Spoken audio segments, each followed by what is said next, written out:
Hey guys, I'm a little early. I am going to start this and go get my coffee. I didn't want to miss it. Um, I just thought I'd start it up real quick.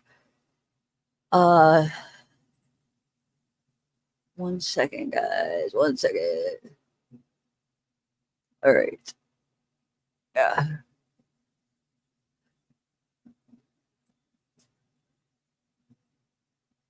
Good morning, everybody. I don't even know if anybody's in here right now, but I wanted to start early.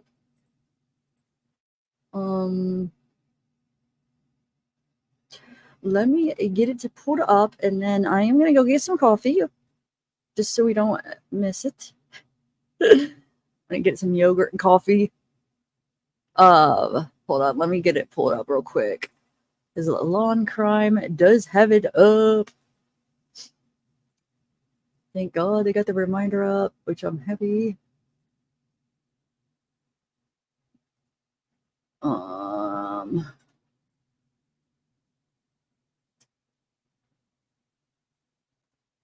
Hey guys, good morning. Good morning. Good morning. I'm gonna go get my coffee. I haven't even had my coffee yet. Okay, let me just put this up so we don't miss it. I'm just gonna put the lawn crime thing up and then go get my coffee.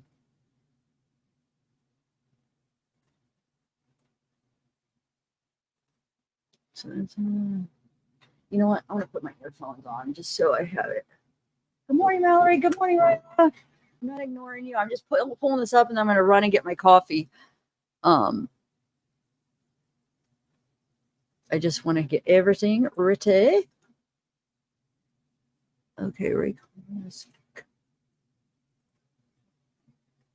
How's everybody? You guys ready? Like I said, we're just gonna stay live and then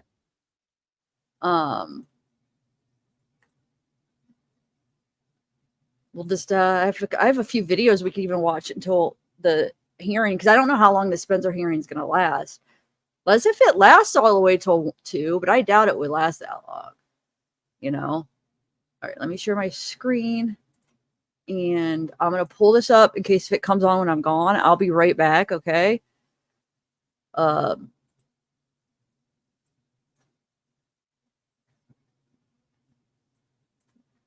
right, I'll be right back. I'll be right back. Good morning, everybody. I'll be back. I'll be back. Don't go anywhere. I should bring my phone down. Why is there a black screen? I don't know. Oh, yeah.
Hey guys. Whoa.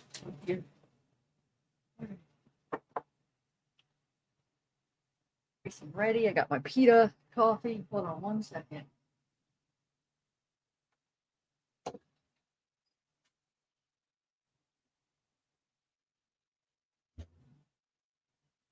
Breakfast. Hope you guys ate your breakfast. Okay, I am here. I'm here. Oh, good morning, everybody. Got my nice first coffee of the day. Is the greatest coffee. Only got a couple hours of sleep. Oh, yesterday and last night and tonight, both. The night before, I only got a couple hours. Now tonight, I only had a couple hours. So I'm going to sleep good tonight, guys. How did you guys sleep? I could not. Well, I was up editing. I still didn't finish the timeline yet, but I edited. I condensed the Dr. Rubino's deposition. I went over watch with you guys. I condensed it to like a half hour. I figured we could watch in between these hearings. I'm sure there'll be a few hours in between. I have a few different things we could watch. I looked up his stuff too, the doctor, to see his reviews. We could go over. Hi, Ryla. Hi, ASB. Hi, Trish. Olivia. Becky. I'm in Eastern. They should be in Eastern, too. Oh, yeah, because it even says, it's, oh, the countdown's not even on anymore, but yeah, it was at 9. So we just got to wait. Sometimes court's late, though, remember. Anyway, I got my pita. With my honey. I'm going to eat. What are you guys eating for breakfast? You guys eat anything good? Let me see something really quick. I'm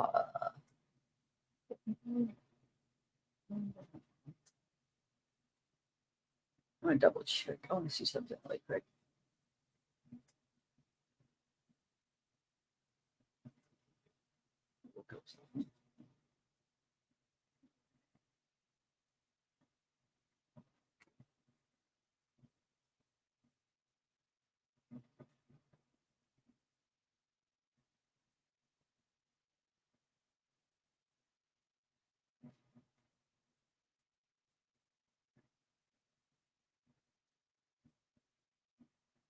Let me see if they posted anything real quick. 1 second.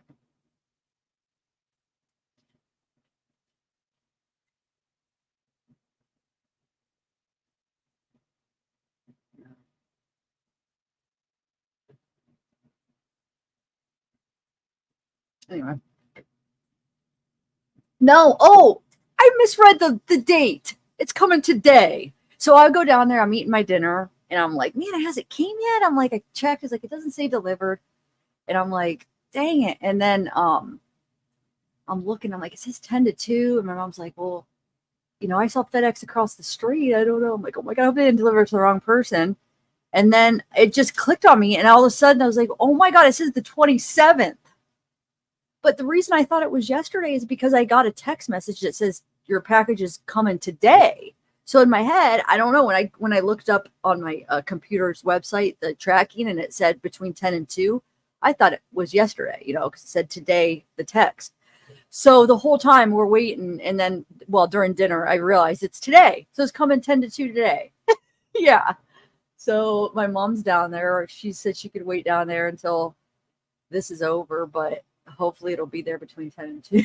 So yeah, I'm stupid. It's clearly said the 27th, but oh well.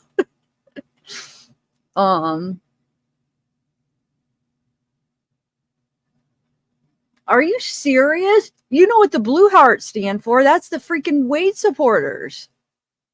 Wow, let's do purple hearts, guys. Purple hearts. Wow.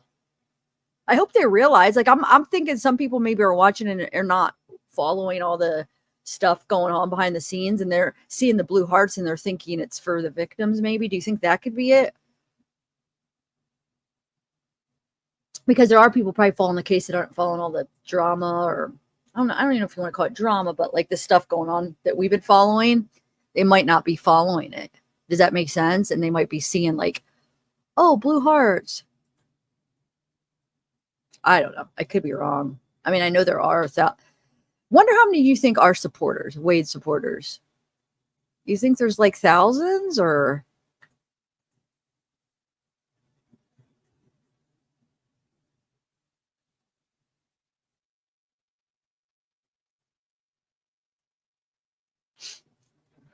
No. I'm going to take a bite of my pita, guys. What are you guys having for breakfast?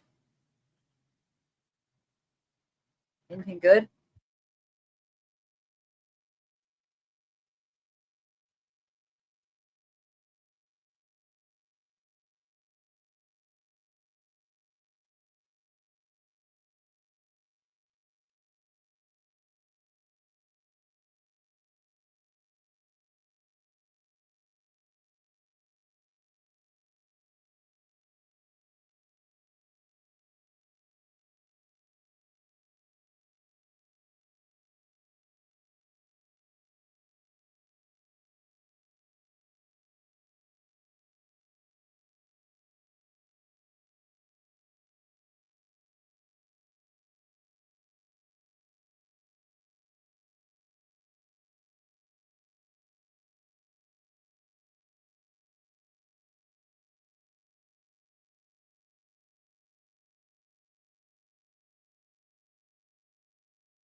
It's honey.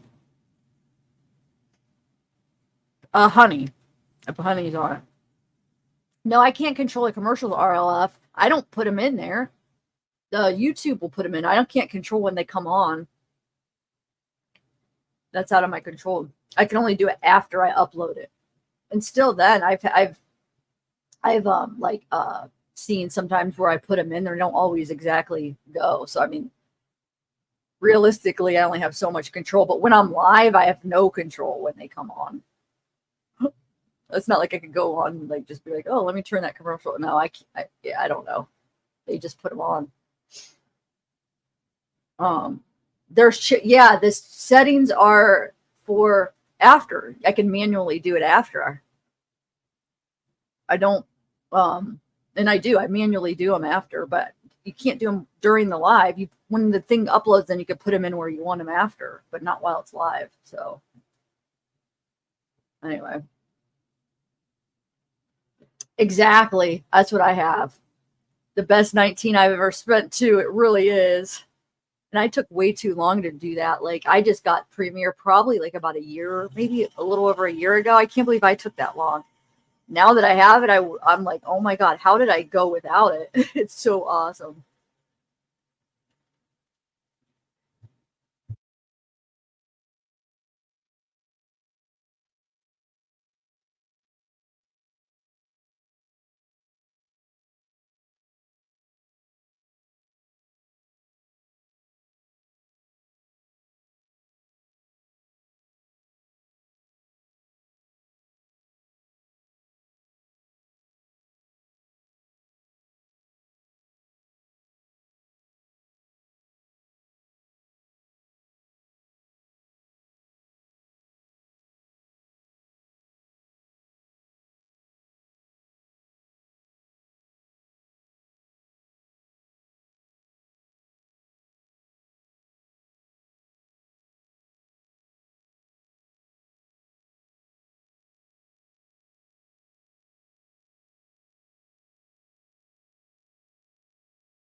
Me too, Trisha. I am too.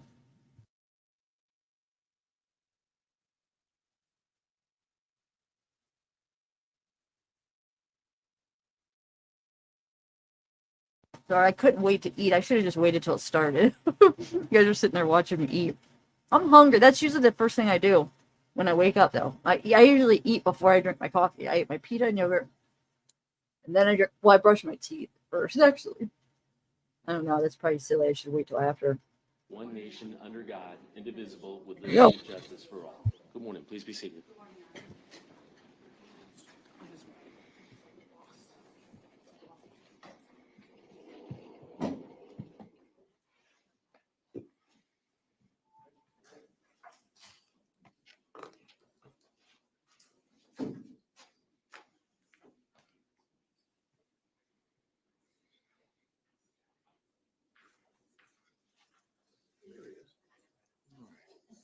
Good morning. Let the record reflect that the state's present, defense counsel, and the defendant are present. We're here on the state of Florida versus Wade Stephen Wilson, case number 19 CF 568.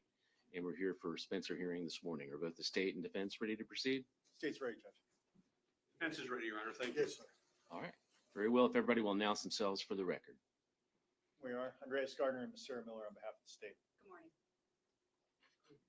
Sarah Miller on behalf of the state. Kevin Shirley on behalf of Mr. Wilson, Lee Hollander on behalf of Mr. Wilson. together with Ms. Perez on behalf of Mr. Wilson. All right. And Mr. Wilson's present. All right. Judge, my first witness is a neurologist, and he's lost it, I guess, somewhere in the building trying to find the courtroom. So that's not him. Okay. So we just need to wait. We just need a minute. Okay. I just need He's, All right. oh, All right. he's lost. Dr. Rubino is lost. You have to be kidding me. Oh my gosh. That just doesn't surprise me. It does not surprise me. I have it up as loud as it goes. Whoever said they couldn't hear. Let me ask this then of defense counsel. How many witnesses are you planning on calling this morning? I anticipate one. Okay. Very well. Excuse me, Your Honor. For the court's benefit, once again, I thank the court for the extra time. We had two doctors that had the opportunity to interview Mr. Wilson during the interim, so everybody got their work done to the best of their ability. We have elected to only call one of the two witnesses. Very well.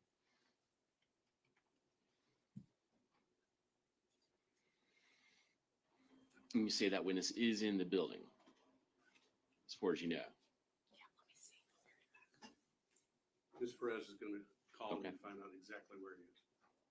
Judge, if we could just, I would like to make a little more of a record of the other doctor that they listed. I believe it was Dr. Brandon, Mark Brannon, is that correct? Michael Brannon. He did evaluate him. The defense is choosing not to call him, and it's my understanding that what he would have to say would be cumulative to what Dr. Mills said and what he testified to the jury. So I just want to put that on the record for appellate purposes, that that is a choice defense is making to not call him. Is that correct? that is correct, Your Honor. Okay.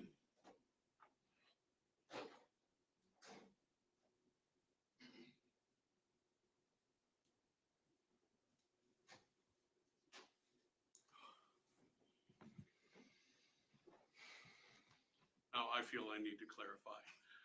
Obviously, Dr. Brandon is not a neuropsychologist. He is a psychologist. So he had a different battery of tests that he ran. His conclusions would do nothing to further our position of Mr. Wilson's position in the case. So Very well. we're affirmatively electing not to call him in the case. Okay.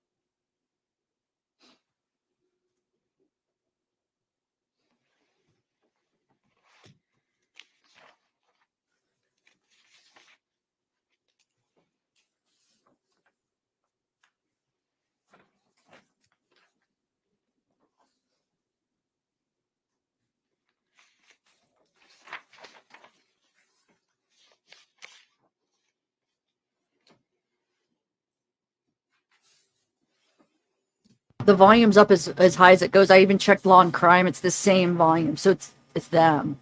They're the ones with the videos in there. It's up as loud as it Yeah. I can only get it as loud as how they have it. Yeah. Yes, thank you. I thought it's what he said. He said the doctor's lost somewhere in the building. He said something. It's like, oh my God. And he actually, when I went and rewatched it yesterday because I edited it down, we're gonna watch after this. It's actually worse than I remembered. The deposition yesterday. It's actually worse. It's like, oh my God, I missed a lot of things.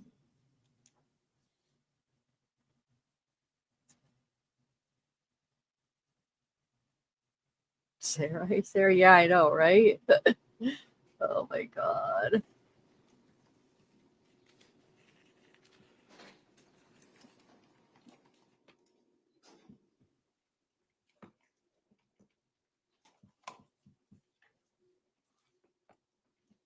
Yeah, we have to watch it again. I'm sure there'll be time in between the two hearings.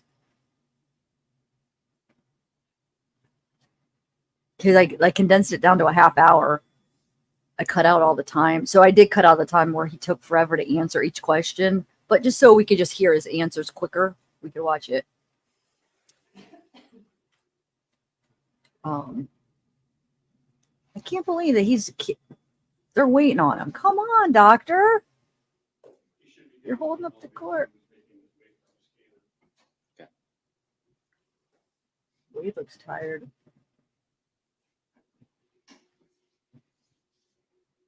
Better wake up, buddy. Your life is about to be determined in a couple hours.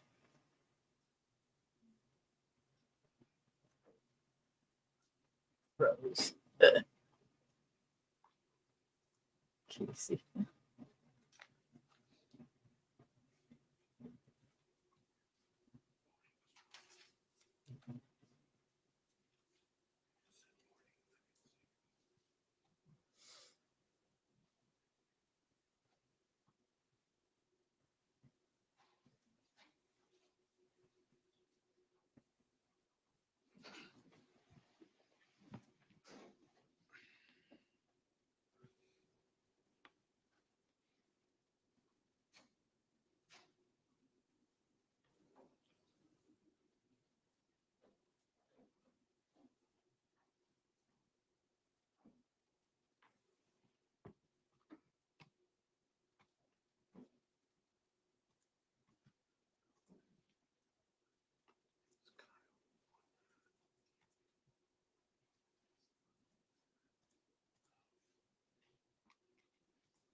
Purple hearts, everybody. Yes, purple hearts for the victims.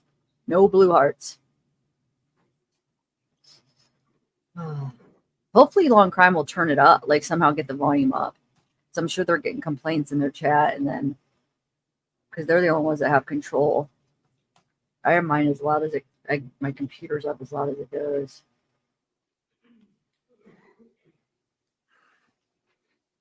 I checked.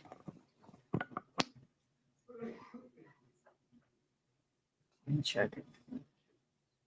Yeah, it's up as loud as it goes.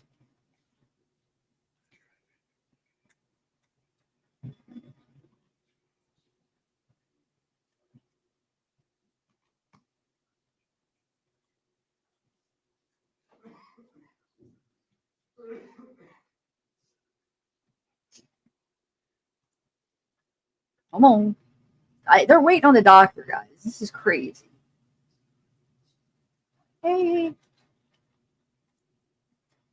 Alexis doesn't seem to be there today. I don't see her.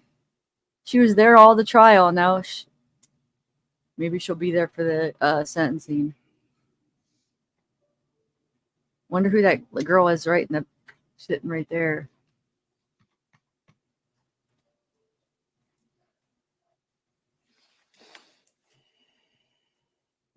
Oh, okay. Doesn't surprise me.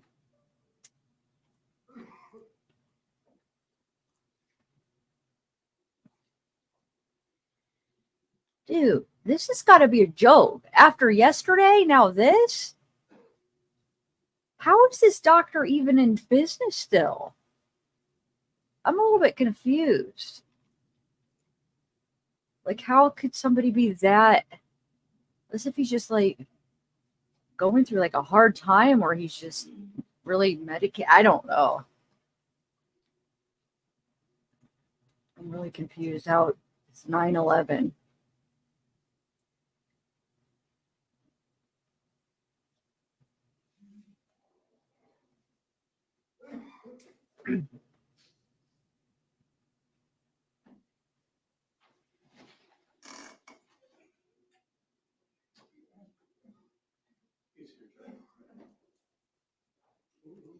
He's here. Okay, good.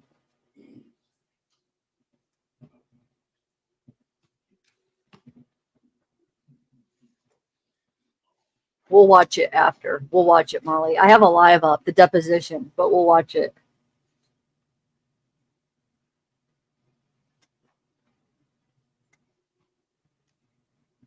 Hey, slow motion.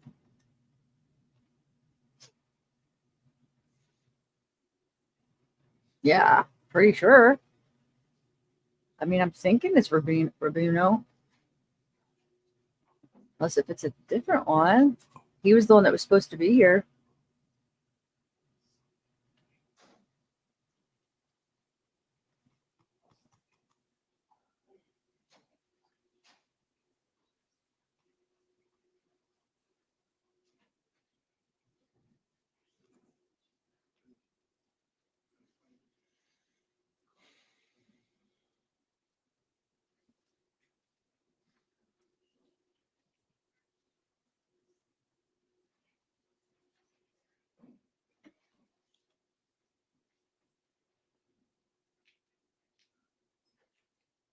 Do you want to check again? It seems like it should be here by now.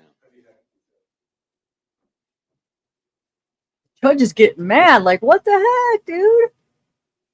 You don't keep a court waiting for freaking 15 minutes.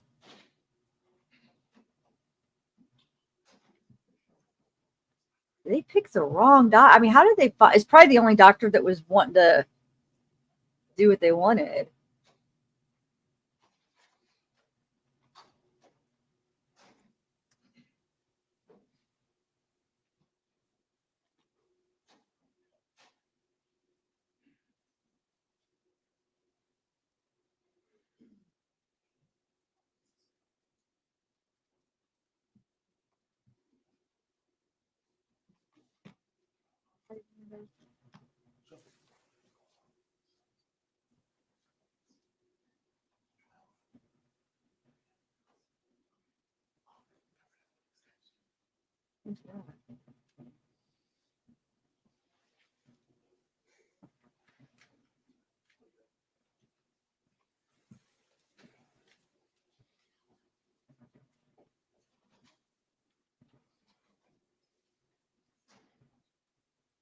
I wonder who that is.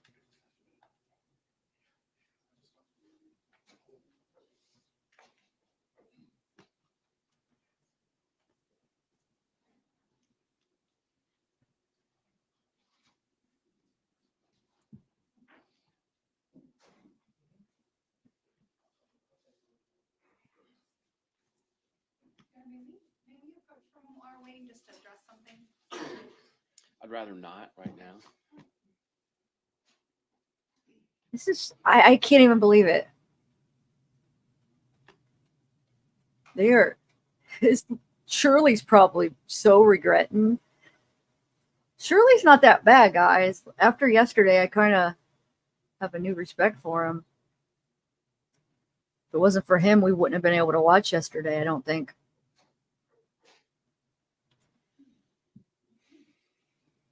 Oh, they just said they wanted to address something, and he said, no, I'd rather wait. Somebody wanted to address, like, can we address the court about something else? And he said, no, I'd rather not right now. The judge said so.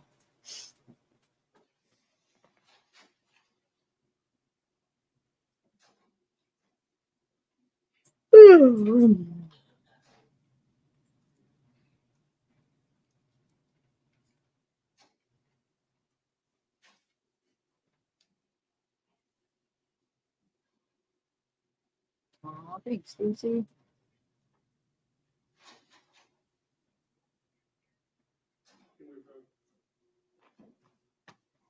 Is the witness here? He's in a long line downstairs. I thought he was going through the scanner. He was about to go, he's not about to go through the scanners. Evidently, half of Lee County is coming into the courthouse today for some reason. And he's stuck in line, so. Is there any way we can get him expedited through the line? Maybe if he would have came earlier, you know, he probably came just not without no time to spare. Wow.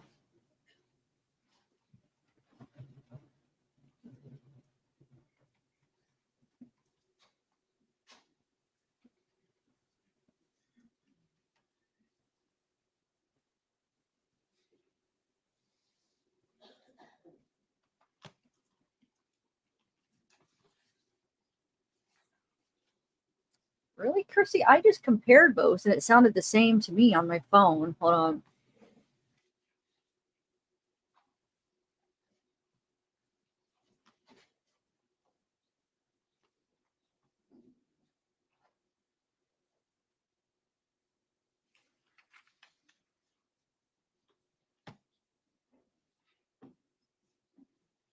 Oh, okay. All right. Are we ready to proceed? Mr. Shirley? Wait 1 second. Wait 1 second, doctor.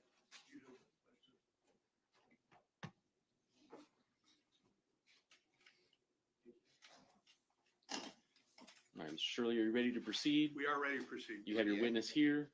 And who are you calling? Dr. Mark Rubino. All right, sir. Go raise your right hand. Do you swear or affirm testimony you give will be the truth, the whole truth, nothing but the truth? I do. All right, you may take the stand.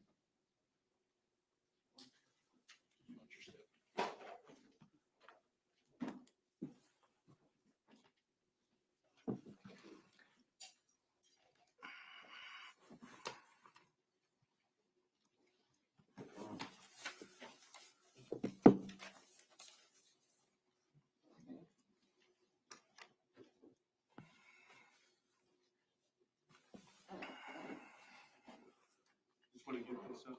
Rolling to remove the other delays. Just my delay.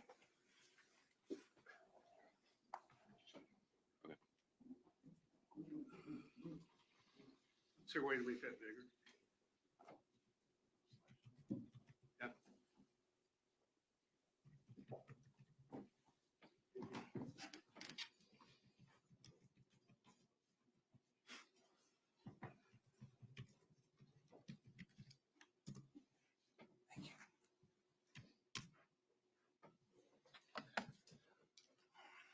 Please tell the judge your name.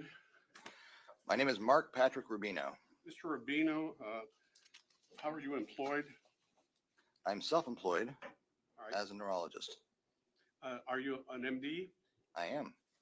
Can you give us a brief background of your educational history? Yes, after graduating from high school, I entered into a 6-year BS&D program through Kent State University in Northeast Ohio, and then went to medical school at Northeastern Ohio University's College of Medicine. Excuse me? Yeah, can you speak up a little louder? Medical school at Northeastern Ohio University College of Medicine, which is now Northeastern Ohio Medical University.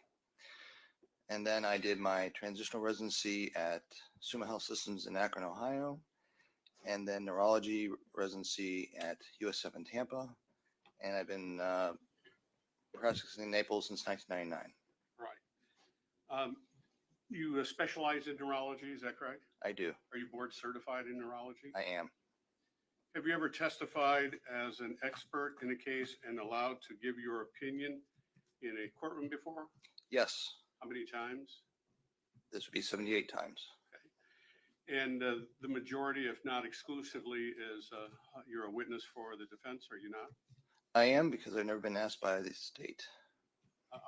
Obviously, you have nothing in your background or anything that would prohibit you from testifying on behalf of the state, do you? Not at all. You just never had that opportunity. Correct.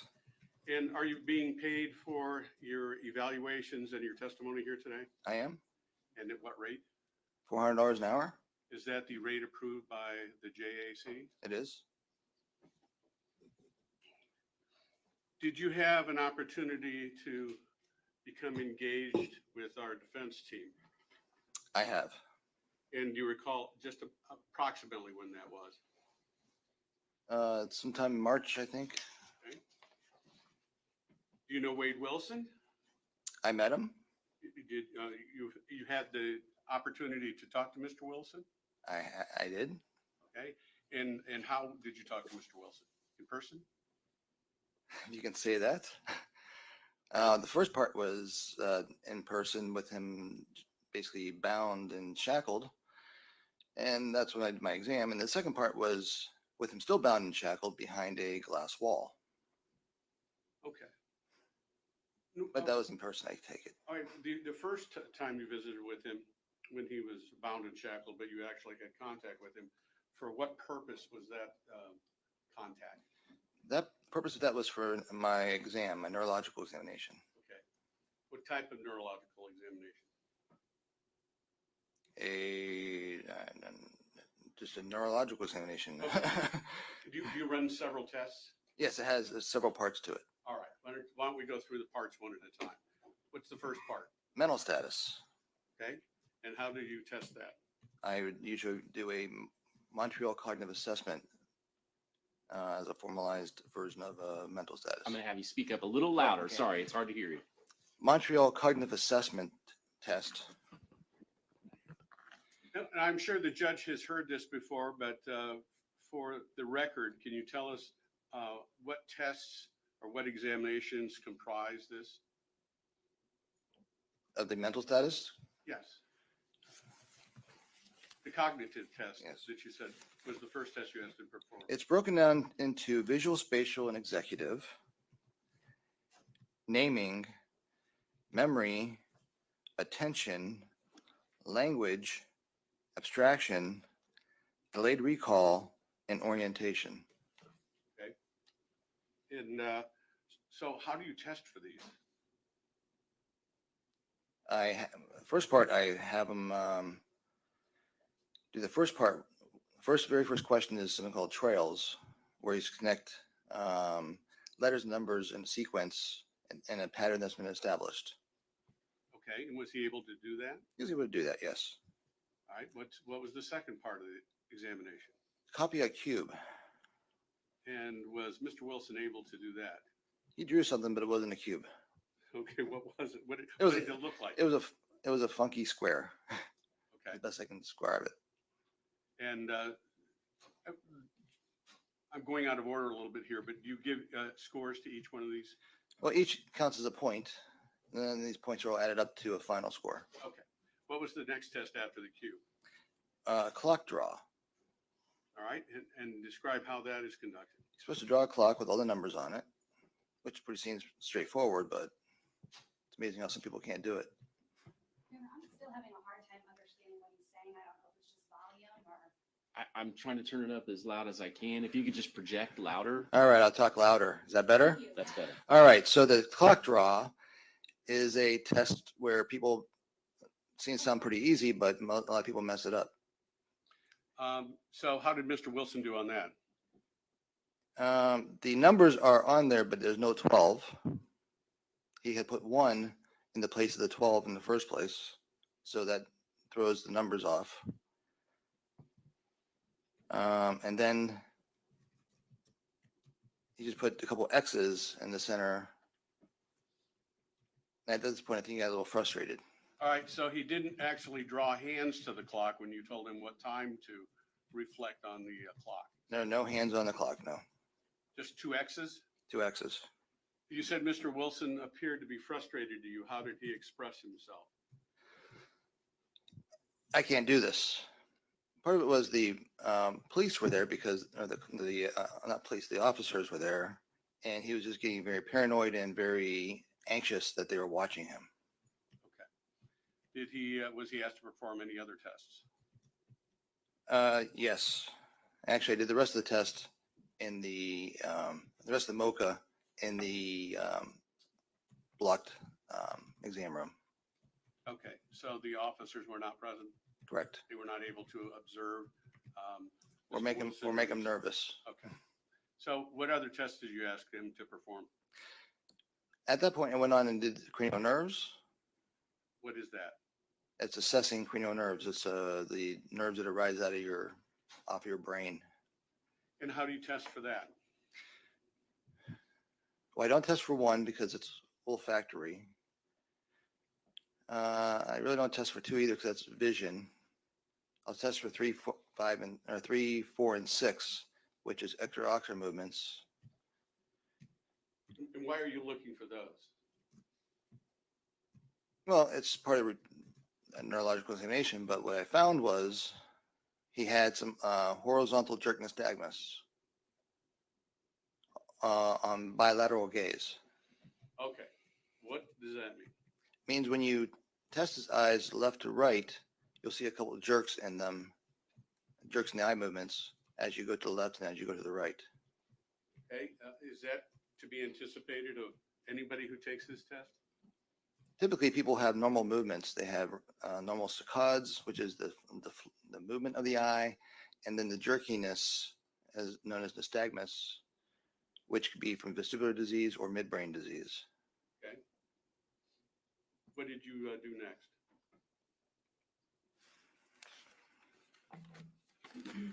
Let's see. Just for the record, did you bring your file with you? Yes, I did. And are you referring to your notes occasionally? I am. Go ahead.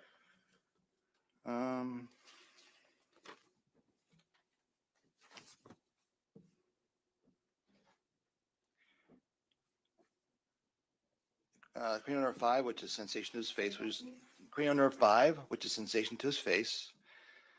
Cranial nerve 7, which is facial symmetry when smiling, etc., and that was normal. Cranial nerve 8, check hearing. Cranial nerve 9, check palate. And does uvula go up when you say ah? Midline, that would be intact. Cranial nerve 10. Can't really check 10 because that's more GI stuff and heart related. Cranial nerve 11, check shoulder shrug. And cranial nerve 12 is hypoglossal, which is tongue, and make sure his tongue goes out straight. Well, as a result of these individual tests, did you come to any conclusions? That he had horizontal bilateral nystagmus. That's the positive finding in his cranial nerves. Okay. And then there's more to the exam. All right. What else did you do? Motor examination. How do you test for that?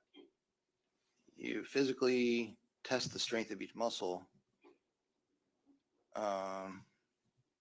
Did you find that to be challenging? It was challenging because he only had one arm free at one time because he was bound. But I was able to get it done with extra time. Okay. Did you reach any conclusions as a result of his performance of that? His motor examination was normal in terms of strength. His tone was abnormal as he had cogwheeling on his right side. He had what? I'm sorry. Cogwheeling. It's a test where you passively move the arm and you feel ratchetiness in his arm. And it's typically a sign of Parkinson's disease, but it's also found in people who are subjected to antipsychotics at some point. In your research, did you determine that he had consumed antipsychotics? He had been on many, many medications, and there were some that were antipsychotics, yes. Okay. So this test basically confirmed that as He's it been- relates to Mr. Wilson? He's been treated for mental health disease. Did you have him perform any other tests? The next test I did was deep tendon reflexes. Okay, and how does he test for that? I take my reflex hammer and I tap tendons in his arms and legs. Like a doctor does when you're sitting on the edge of the I'm table and taps your. I am a doctor. I understand that. So how did he perform on that? He had decreased reflexes in his arms. He had 1 out of 5 in the biceps, bicep and brachioradialis. 0 at the triceps, and that's bilateral. His patellas were brisk at 3 out of 5, and his ankle jerks were normal with downgoing Babinski. What is that?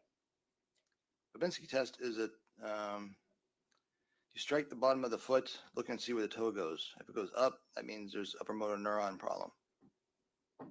Okay, and What was the result of his examination? That was normal. It was all right. Okay. Did you have him perform any other tests?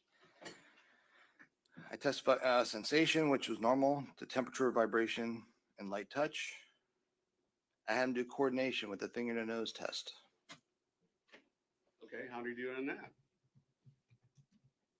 On the right, he did okay, but on the left, he had some what's called pass pointing. He missed the object. I think it was also kind of my opinion at the time. He was a little impulsive, just doing things, just very haphazard. Any other test, doctor? I watched him walk, and I checked the Romberg. Both of those were negative. Does that mean that's normal? Yes. Okay. As a result of these tests, did you have him perform any other tests?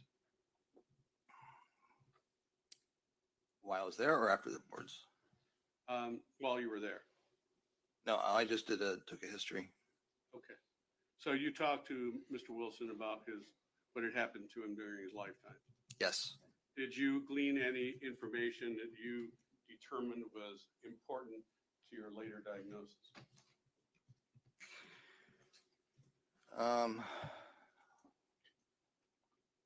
One issue is that he was pretty normal up until 11 years old or so. At that point, he told his parents that he thought he was going crazy. And in fact, his sister, Dr. Wendy, had said that he had started getting mental illness at that point, but that's not my field. I'm going to get into head injuries. That was the first thing he told me, though. Well, I asked him about childhood head injuries. That's what we talked about. He was okay until about 11 years old. I need you to project a little louder, sir. That he was okay until about 11 years old, and then things went awry. Okay, did he tell you about any head injuries? Yes. He didn't tell me when they happened, but where was when he was in Tallahassee. How did he sustain the head injuries? He was a passenger.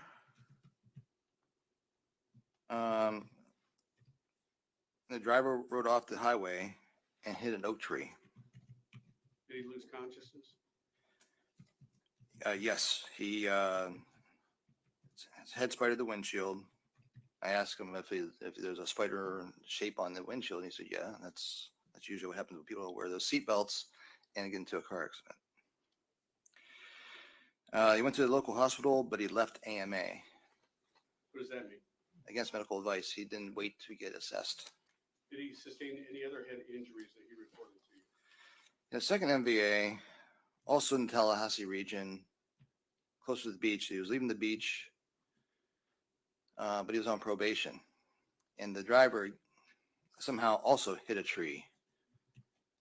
I don't know what's wrong with these drivers, but they hit a tree, and they all basically got knocked out. When he came to, he started running because he was on probation and didn't want to get arrested for being out of his jurisdiction. So he never made it to the hospital? He made it to the EMS because he got worried about himself. He went to EMS to get checked out, but then he refused transportation. Did he ever report any injuries he sustained as a child in sports or anything? Yes. Playing football, he notes at least one concussion where he's knocked out. Playing baseball, he notes at least one concussion while in running bases. Now, did you have a chance to review any other materials before you prescribed any further testing? Yes. What materials did you have a chance to review? It seems like endless amounts of jail medical records. And did any of those jail medical records corroborate what Mr. Wilson was telling you? None of the head injuries, but definitely for psychiatric disease. Okay. And what did these records, how did they enhance your opportunity to diagnose Mr. Wilson? Only in that he'd been diagnosed with major depression, bipolar disorder, and treated for these disorders for years of being in prison. Or jails for that matter. Was he also treated for schizophrenia? He was treated for schizoaffective disorder. I see. That's another psychiatric diagnosis he had obtained. But there were no head injuries within the records. Did you have an opportunity to evaluate some gross testing material provided to you from Dr. Eisenstein? Yes, but as I mentioned, I'm not a psychiatrist or a psychologist, and that really didn't make sense to me. Okay, so it didn't assist you at all? No. All right, after you had conducted all these tests and you'd reviewed all these records, did you prescribe any further testing for Mr. Wilson? Due to his self-reported head injuries, as well as some physical findings that support the potential for traumatic brain injury or head injuries, I ordered testing. What tests did you order performed?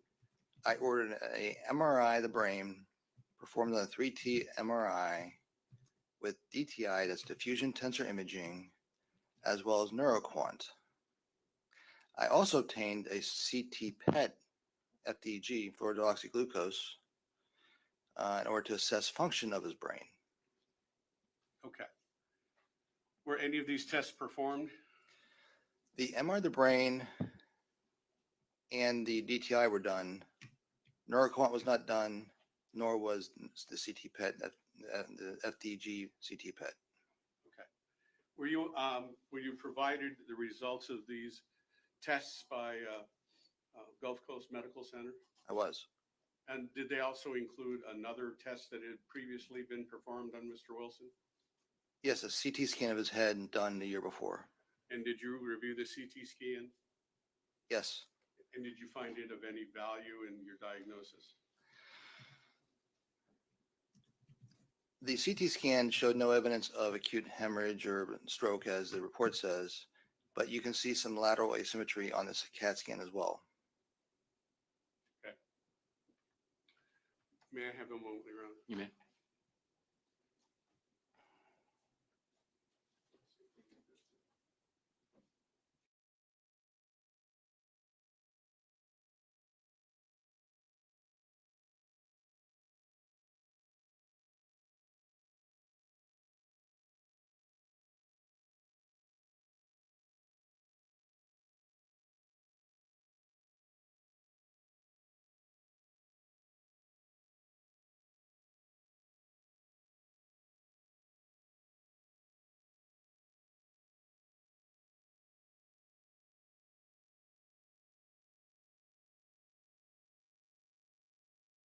Well, Amber, they haven't went over the our results yet. There is a little bit. We heard all this yesterday, but yeah, they have. I want to know who. Ooh, cool! They're actually showing the images. I was hoping they would. Nice. Because yesterday he said there's some atrophy in his amygdala and frontal lobe, so I guess we'll be able to see it. How much?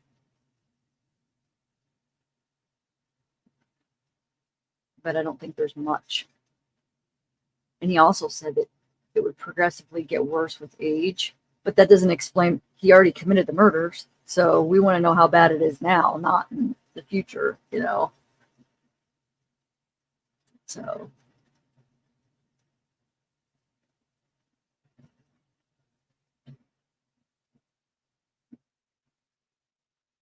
Chrissy. I know, I want to see the comparison. Hopefully they compare and shows how much atrophy is so we could see. But when I rewatched it back yesterday, and it does seem like it's just not a lot. So I think it wasn't enough for him to like say traumatic brain injury, but there is some brain damage, but I don't think there's like a lot. So I don't know. We'll see.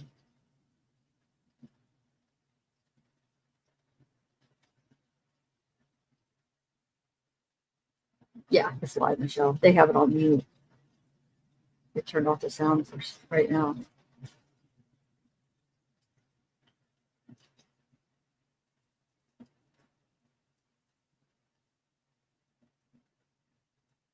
Yeah, I took a bunch of notes. Yep.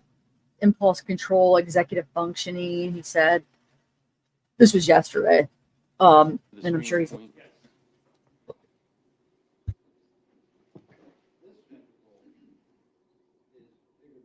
Yeah, I'm sorry, you're gonna have to speak up louder or come back to the microphone. This is the left lateral ventricle. It's slightly bigger this ventricle. That's called ventricular asymmetry. Okay, all right. Next slide. Is there any way we can move a microphone closer to him? Or- I don't know how far that one comes out.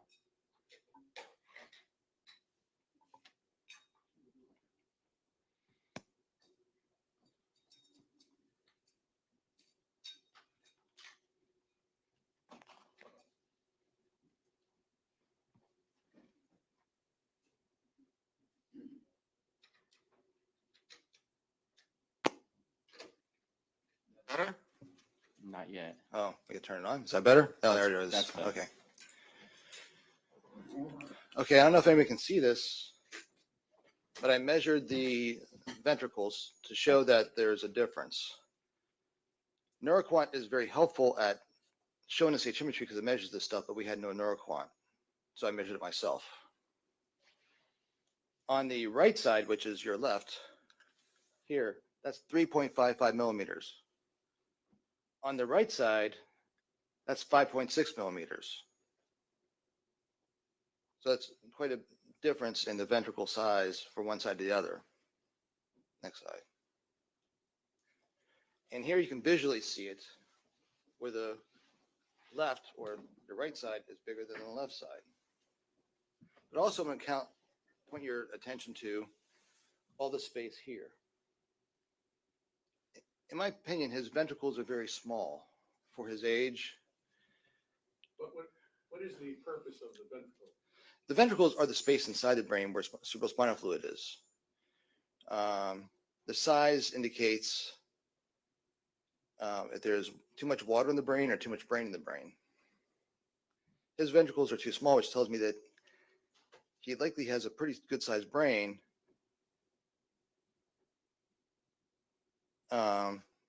Which is why any amount of atrophy in it is significant. I interrupted you. I'm sorry, doctor. You're pointing out to the spacing. So the space, below. you look at the space all around his brain. Nothing. Space in between. And then up in front, you see the space. So the space in front of his brain, so that indicates some frontal lobe atrophy. Not a lot of atrophy. He's got some frontal lobe atrophy. Next slide. Back to the ventricle.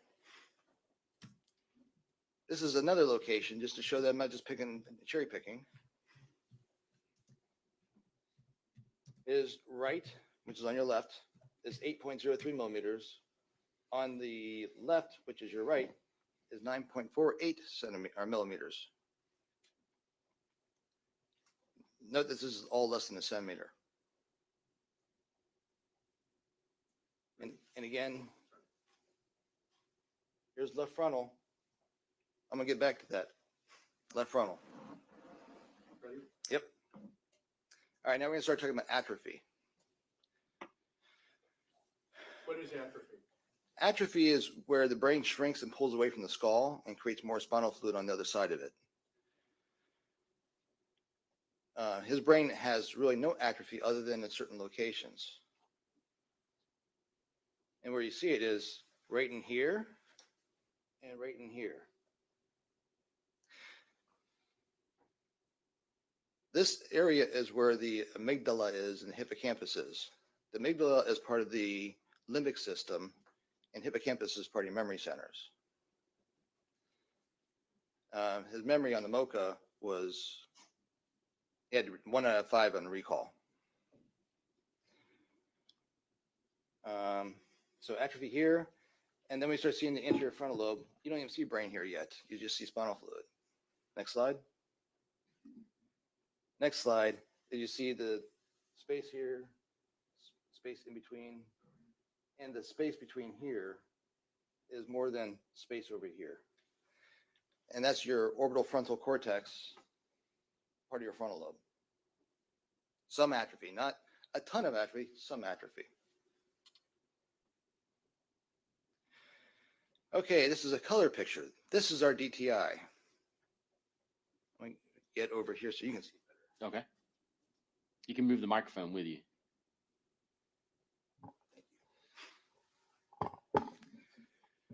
So we're looking at here is Doctor, let me interrupt you a second. You're using some initials here. What is DTI? DTI is diffusion tensor imaging, What's it designed to show? axonal interruption, theoretically from traumatic brain injury. However, white matter lesions from like strokes can cause that to be abnormal as well. But I can tell you that he has no white matter lesions on his brain. I interrupted you. What's depicted on this particular slide? That the green indicating a flow of axons is greater on one side than the other. There's a paucity of it on this side. Next picture is even a little bit better. Here we go, green and blue. Really got nothing over here other than a little yellow. So this tells us that we have some frontal lobe damage. I think that's it.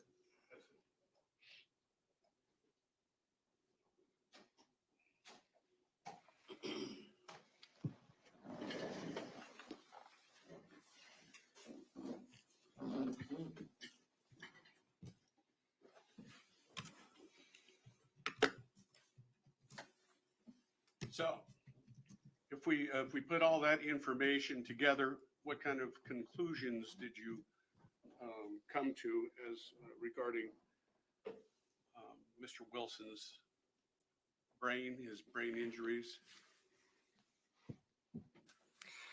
There are two basic conclusions. One, with the ventricular asymmetry. Ventricular asymmetry can be a normal finding, but in the setting of psychiatric disease, it indicates cognitive and emotional dysfunction. Okay. How does that manifest itself in somebody's conduct? It's going to cause worse behavior.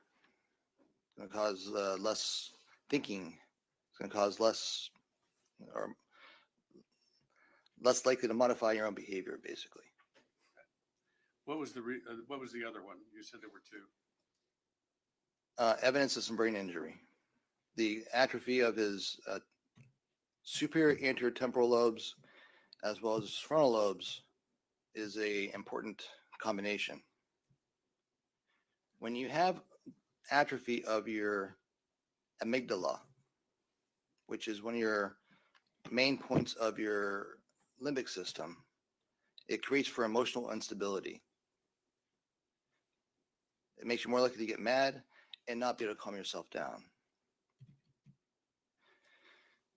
The frontal lobe impairments cause one to be more likely to be impulsive and act without regard to consequence, act without plan, more likely to be irritated and agitated. And the frontal lobe is also important for stopping behavior arising out of your temporal lobe. Is it practical to assume that these injuries to the brain occurred contemporaneous with the traffic accidents? The location of this, at least the atrophy, is typical Of the what? I'm of the atrophy, the shrinkage, Okay. where it pulls away from the skull, is typical of trauma to the brain. That's where the skull is the hardest, and that's where it beats up on the brain the most.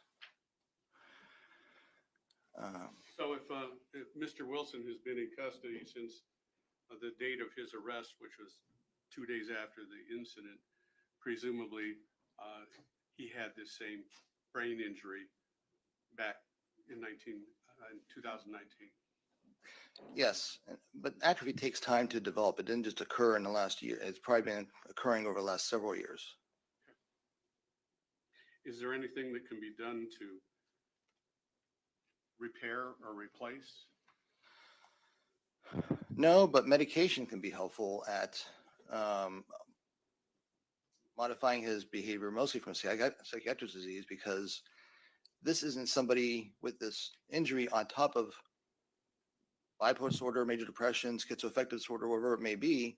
It's going to make it worse. So if you at least treat the psychiatric disease, and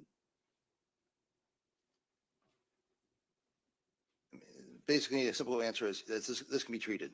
Okay. So the problem that you have described as a result of the brain trauma is separate and distinct from the psychiatric diseases that he has. Yes. Most psychiatric diseases don't have a MRI finding say, hey, you have this disease. Schizophrenia, they're starting to see some findings of some commonalities between MRIs and PET findings, but nothing's been established as this is it. Okay. So this is basically in addition to anything that a psychiatrist or the neuropsychologist may have testified to. Yes. May I have a moment? You may.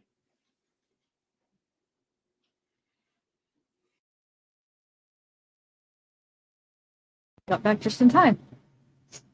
I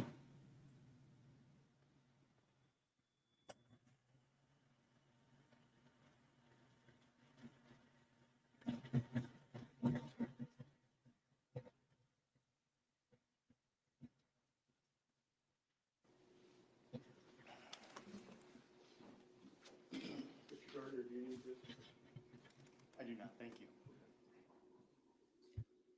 Good morning, doctor. Good morning. Now, you indicated you had an opportunity to sit down and meet with Mr. Wilson, and you conducted a series of tests. Is that right? That's correct. What internal validity measures were in these particular tests? The MoCA does not have any internal validity measures. However, I find it difficult to believe that someone would fail two parts of it and do excellent on everything else. But the parts that he failed in were the things that the MRI supports that he'd have impairments with. Okay. Well, I'm asking you specifically about the screen nerves tests, the motor exam tests, the muscle tone, the sensation, which is your deep tendon reflexes, and your assessed Romberg tests. What about those? Are there any internal validity measures in those particular tests? Well, reflexes, I like to see someone fake it because that's not something you can really do. I mean, I've been in this for over 20 years. I've seen people try, but you can't fake it. Motor examination, you can also see that too. There's actually built-in validity testers when you test for leg weakness, but he exhibited no weakness, so I had no reason to believe it was invalid. Tone, he doesn't know what I'm checking for. How's he going to fake it? Well, my question to you is you conducted these as forensic exams, did you not? I did. And forensic exam means that it's an examination by a medical professional for the use in a criminal prosecution. Isn't that right, sir? Yes. Okay. And because of this is a forensic examination, you would agree with me that Mr. Wilson has an interest in the outcome of the evaluation, does he not? He does. Okay. So continuing on, you conducted these screen nerves, the motor exams, the muscle tone, the sensation, the assessed Romberg tests, sticking someone's tongue out, making sure that their face is symmetrical, making sure that he can smile, whether or not he can shrug his shoulders. Those are all things that you took into consideration, and that is based upon Mr. Wilson's cooperation with you, is it not? Yeah, those all things were normal too. All right. Now, when we get to the MoCA examination that you had previously discussed, that's the Montreal Cognitive Assessment Test, correct? Yes. All right. And when we were discussing the Montreal Cognitive Assessment Test, you'd agree with me, sir, that that particular test is specifically a screening device. Isn't that right? It is a screening device, yes. All right. And that screening device was something that you'd gone ahead and utilized in this particular case. Is that right? It is. Okay. And are you certified in utilizing that particular test or assessment? I am not, Okay. Why not, sir? because when I signed up for that doctor who runs its program, I couldn't get into the system when I paid my bills. Like a week later, I got my access, and I haven't done my access yet, but it's a racket. I'm sorry, did you say it's a racket? It's a racket. All right. Well, isn't it in fact true, sir, that the people who went ahead and developed the MOCA assessment, sir, they actually encourage that successful completion of the official training and certification is mandatory for anyone administering paper based on MOCA tests? Let me get my.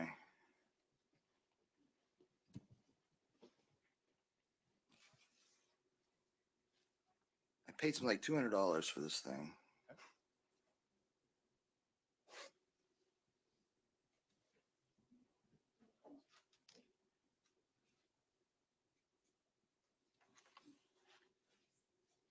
It's run by the founder. But it is accepted, so certification thing is relatively new. But you've not been certified, is that right? No, but I'm working on it.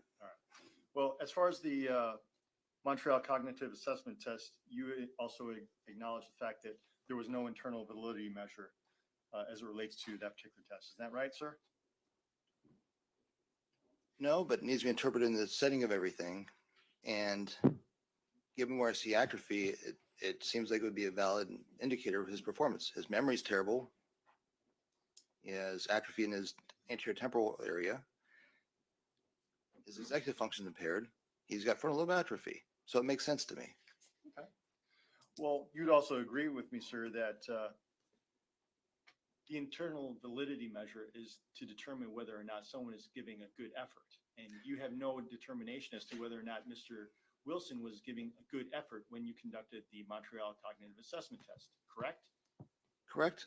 Other than his performance on the rest of it was excellent. He did serial sevens without any difficulty. He remembered word and had word counting, or he was able to tell me 12 words in 1 minute that started with F without difficulty.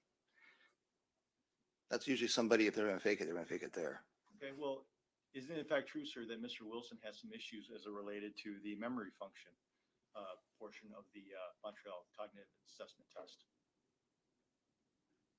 Say that one more time. Isn't it in fact true that Mr. Wilson had some memory issues as it relates to the testing of them by and through the Montreal Cognitive Assessment Test? Yes, on delayed recall, he had 1 out of 5. Now, how do you know whether or not Mr. Wilson actually remembered more without any internal validity checks, sir? I don't know that. So would you agree with me, sir, that the Montreal Cognitive Assessment Test is not as good a measure of whether or not Mr. Wilson has a good cognitive development than those that were conducted by Dr. Eisenstein? Eisenstein did a 6-hour battery of testing, which is going to be superior to a MOCA test. Okay. And are you familiar with the neurological assessment that Dr. Eisenstein conducted upon Mr. Wilson? Dr. Eisenstein did a neuropsychological assessment, and all I had was a raw testing and no report. So no. Were you aware of Dr. Eisenstein's testimony in this particular case? I was not. Are you familiar with the fact that when Mr. Wilson conducted or underwent a full neuropsychological evaluation with Dr. Eisenstein, that his executive function in 6 of the 8 tests was normal?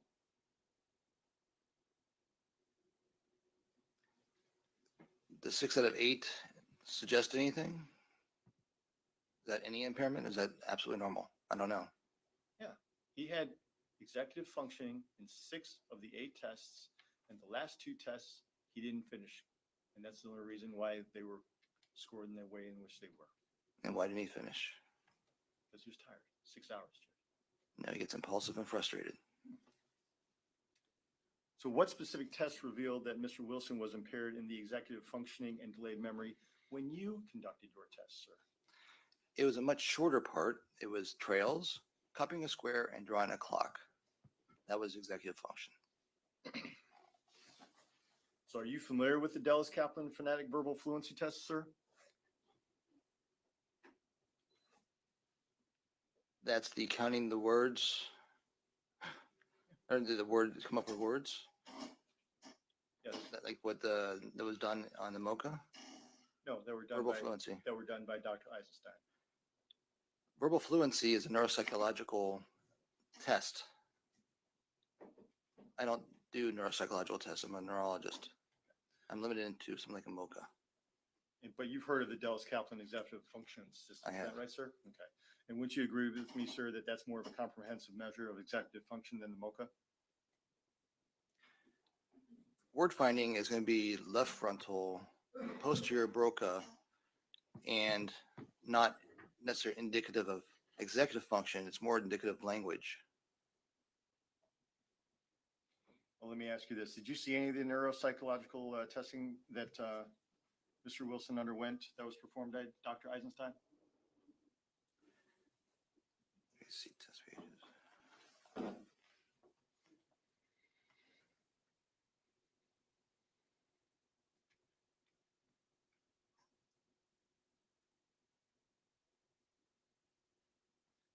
I had some morale work and didn't make heads or tails of it. Oh, hang on. This is what I can do. Composite score summary on the WAYS 4. Verbal comprehension, average. Verbal reasoning, borderline. Working memory, average. Processing speed, average. Full scale, average. General ability, low average.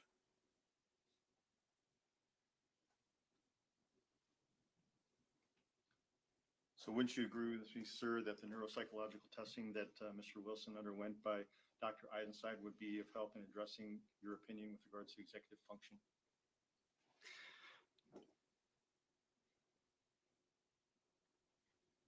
One limitation of neuropsychological testing is that it doesn't properly estimate premorbid function.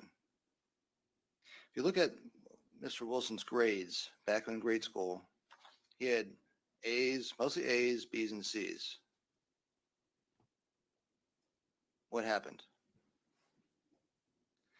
Point is, you can have a significant decline as a high functioning individual and do well on neuropsych testing. That's limitation of neuropsych testing.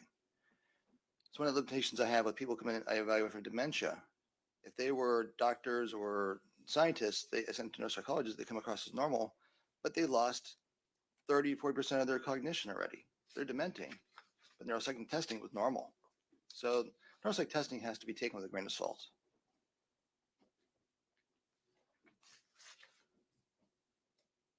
So you're telling me, or you're telling us that no, the neuropsychological testing that Mr. Wilson underwent with Dr. Eisenstein was not helpful to you. Is that what you're telling us here today? Well, as I did not have it, it was not helpful. Okay, fair enough. So you'd also agree with me that there's actually no evidence of executive function brain damage in the life functioning or the events surrounding these particular murders back in October of 2019. Is that correct? I wouldn't say there's no evidence. And the crime itself, I think, indicates that he has some type of impairment. Really? And what might that be? To strangle a woman? Did he plan to do it? Or was it an impulsive action and overreaction? Well, we're going to get to that in a minute. I want to talk to you a little bit about the head trauma. You indicated that you had an opportunity to talk to Mr. Wilson as it relates to the head trauma that he sustained growing up. Is that right? And you based your decision on, or your determination on, the couple accidents that he I took all those with a grain of salt and added to his physical exam findings. Okay. The abnormal reflexes he had suggested that he had some type of pathology, either in his neck or his brain. But people who have neck injuries frequently have brain injury, or vice versa. They have brain injury, they have neck injury too. So I don't know if his hyperreflexivity was from his brain or his neck. But I'm here to evaluate from evidence of traumatic brain injury. All right. Well, Mr. Wilson, when he's talking to you about these car accidents, he never gave you any dates, times, specific locations as to when these occurred. Isn't that fair? Location was Tallahassee area, but in times, no. You don't even know when that occurred, right? I do not know. You don't even know if that occurred. Is that fair? As I have no medical records, as he didn't go to the doctor, I don't know. Right. So you're relying solely upon what Mr. Wilson is telling you. Isn't that correct? I'm taking it with a grain of salt. If his neuro exam was completely normal, I would have a hard time believing it. But it wasn't normal, so I had to believe him. Well, you also indicated that you had reviewed something involving his sister, Dr. Wendy, who happens to be a radiologist. Were you aware of that? I knew she was a doctor, but I didn't know she was a radiologist. Would it surprise you, sir, that when Mr. Wilson actually had an accident, that he went to the hospital, that he had CT scans that were done? In 23, or when? When he had his accident, sir. I didn't know that. I didn't have a CAT scan.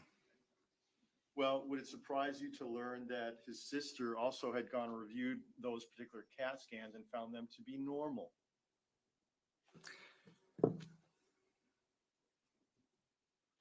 A CAT scan being normal simply means that there's no evidence of acute trauma. There's no evidence of blood. There's no evidence of subarachnoid hemorrhage, epidural hemorrhage, intraparenchymal hemorrhage, or anything that a surgeon has to deal with. So when Mr. Wilson was telling you about all these various injuries that he sustained to his head, did you do any follow-up to corroborate any of the information that he had provided to you?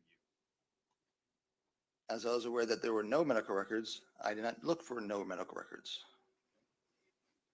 Well, did you bother to ask him for any further specific details as it relate to the accident? Whether it be on the beach or in the Tallahassee area? I did not, because there was no medical records to support it, and there's really no point in getting more details about it. There's no medical records. You also told us he had a couple sports injuries whereby somehow he had gone ahead and bumped his head and lost consciousness, once during a football game and once during a baseball, but he didn't tell you when those occurred. Isn't that correct? He did not know. I assumed during high school. You're assuming a lot of things in this particular case, are you not, Doctor? Objection, argumentative. Sustained.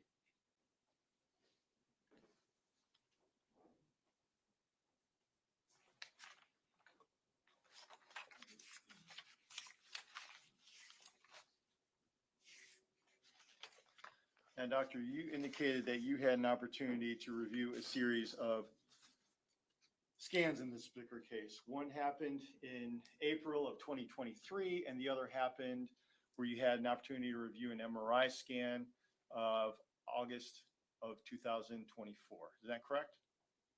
This is correct. And you also had the opportunity to review the records that were contained as it related to those scans in April of 2023. Isn't that correct?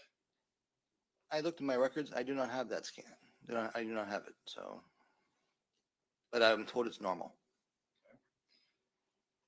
Matter of fact, the impression was there was no acute intracranial abnormality. Again, it was a CAT scan, which looks for acute blood. That's what CAT scans are for in trauma. Looking for blood, looking for epidural hematoma, subarachnoid hemorrhage, intraparenchymal hemorrhage, any kind of blood anywhere. Well, you'd agree with me, sir, that a non-contrast head CT remains the imaging of choice when you're for patients that are presenting with an acute TBI. Isn't that correct? Or traumatic brain injury? Yes, because that's the test that determines if we had to do anything at that point in time. It's not meant to be the total evaluator. But in this particular case, in that particular time, there was no acute intracranial abnormality that was found in the CT scan, correct? Correct. And that was done by a radiologist.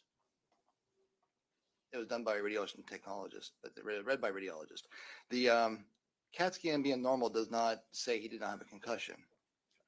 If I had to count the number of people who had concussions in normal CAT scans that I've seen, you wouldn't have enough things to count with. Well, doctor, you'd agree with me that radiologists are trained to read and interpret medical images, correct? They are. And it's their specialty to diagnose and treat conditions using imaging equipment, right? Yes. Matter of fact, they perform all the radiology modalities, which include x-rays, ultrasounds, nuclear medicine, MRIs, CT scans, PET scans, and the such, correct? Yes. They all have, and you'd agree with me, all those modalities have different properties and they produce different images in different anatomic planes, correct? That sounds reasonable. And you'd also agree with me that radiologists also review thousands of images in a typical week. Depends on the radiologist. And you'd also agree with me that they know how to combine findings of multiple different studies to render a diagnosis, right? Most do, yes. And in this particular case, sir, isn't it in fact true that when you had respectfully requested that Mr. Wilson undergo radiological assessment, that one of your requests was that you did not want the radiologist to interpret any study unless mandated by the institution. Isn't that correct? That's correct. And why is that, sir? Because radiologists make mistakes, and a mistake such as reading something normal when it's not normal is very hard to undo. Matter of fact, isn't it in fact true, sir, that you look at it for, I'll make sure I get the language correct. A radiologist does not look at it from a criminal perspective. Isn't that correct? Yes, for example, the ventricular symmetry. Ventricular symmetry is a normal finding, but in the setting of psychiatric disease, it means something else. The doctor reading it had the information that he had a psychiatric disease. And that's just an example. All right, so a radiologist would be looking at it from an objective point of view, and when he found that there was no intracranial abnormality, he would be wrong? The ventricles are symmetrical. If they said they're normal ventricles, that's wrong. They were asymmetrical. So there would be a misdiagnosis by the radiologist. Well, let's talk about that. You had some MRI scans that you had the opportunity to review that were taken on August 21st of 2024. Isn't that right? That's correct. Matter of fact, the MRI scans also revealed that there was a unremarkable conventional brain MRI examined without contrast. Do you agree with that assessment, sir? From a perspective of major disease, stroke, MS, anything you look at, yeah, it looks normal. Matter of fact, the findings in the MRI scans were that the ventricles are normal in size and position without evidence for hydrocephalus. There is no hydrocephalus. In fact, the ventricles are relatively small, indicating that he may have increased intracranial pressure. And then we also find that the fourth ventricle is midline and no shift is noted, right? Yeah, that's brainstem. That's fine. It also says that no, it alludes that neuroquant was not done. No computerized evaluation of the MRI was performed, Well, which is not order. in order to do a neuroquant, wouldn't you agree with me that that's just a computer analysis to quantify those matters? Isn't that right? It is, and also to put validity in what I'm saying versus what the radiologist is saying. Who's right? Who's wrong? Well, if there's really nothing to quantify, then why do a neuroquant to begin with? The ventricles are asymmetrical. That would showed up on neuroquant.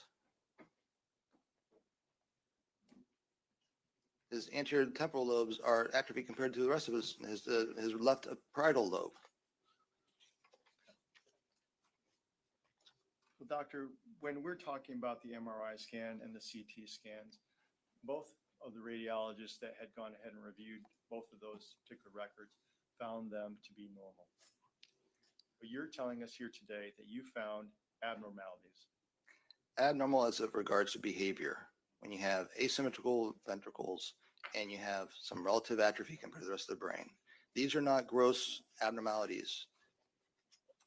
All right, well, let's talk about his behavior a little bit. Do you have any independent corroboration besides what Mr. Wilson told you on that particular day when you did the assessment and reviewed some of the records in this particular case with regards to the homicide that took place on the 7th of October of 2019?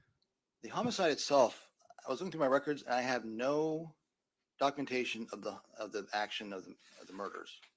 All I saw was I was able to see online. And I don't know if that's correct or not, so I can't testify to it. So you have absolutely no idea as to how Mr. Wilson was acting and or reacting and or interacting on the 7th of October of 2019. All I can say is that based on what I found, he's more likely to be easily agitated with difficulty controlling that agitation and acting upon that agitation with regard to consequence. But you were telling us earlier, what were the types of items that you had to review in this particular case?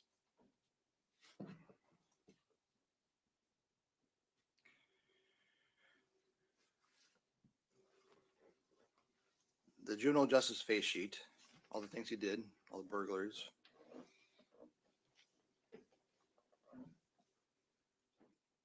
And a boatload of jail medical records from 17, 18, 19. A letter from his sister.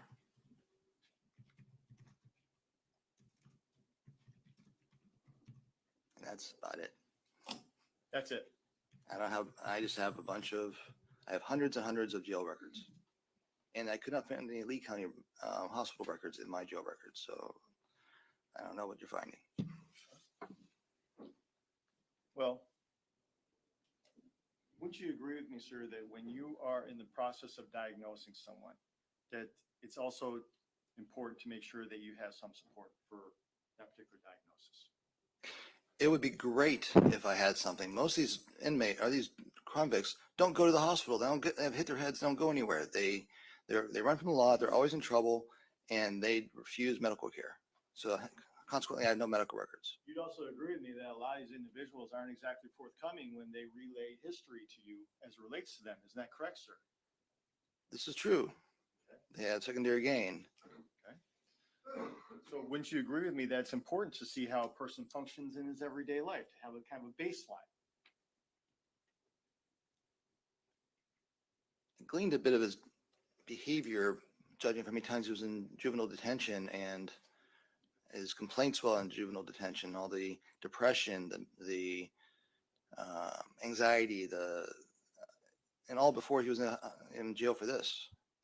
He's been battling mental health disease for a long time. Okay, well, are you also familiar with the fact that Mr. Wilson is also engaged in drug use over that period of time as well? Yes, I am. Okay, so whether or not a lot of these things are attributable to drugs versus a physiological aspect, you'd agree that's hard to discern. Isn't that not true? It is, but why do people use drugs? To escape their mind.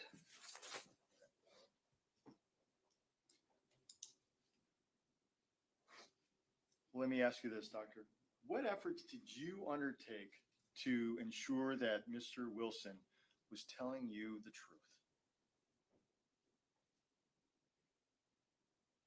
There's literally nothing I could do.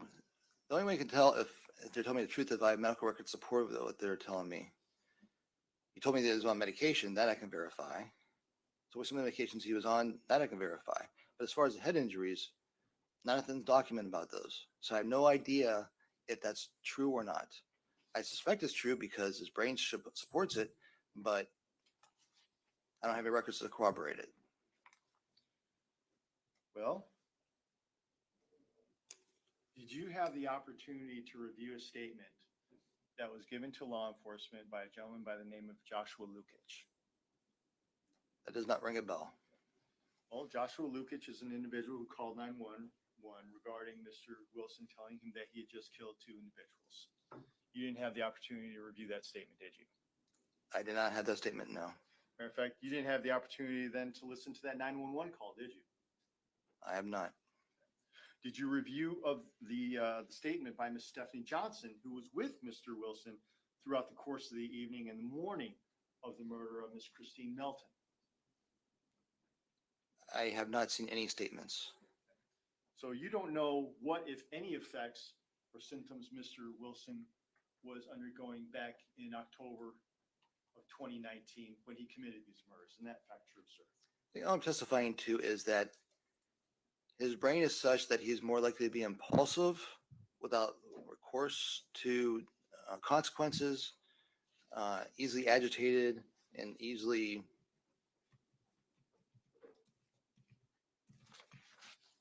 this fits within the realm of possibility. Well, it also fits in the realm of other possibilities, does it not? Objection, speculation. Overruled at this point.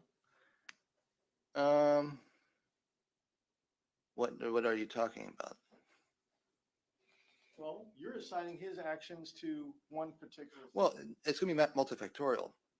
Yeah, this is just one aspect to his behavior. He's going to have drug use. He's going to have whatever is going through his head at the time. This is just one aspect that makes him more likely to do something awful than not. Well, did it affect his ability to have a relationship with an individual back in October of 2019? It doesn't stop him doing that, but it likely makes him more likely to be tumultuous. How do you know? I'm just saying, from his abnormalities, this is behavior that I would expect. I don't know it. I expect it. Well, did you have an opportunity to corroborate any of that information? Did you have an opportunity to speak with a young lady by the name of Miss Melissa Montanez? I don't know who that is, so no. But I had an opportunity to see him overreact and do things that he didn't want to do just when I was doing the mocha. I saw that behavior right there. Well, is in fact true, sir, that you didn't have an opportunity to see how he was acting back in October of 2019? I met him last week. How am I supposed to know what he did in 2019? Well, aren't you here to explain his actions back on the 7th of October of 2019, sir? Based on his neurological abnormalities only. You don't know what his ability was and what was going through his head when he went to a music venue that night, did you? As ventricular asymmetry is typically congenital and atrophy takes time to develop, I would position that these findings are likely predating 2019, probably sometime after he was a teenager. Well, if they're Or as a teenager. predating 2019, you would expect some kind of symptoms to be present at that point in time, would you not? Impulsiveness, agitation. How do I know it's not there? I would say that it's likely that he had those things then. Really? Well, you didn't bother to go ahead and speak to Mr. Lukic or Miss Stephanie Johnson, who had contact with him.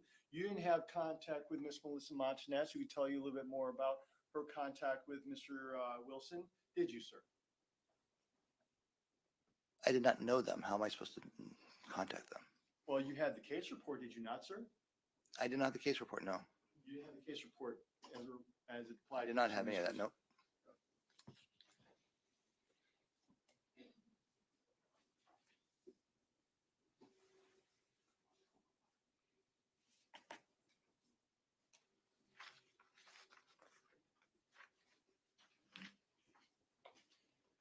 Sir, do you remember giving a deposition yesterday? No, I don't remember that. Yeah, I remember it yesterday. All right. Matter of fact, one of the questions I had specifically asked you was whether or not, and I wanted to make sure that I understood you correctly, was that you said you had a criminal justice face sheet, you said you had a case report, you said you had a series of medical records, you had a letter from Mr. Wilson, and then you had a school records. And I asked you if that was accurate. I had a face sheet, but it was Department of Juvenile Justice face sheet. I also asked you, sir, whether or not you had a case report. You told me that it was accurate. And I must have misspoke because I do not have that. So you misspoke twice? Objection, argumentative. Overruled.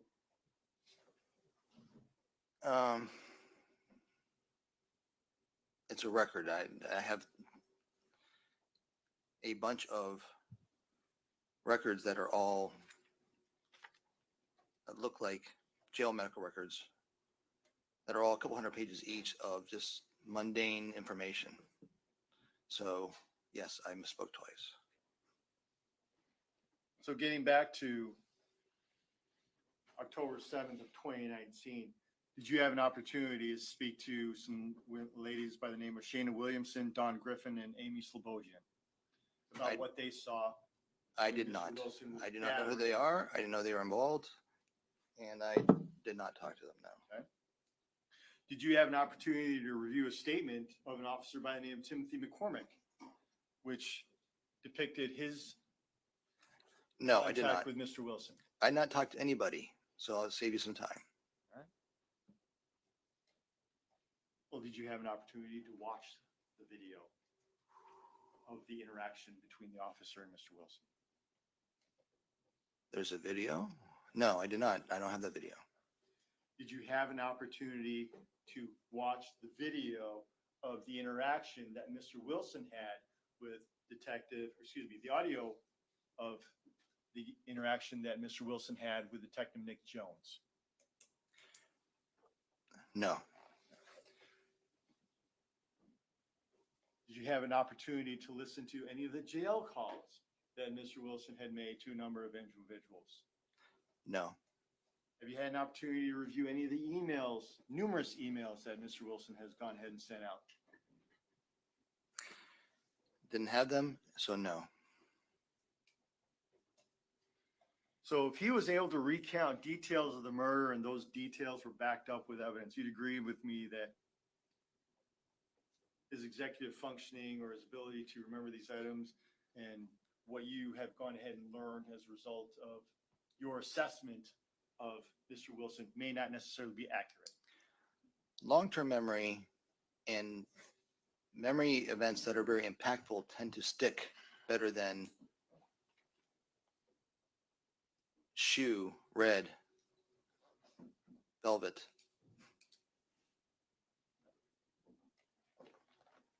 Well, when Mr. Wilson goes ahead and kills Miss Melton early in the morning, proceeds to attack Miss Montanez shortly thereafter, and then goes ahead and kills Ms. Diana Ruiz within a matter of 6 hours, and then goes ahead and reports that to Mr. Joshua Lukic, you'd agree with me that's relatively short-term memory, would you not? Those are major events. People tend to remember. Those are harder to. I mean, he's not demented. He just has some short-term memory loss. He has impairments. He's not totally out to lunch. So, doctor, if he's not exactly out to lunch, then is it fair to say, sir, that Mr. Wilson can function in normal society without a lot of those symptoms and effects that you were talking about earlier? I'm not saying he's incompetent. He has impairments that makes him more likely to be impulsive, easily agitated, and do things without consequence. And you said that he couldn't think these things through? Not in the moment. And in addition, because of amygdala atrophy, he's less likely to be able to calm himself down in a reasonable time.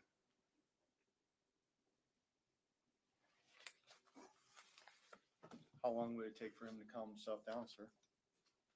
It depends on what's keeping it going.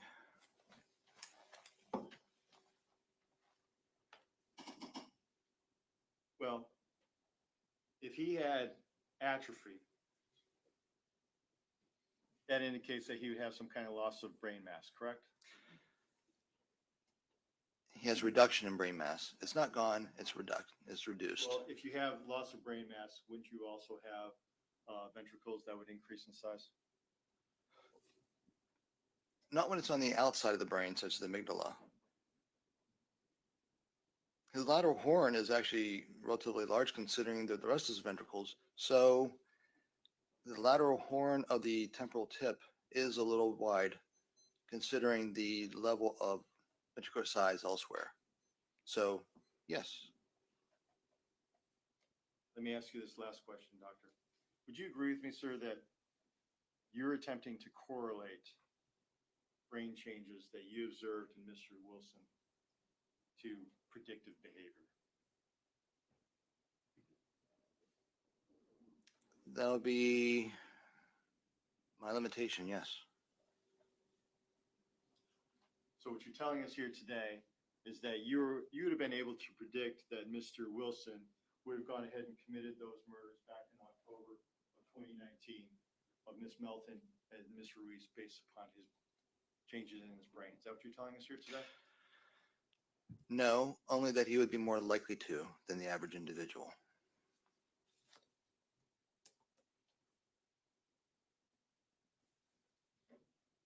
I have no further questions. Just a couple, Judge, thank you. Now, you had a chance among the materials that you reviewed was a CAT scan from 2023. Is that correct? I have the actual CAT scan. Okay. And that CAT scan was administered because Mr. Wilson had head trauma in 2023. Yes, So he had head trauma that he didn't even report to you on top of the other head trauma that he did report to you. correct. Now, just for clarification, CAT scan normally done at the hospital, like right after an accident. Yes. They don't always do an MRI. No, MRIs are more expensive. They take longer, and you need something in an emergency room to be very quick. CAT scans are quick, and they tell you what you need to know. They tell you that whether there's a hemorrhage, again, skull fracture, epidural hematoma, subdural hematoma, subarachnoid hemorrhage. Something Those are that things you you're want- looking for. Something that you want to know so that you could act in an exigent circumstance in order to stop that. Right. If he needs to be referred to neurosurgery and have a hole put into his head to drain a subdural hematoma, then he needs to have that done. But there's no bleeding, then there's really nothing to get overly concerned about. Because if there's like enteroparenchymal hemorrhage, then they'd be admitted for watching for swelling, and they need to have a flap put in their skull. Yeah, that, But if he has brain trauma, that wouldn't necessitate a CAT scan, would it? brain trauma. Yes. Well, typically you do a CAT scan if there's head injury because you got to make sure that you don't miss a bleed. If you miss a bleed, you're gonna get sued. All right, but do you have to have a bleed every time you have brain trauma? No, most of the time you don't.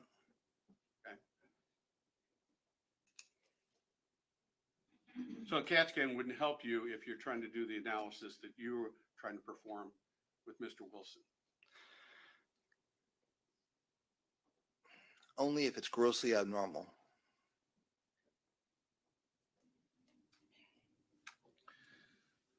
The test results from Dr. Eisenstein, you had an opportunity to review those?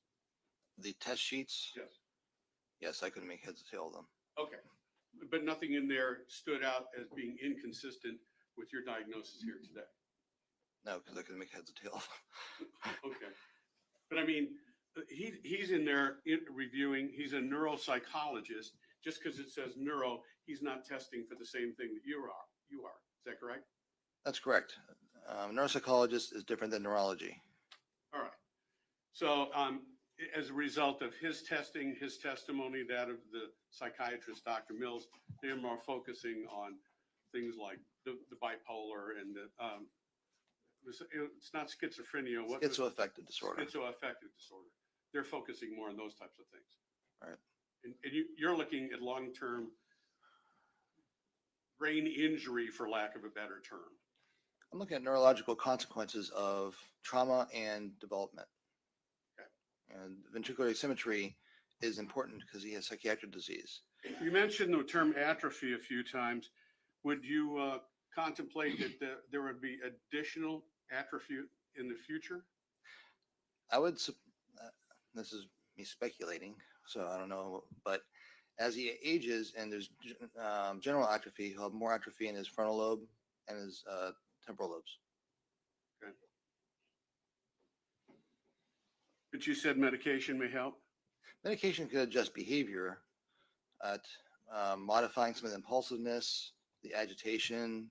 It's not going to regenerate brain tissue. No, it's not gonna bring it back, but it could be treated.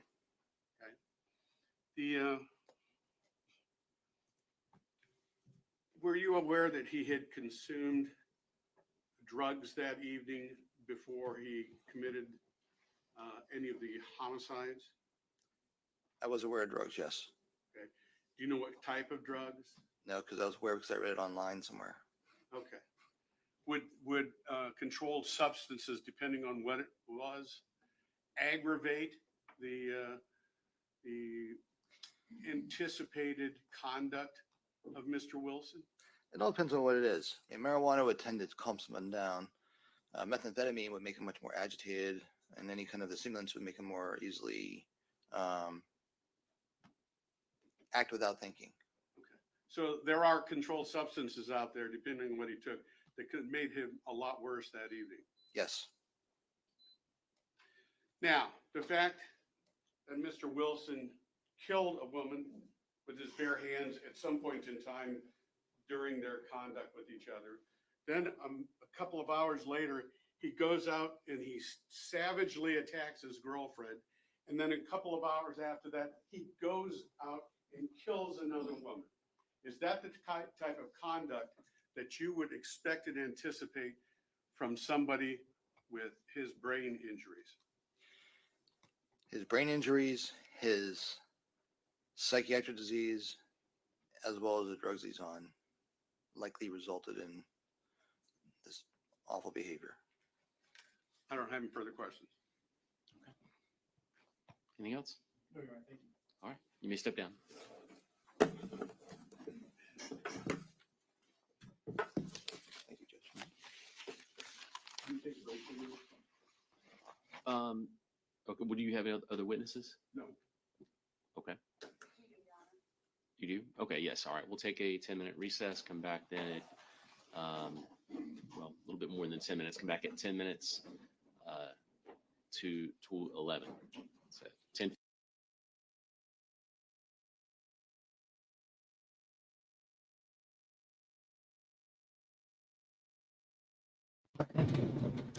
So 10 minutes to 11, they said. I want to know who that guy is, that because he obviously has to be somebody, because they allowed him to talk to Wade, the guy with the dreads.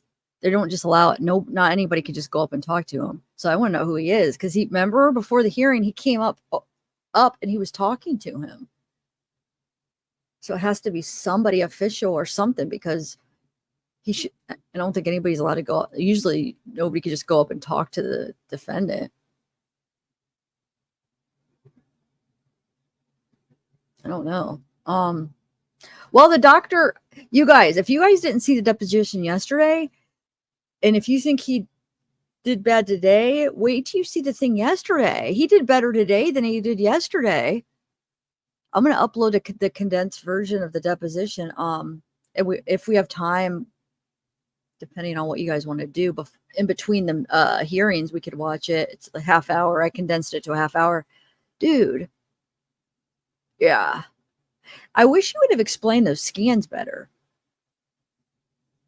because I wanted to understand the scans and he did not explain those good at all.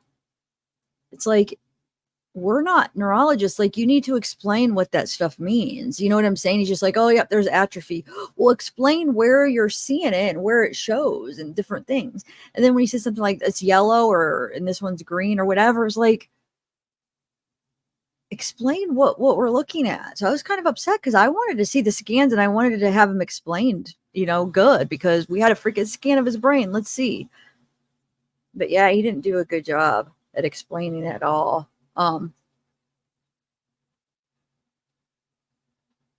Yeah, no, I don't think they did either. After going back and listening to the deposition yesterday, like I said, I took a bunch of notes, and remember, I was like, why wouldn't he say the conclusion if he found traumatic brain injury? Because when I went back and listened, it's because, yeah, there wasn't enough. You could tell it was so mild.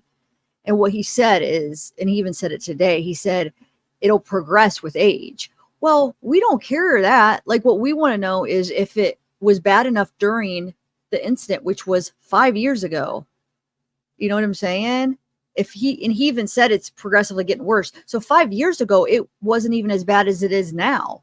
And now it's not even that bad. So 5 years ago, it was less bad because he said it's getting like it'll just actually slowly get worse, right?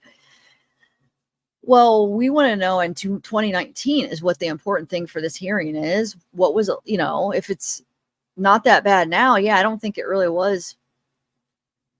Going back and listening, it's just, I don't think it constitutes as TBI is why. It's just a mild case of atrophy. So, but yeah. Here, I took notes. I took notes on the deposition. I want to see what I wrote again.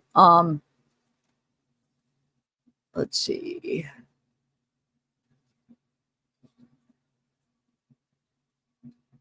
So from the deposition yesterday, some of the notes I took, it says, I put, which I want to look up some of these terms and what they mean. I figured we could kind of do it together, maybe if you want. But he said he had problems with his vestibular ocular movements. So that can mean that he has a problem with his midbrain or his vestibular apparatus, which we can look all what that means up. I didn't have time to look up everything. I just kind of took notes. And he said that would give rise to that, head injury. So some things that would give a rise to that would cause that. He said head injury, cold, Meniere's disease, or acute intoxication with alcohol. And then he talks about the cogwheel rigidity on his right. So he had that, which what that is muscular stiffness throughout the range of passive movement in both extension and flexion. It says your limbs move with small jerky movements. According to Dr. Rubino, he said you see cogwheel rigidity in people commonly exposed to antipsychotics, which doctor said it tells the doctor that Wade has been exposed to some antipsychotic drugs in the past, because the other option is Parkinson's disease, which he doesn't have. So he thinks that he's been exposed to antipsychotics, which we know he has schizoaffective disorder. It's not that weird to think that he has been, right? And I'm sure, I don't know, couldn't he just have asked Wade? Did Wade say he was prescribed to him in the past? And then another thing he said that Wade did is pass pointing on the left side.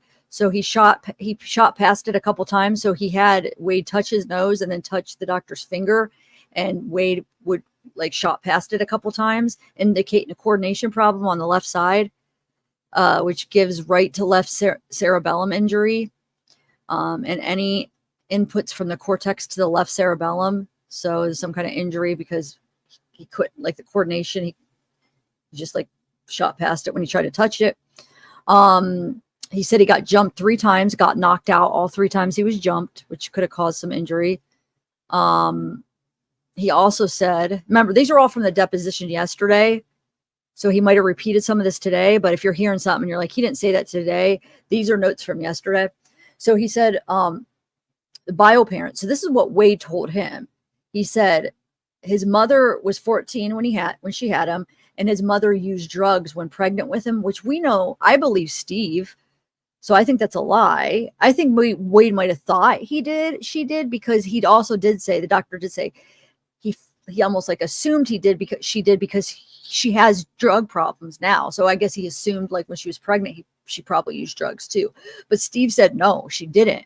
She didn't drink. She didn't do any drugs when she was pregnant with him. So that's what his biological dad said. And then he wanted to request for a CT scan. Request for CT scan. Oh no, hold on. Didn't request CT scan, but requested a PET scan. I don't know. I took a note. It said request for CT scans and MRI scans. He said he didn't request CT scan, but requested PET scan. For some reason, they didn't give him the PET scan. He also said, I remember he said yesterday, he said the MRI is basically useless by itself. That you need a PET scan. And it's well, then why didn't he request one? I don't know. But there was a CT scan in 2023, which showed it was normal. And then it says MRI shows mild ventricular asymmetry. Asymmetry. results in cognitive and emotional problems in the setting of a psychiatric disease. So the mild ventricular asymmetry shows results in cognitive and emotional problems in the setting of a psychiatric disease. So I want to look more into exactly what that's saying, because doesn't he have, I don't know, I'm gonna look into that, but it says also didn't have neuroquant, which remember he said he didn't have it, but he measured it himself when he was measuring the two hemispheres and the ventricles, and he was measuring the which I don't know, like, I don't know if I trust him measurement himself. But anyway, he's saying also didn't have neuroquant that would show asymmetry, as well as one of the impressions of his brain. It was that his ventricles are overall small. Sorry. So he's saying the ventricles, which he did say today, they're small. They're smaller than normal. Whenever you see small ventricles, they suggest that they have increased intracranial pressure, which could be why he gets chronic headaches. Bulk of his brain doesn't have atrophy, except you start seeing some atrophy in the frontal lobes as well as the anterior temporal lobe, which is impairment in executive functioning and memory, which reflect the MoCA results. But with temporal, you also get emotional unregulation. So mild atrophy, anterior portion and frontal lobe is where the atrophy was, as well as the bottom part inferior frontal cortex, orbital cortex, space between gyri. He said only drug that caused atrophy is alcohol. So that was because the prosecutor yesterday said, well, could other drugs cause atrophy? And he said the only drug that would do that is alcohol, which we know he was a big alcohol drinker. He drank a lot. I think that was one of the things he did. He did drink. And he said the other drugs would affect neurotransmitters. And that's why a PET scan would have been more useful to see what happened to brain, because it would tell more of the function, whereas MRI just tells structure. Well, then why didn't we get a PET scan? Anyway. And then that's where I took to know April 7th, 2023 is when he had the CAT scan. And he said some of the records he had was the jail medical records, Lee Health records. And with those records, they report that the ventricular system was normal for his age. So that's the notes I took from the deposition yesterday. But yeah. I don't know. Shoot, they should be back in 1 minute. That was perfect timing. It's 1 minute till he said 10 till 11. It's 10:49. Anyway.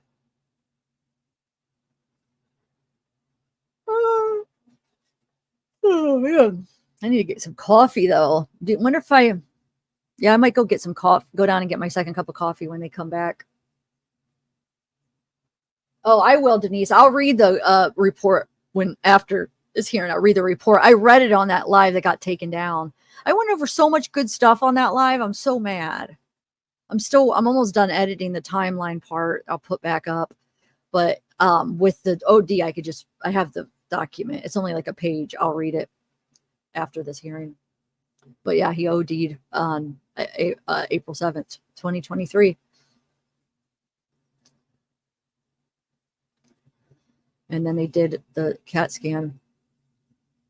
Now, if you caught today, he said they did that CAT scan after he got jumped, after there was he didn't say jumped, after an injury. How did they word that?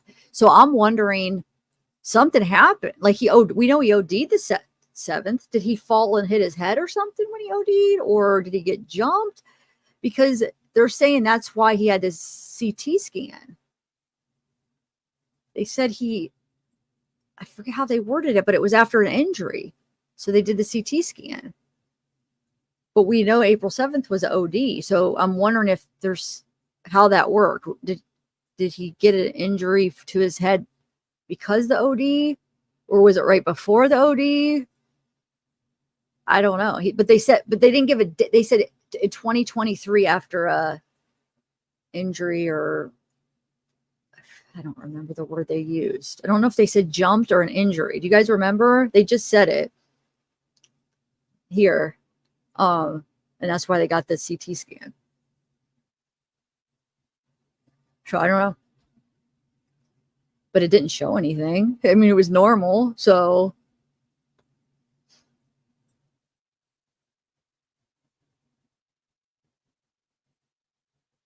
no, I know roaring. But no, but they said injury though. So I mean, it made it seem like it didn't make it seem like they were talking about the OD. I mean, I'm sure they of course they would do it for that too. But I'm gonna have to go back and see how they worded it, because when they said it, it didn't seem like they meant that. It seemed like it meant that he somehow hit his head or something, right? Did they say jumped? I can't remember what they said. I know he was jumped 3 times, the doctor said yesterday, but I'm talking about when the prosecutor brought up the injury in 2023 when he got the CT scan. I can't remember if he said jumped or injury. Oh, thanks, Sarah.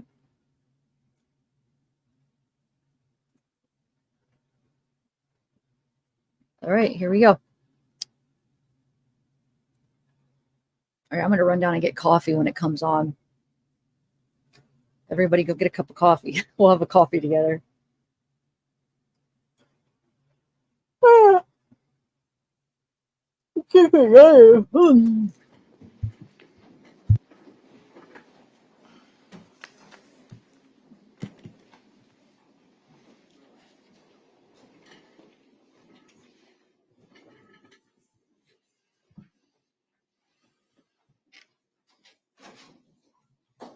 right, let the record reflect that the state's present, defense counsel, and the defendant are all present. We're ready to proceed. State's ready, Your Honor. Defense is ready. All right. The state calls Dr. Thomas Coyne. Okay, and let's make sure from the defense, there were no other witnesses from the defense. There's no other witnesses. I just have something to read into the record. Okay. Would you rather me do that now? Yes, I think this is your portion, and then It is. does your client wish to address anything in this hearing? I don't think so. Okay. All right. Mr. Wilson nodded his head no. Judge, this is a letter from the adoptive parents of Mr. Wilson. It's been 5 years since the worst of this began. You can't possibly understand how sorry we are for the families affected by this tragedy. We cannot change the past, but we wish we could. On that fateful day 5 years ago, not only were the lives and the dreams of 2 women lost, with their families left behind in shock and grief, but another family was left shocked and grieved over a different kind of loss. It's easy to recognize the victims and their families and to feel profound sympathy for all they suffered and lost. But one group that isn't often recognized as those also suffering is the family of the accused. Our journey of loss didn't happen all in one day as theirs did, but it was heartbreaking nonetheless. Wade was a joyful child, loved his parents and sisters, and was loved immensely in return. But over the teen years, and then especially in the early years of adulthood, Wade began to slip away from us, becoming withdrawn, erratic, and depressed at first. Then as addiction was added to mental illness, he became frankly paranoid and delusional, and the sense of loss became increasingly sharp. He was in the system for years trying to get help for his mental anguish and for his addiction. They put a tiny Band-Aid on it and then sent him back into the world without a diagnosis, medication, and without follow-up care. We tried to hold the pieces together, but had no idea how to find the support Wade needed to be the person he was inside. The system failed him, and that fateful day in 2019, we lost the last piece of the son we loved and all the hopes for his future. In those tragic moments, when the cancer of severe mental illness and addiction won, we lost our son, grandson, brother, nephew, and uncle. So we understand the despair, anguish, loss, and hatred for someone or something that takes away someone you love. Because despite everything, Wade is still our son, and we love him. The hopes and dreams of his life are already lost, but the human is still in there somewhere, tortured beyond what most of us can even begin to imagine. Taking his life will not bring back those two beautiful women. There is no justice on earth for that kind of loss. Taking another life only adds to the tragedy.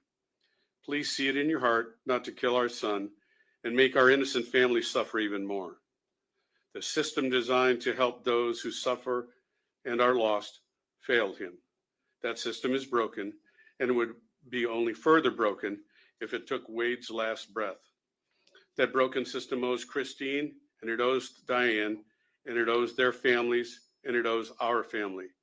It owes us all the peace that it did not provide to Wade. Candy and Steve Wilson. Thank you. We would rest.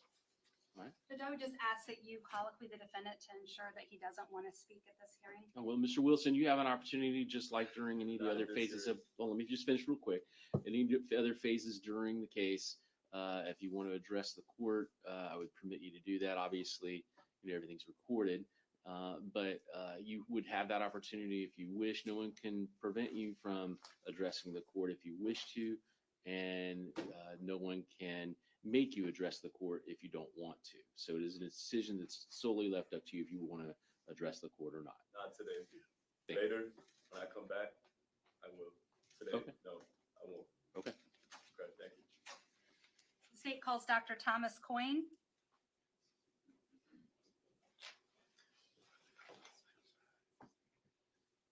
All right, sir, raise your right hand. You swear affirm testimony you give will be the truth, the whole truth, and nothing but the truth. I do. You can take a stand.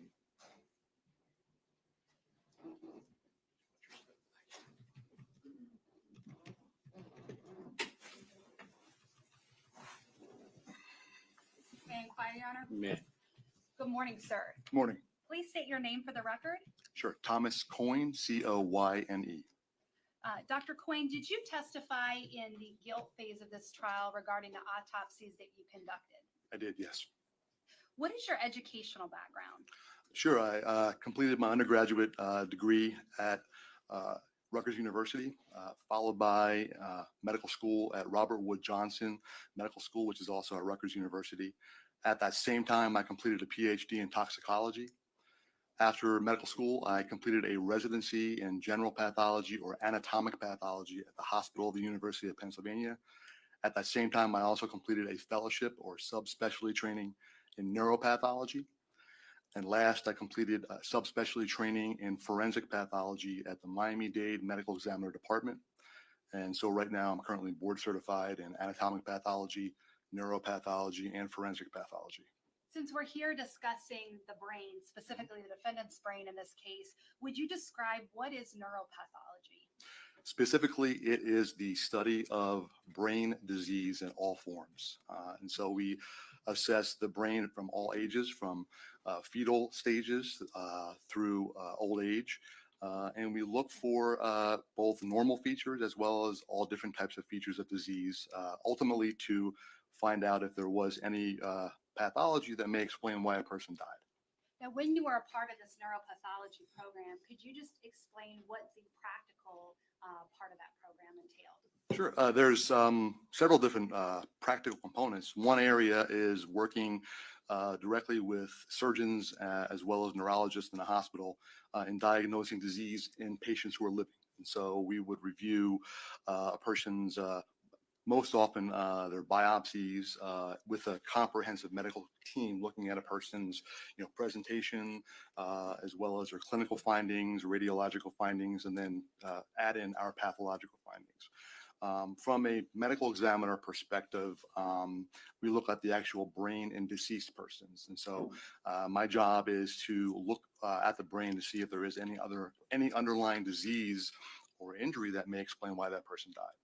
Now, how long have you worked as a medical examiner? Since 2014. And as part of your duties as a medical examiner, do you conduct autopsies on a regular basis? I do, yes. Approximately how many autopsies have you conducted?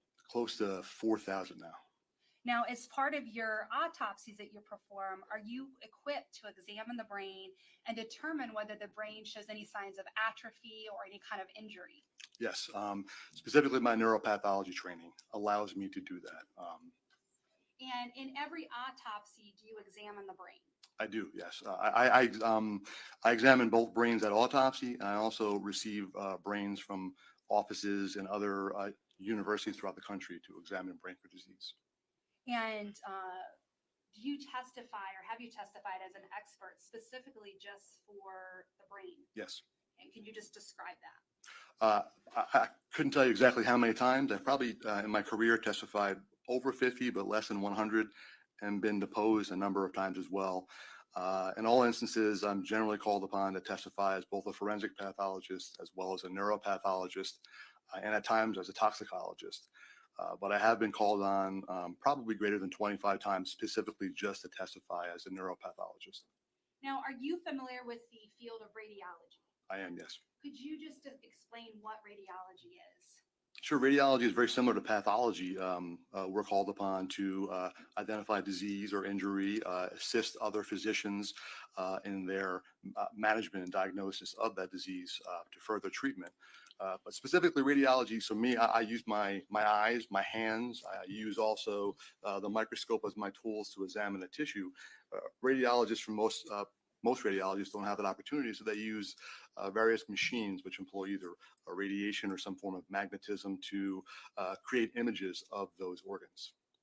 And do you believe that the field of radiology, someone who would examine those scans, is that an important field? Yes, very important. And is that a field that physicians and other medical professionals rely upon? Yes. Now, when a radiologist looks at a film or looks at a scan, is it common for them to issue their opinion? Yes. Can you just explain how this process works when a scan is ordered? Sure. So a physician would order a scan on a patient because they have a concern, obviously, based upon their clinical findings or the patient's presentation. So they would order a directed radiological image, depending upon what system they think is injured. So let's say, for instance, CAT scan of the head versus CAT scan of the chest. And then that radiologist would give their impression, their findings, which basically is just a description of what they're seeing on the imaging. And at the end of that, then they'll give their impression of what they feel is the underlying disease process that is responsible for those imaging findings. And so is it safe to say that these doctors and physicians rely greatly on those radiologists' impressions and findings? Absolutely, yes. Have you ever seen a situation where someone would order a radiologist not to put their impression or finding on a scan? Not in my career, no. Now, one of the things that was brought up was CT scans, and they're essentially, I believe Dr. Rubino testified somewhat that they're fairly useless. Could you describe what a CT scan is and what your opinion is regarding CT scanning? Sure. CAT scan is very similar to conventional radiography, but the machine takes multiple slices through a person's body, whether it's the torso, the head, the abdomen, the pelvis, or an extremity. And I think Dr. Rubino alluded to that it's the test we order in acute injury. So yes, it's very often ordered emergently because it's very good at picking up acute bleeding. So for instance, in the form of the brain, you can tell right away if a person has a skull fracture, if there is a hemorrhage in one of the various intracranial compartments, or if there is hemorrhage within the brain. But that's not to say that we can't get other information from that particular study. So we can examine brain structure. You can look at the relative growth structure of various brain regions. You can compare one side to the other. You can gain a good opinion as to what may be the underlying pathologic process that would then further direct other imaging or direct the other clinicians to treat. Now, so if you saw a CT scan that appeared normal with no issues, would it generally be, would new scans or other scans generally be ordered? Well, in the setting of acute brain injury, you're going to use a CAT scan first and foremost to see, is there a neurosurgical issue here? Is there a bleeding in the skull itself, within the cranium, that would require surgical intervention? Is there anything emergent there? After that is ruled out, let's say, you're looking at the brain structure. If you see no abnormalities, no acute abnormalities. So for instance, let's say you have a mass lesion or a tumor in one part of the brain that can certainly shift the brain substance from one side to the other. That would clue in somebody that there's something else going on other than hemorrhage there that we have to attend to. But if you see everything appears normal, it would not send that patient on to get further imaging. Because, as physicians, we first do no harm, right? And anytime you order additional tests, it subjects that patient for possible harm or complications of that procedure.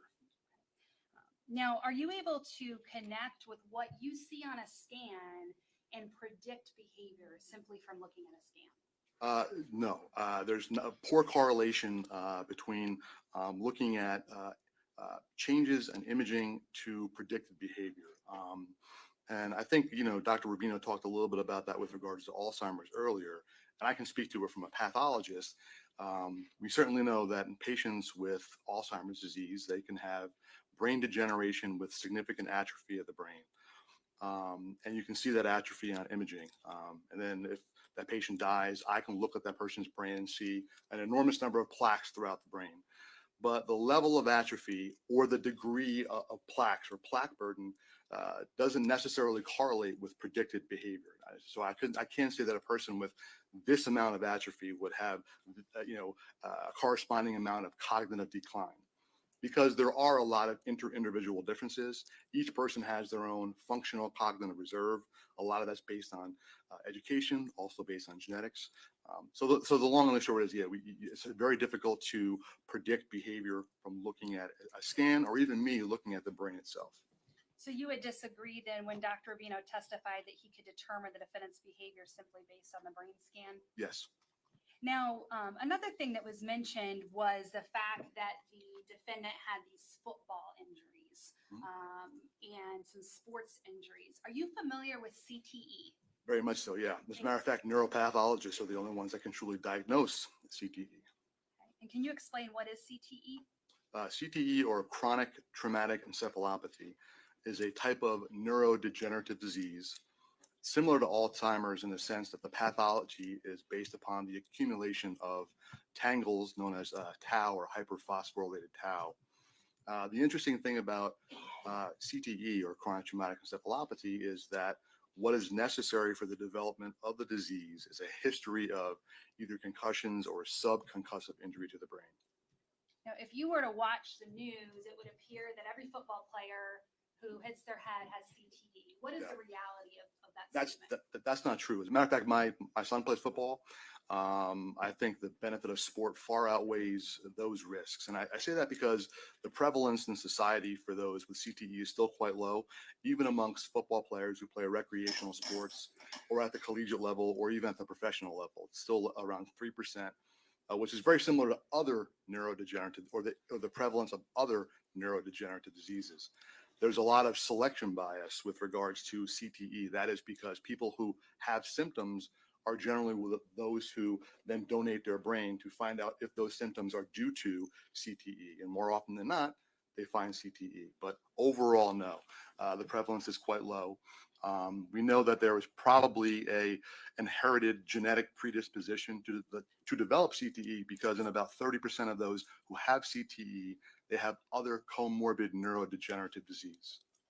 And would you expect to see evidence of CTE or some other abnormality such as that on the brain scans that were performed? You could not necessarily see CTE, but you would see, with regards to chronic brain injury, what you're looking for, because the brain only has a single way really to respond to injury, right? Chronic injury, for that matter, looks very similar regardless of what caused those injuries. What we're really looking at is the pattern, the topographical distribution of those injuries. And that really allows you to say, is this consistent with or similar to a pattern we see in CTE or a person who's had repetitive concussive injury? And looking at those patterns, is that the same analysis you would do for someone with traumatic brain injury? Yes. Now, you mentioned that you have training as a toxicologist. Yes. Now, are you familiar then with controlled substances and illegal substances and their effects on people's brains? Yes. Could you just briefly describe that? Sure. I mean, most of your stimulant substances, your psychoactive substances act primarily through brain receptors or specific brain receptors, mimicking the action of endogenous or normal neurotransmitters. And a lot of the desired effects are because of how it affects our brain. Now, would you agree that drugs could affect your ability to think or to plan and to cause you to act impulsively? Absolutely. Yeah. And would you agree that people can just do evil acts without having brain injury Yes. or without having a mental diagnosis? Yes. Now, as part of Dr. Rubino's testimony, he prepared a PowerPoint. I'm going to ask you in just a moment to come down. I want to ask you questions about those imaging. He mentioned 2 tests that were not performed. Do you recall which test he referred to that were not performed? Specifically, he talked about neuroquant and he talked about CTE with PET scan, looking at radioactive glucose uptake. Do you believe, based on what you saw in the imaging, that those tests were necessary or important in this case? No. And in why this not? case. Well, sure, because neuroquant basically is a computer program that we can use to process imaging, in particular DTI-based imaging, after the imaging is performed. And it's really used to establish a quantitative measure of the volume of a particular brain structure, in particular white matter or white matter tracts in the brain. And really the only clinical or the only indication to do so is if when you're looking at the MRI or looking at the DTI imaging and you actually see differences that would require further quantitation. In this case, there were not any significant differences in the DTI imaging to suggest further assessment with neuroquantification. And the same thing goes for CTE with PET included, because CT with PET, because you're looking to see if there are brain regions that are either hypermetabolic or hypometabolic, and those are usually brain regions that have some underlying pathology or injury. But in this case, these were normal imaging scans without any evidence of pathology that would require further specialized techniques. We also heard a lot from Dr. Rubino about brain symmetry and the size and the comparison. Sure. Could you just talk about brain symmetry, what that is? Sure. Well, it's just basically looking at or comparing one side of the brain to the other. And so I'll tell you with regard to this imaging. Now, just to give you a little background, so I probably look at about 700 to 1,000 brains a year, and I probably looked easily over 10,000 brains in my career of all different ages. Looking at a brain with my eyes and my hands is very similar to how we look at a brain radiographically. So when a person does a CT or an MRI, they're taking slices from front to the back or top to bottom or side to side through the brain because they can't do it physically on the person, right? Whereas I can physically examine a brain and I cut the brain the exact same way that a CAT scan or MRI does. So we're looking at the same thing. Our appreciation for brain anatomy is the same. As a matter of fact, an MRI hopes to get to the, one day to the clarity, if you will, or the resolution that I have looking at it with my eyes. That being said, the problem with looking at symmetry on the PowerPoint is that you're looking at one slice. So if I can just give you an example of comparing, especially the ventricles, because the ventricles are hollow structures within the brain. And if you can imagine, let's say 2 footballs placed here on the table side by side. We know that a football is conical in shape, right? So if you look at the front of the football, it's going to be, smaller. If I put a slice through both footballs, it's going to look smaller. As I move back to the middle of the football, if I put a slice, they're both going to look bigger, right? And that's assuming that I'm making that slice perfectly level with both footballs at the same exact level on the horizontal plane. But let's say if I just angle my knife just a little bit, where I get a little more of the anterior portion on the one on the left and a little more of the middle portion of the one on the right. If I look at that, one is going to look smaller than the other. It doesn't mean that there's true asymmetry. It just means the level at which I'm looking at is not really level, okay? So you really have to get a volumetric analysis of the entire ventricle and compare one side to the other, truly say whether or not one ventricle is larger than the other. Looking at one single slice can't do it. When you look at the slice that he showed there, you can clearly show that the hemispheres were on different levels. Specifically by looking at the inferior horns of the lateral ventricles, you can tell that they were not level. So to take a measurement of the ventricular size at that particular point was invalid. So it's hard to compare those two. Thank you. I would ask if Dr. Coyne could step down so Yes. I could ask him questions about the imaging. Okay. Sure. If we could have the microphone moved over just so we can hear.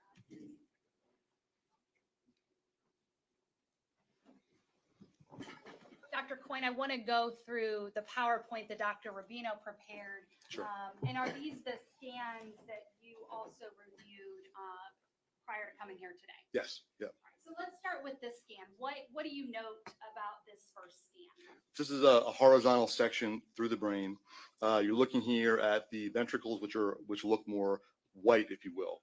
And what he is claiming that there is asymmetry between these two structures. But by looking at the posterior horns here, you can see the length difference between the two. That's because this is not a complete level section through the brain. You're looking at a different level from the right compared to the left. So you're not comparing the same. So you can't make an accurate measurement here from one side to the other. You're going to get different measurements because of that. And So you have to look at the volume of the entirety of the ventricle. And so based on that, do you believe there's anything significant? No, about this? and I'll tell you further why, right? So if you had asymmetry in the ventricles, or let's say, for instance, he also described that there was an abnormality in the size of the ventricles, that they were actually more narrow or smaller. They're not. This is actually appropriate in size. And he suggested that because of that, there's probably due to increased intracranial pressure. But that doesn't happen in isolation. Increased intracranial pressure is going to cause fluid from the ventricles as well as fluid from the vascular space to spill out into the actual brain tissue.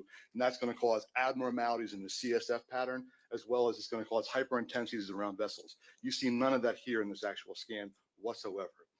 Not to mention, increased intracranial pressure is going to push the brain parenchyma out. The brain is trapped in the skull. That's nowhere to go. So if you increase pressure inside that skull, the brain is going to be pushed outward and downward. And you see no evidence of that at all here. You don't see any evidence. You see the normal sulsation right here, or the normal folds of the brain. You have no evidence of that increased intracranial pressure. More importantly, like I said, there's no overt evidence of abnormality in ventricle size, and that matches what the radiologist saw on both the CAT scan and the MRI. And what was the radiologist's opinion on the MRI? The MRI was that there was no difference in the size of the ventricles, and that's important too. I know he had mentioned that normally a person wouldn't make comment of that on an acute CT. They very well would make comment of that, because if you see asymmetry on a CAT scan, what it suggests is that there's perhaps some underlying mass process that's pushing or changing the size of that ventricle that needs further evaluation. So a radiologist would certainly make note of that, and a doctor would certainly have to follow up with that. Now, he also mentioned about the space, made some issue about the space between the skull and the brain. Can He you talked about, describe yeah, that? sure. So this is a little bit higher up, so I can't really see the temporal lobes here, but you can certainly look at, so here's the frontal lobes of the brain. The orbital frontal lobes are the part of the frontal lobes that curve underneath. And normally when you're comparing the width of the sulci of the orbital frontal lobes, they're going to be a little bit wider than the normal sulci that you're going to see on the lateral frontal lobes, as well as the sulci that you're going to see moving posteriorly to the temporal lobes. So what he's describing here is just the normal spaces between the individual gyri of the brain. And how do I know that? Because the cortical, so if there was atrophy, you would have loss of brain substance. You would have loss of gray matter, and you would have loss of white matter. The cortical size is of normal thickness. There's no loss of cortical size. More importantly, the distance here is all normal. So there's no loss of white matter underneath here. You don't have atrophy in the absence of loss of brain substance. Brain substance is absolutely normal. More importantly, this is all the white matter from here travels down through the center of the brain into our spinal cord. If you lose substance, you get an increase in size in the ventricles. That's well known, and that's not seen here. So I see no evidence of atrophy at all on this brain. More importantly, when you look at the temporal lobe, he describes changes in the amygdala and the hippocampus. There is no atrophy whatsoever that I can see at all looking at this. More importantly, any atrophy, if there was, certainly I don't think wouldn't have any behavioral readout. We could go to the next slide, please. What are we looking at here? Is this just more of him trying to say? This is just, yeah, him using whatever program he has on his computer based on a scale that it has to measure the millimeter size or width of these ventricles. But like I said, look at the differences here between the posterior horns. It shows you that this is not on the same level. So it's slightly off. So you're getting more of an oblique or tangential cut through here, because again, like I said, you're dependent upon a person laying in the MRI tube. Nothing is going to be 100% level. So you really have to look at the entirety of the volume of the ventricle. So look at the volume of the ventricles at multiple levels, not just a single level, and take a measurement and then make an assessment of that. But like I said, if you did have alterations in this, then where is the alterations in the rest of the brain? We don't see that either. And for the record, you were just referring to slide 3 of Dr. Rubino's PowerPoint. We're going to go to slide 4 forward? What do we see here, doctor? This is moving more anterior. This is moving more up towards the top here. Again, you're just looking at the white matter, but what we're looking at here, so this would be white matter tracks here. And again, he's talking about these spaces that you see here between the frontal lobe. Again, you could tell that they're at different levels, right? Look at the sulsations different, but more importantly, the white matter pattern is normal. The width of the white matter, I don't see any evidence of atrophy there. More importantly, if you have trauma, let's say we're saying this is due to brain trauma. All right, this is due to a deceleration, acceleration type injury or direct brain trauma where a person has an impact and then the brain moves both linearly, slamming into the front of the skull and the bottom of the skull, and then rotates about its center axis. And that causes a shear strain to the brain. Number one, it deforms the brain substance. And because the gray matter and the white matter are at different densities, they move at different speeds relative to each other, creating shear strain stress that affects not only the gray matter itself directly, much like if I punch myself in the arm, I'm going to get a bruise. And maybe if I don't get a big bruise, I'll get a little redness or definitely a change. Well, you would see that long term on the brain if you had a significant brain trauma. You would see hyperintensities, calcifications around small vessels. You may even see atrophy. More importantly, you would see an abnormality in the white matter pattern due to that trauma, or you would see alterations at interface between gray matter and white matter, in particular along the long tracks that cross the hemispheres and go downward into the spinal cord and brainstem. And we don't see any of those changes here. We can go to the next slide, which is slide number 5. What do you see here, doctor? This is just, again, another example looking at the ventricles and trying to make an estimate that there are abnormalities in ventricular size. Also, arbitrarily choosing one point versus another point. Again, you can't make an assessment of ventricular symmetry by doing that. We'll go on to the next slide, which is slide 6. What do you see in this slide, doctor? Sure, now we're looking more towards the base of the brain. Here's the temporal lobes right here. You're looking into what would be, here's the midbrain right here. And it was probably more pons, actually, pons, midbrain to pons, cerebellum. More importantly, when I look at trauma in a brain of someone that's had significant impact trauma, I'm going to see white matter pathology, very commonly in the cerebellar peduncular white matter that comes from the brain and brainstem into the cerebellum. I don't see any changes of that here, but more importantly, I don't see any atrophy of the parahippocampal region or occipital temporal region, which houses the amygdala and the hippocampus. So no, I see no evidence of atrophy here at all. All right, so if we could go on to slide number 7. Doctor, what do we see here? Is this just a further? Yes, it's just another look at, yep, another level of that same region. And again, everything appears normal in that slide? Yeah. All right, what about slide number 8? This is actually a great just image looking again. This is now the orbital or the frontal portion of the brain here. And again, this is normal distance or normal spacing between these gyri that you see in this part of the brain. More importantly, as I said, you do not see the atrophy that I normally expect to see when it comes to trauma. The asymmetries that you see here in DTI pattern are quite normal in individuals because there's a functional, there's a functional hemispheric differences in white matter pathways, right? So there are laterality in functions within our brain because of our experiences, things we learn to do throughout our life. There's going to be differences in density of myelination and white matter in our brain, which will present as asymmetry. This pattern here is not something that I would be consistent with traumatic brain injury. Moving on to the last slide, which is slide 9. Doctor, is this just another? Looking a little further backwards. Yep. All right, and again, no abnormalities, nothing here that suggests any kind of brain injury. Agreed. Okay, thank you. You can step back up.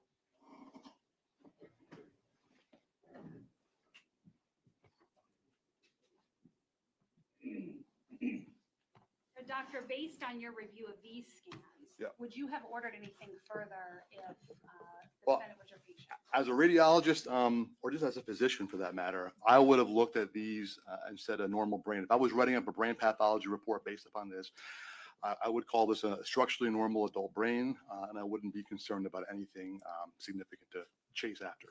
Now, another thing Dr. Rubino testified was about lateral asymmetry on the 2023 CT scan Mhm. that was part of the medical records. Did you have the chance to review that? Well, yeah, I did see those CAT scans. I know what he's referring to, and he's referring to basically the same asymmetry that we pointed to on the screen there. That is an asymmetry in the lateral ventricles, which were not noticed by the radiologist, and certainly I didn't notice any changes either.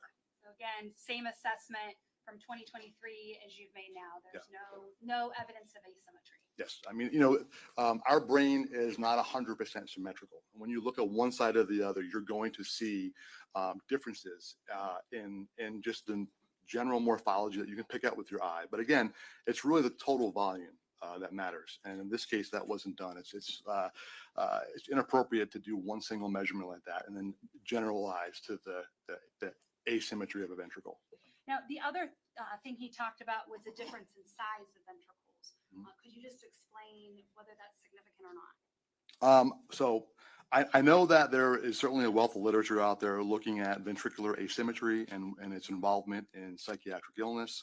The problem is that, still to this day, whether you have schizophrenia, bipolar disorder, or other well-known psychiatric illnesses, there isn't a neuroanatomical substrate that allows one to diagnose an underlying psychiatric condition. And so we can try to generalize by saying, well, this brain region is involved, we know that this brain region is involved in these types of behaviors. So therefore, if we see a change here, we would expect to have this kind of behavioral abnormality. But that doesn't necessarily always hold true. There's certainly a lot of compensatory changes from one side of the brain to the other. And again, like I said, there's different functional reserves from one person to the next. And again, based on the CT scans and SMRI, you saw no evidence of any sort of. I did not see any evidence. And more importantly in this, I didn't see any limbic system atrophy. Did you see any damage to the amygdala or the hippocampus? I did not.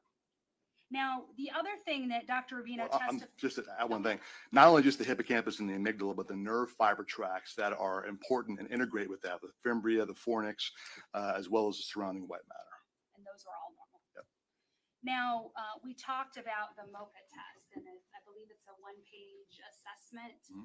How would you describe the MoCA test? Well, clearly my patients wouldn't respond well to that because they have no pulse. But what I would say, that's certainly something that someone uses as a upfront quick assessment. It's certainly not I wouldn't base my diagnostic or my diagnoses, on that. It would clue me into what I should do further.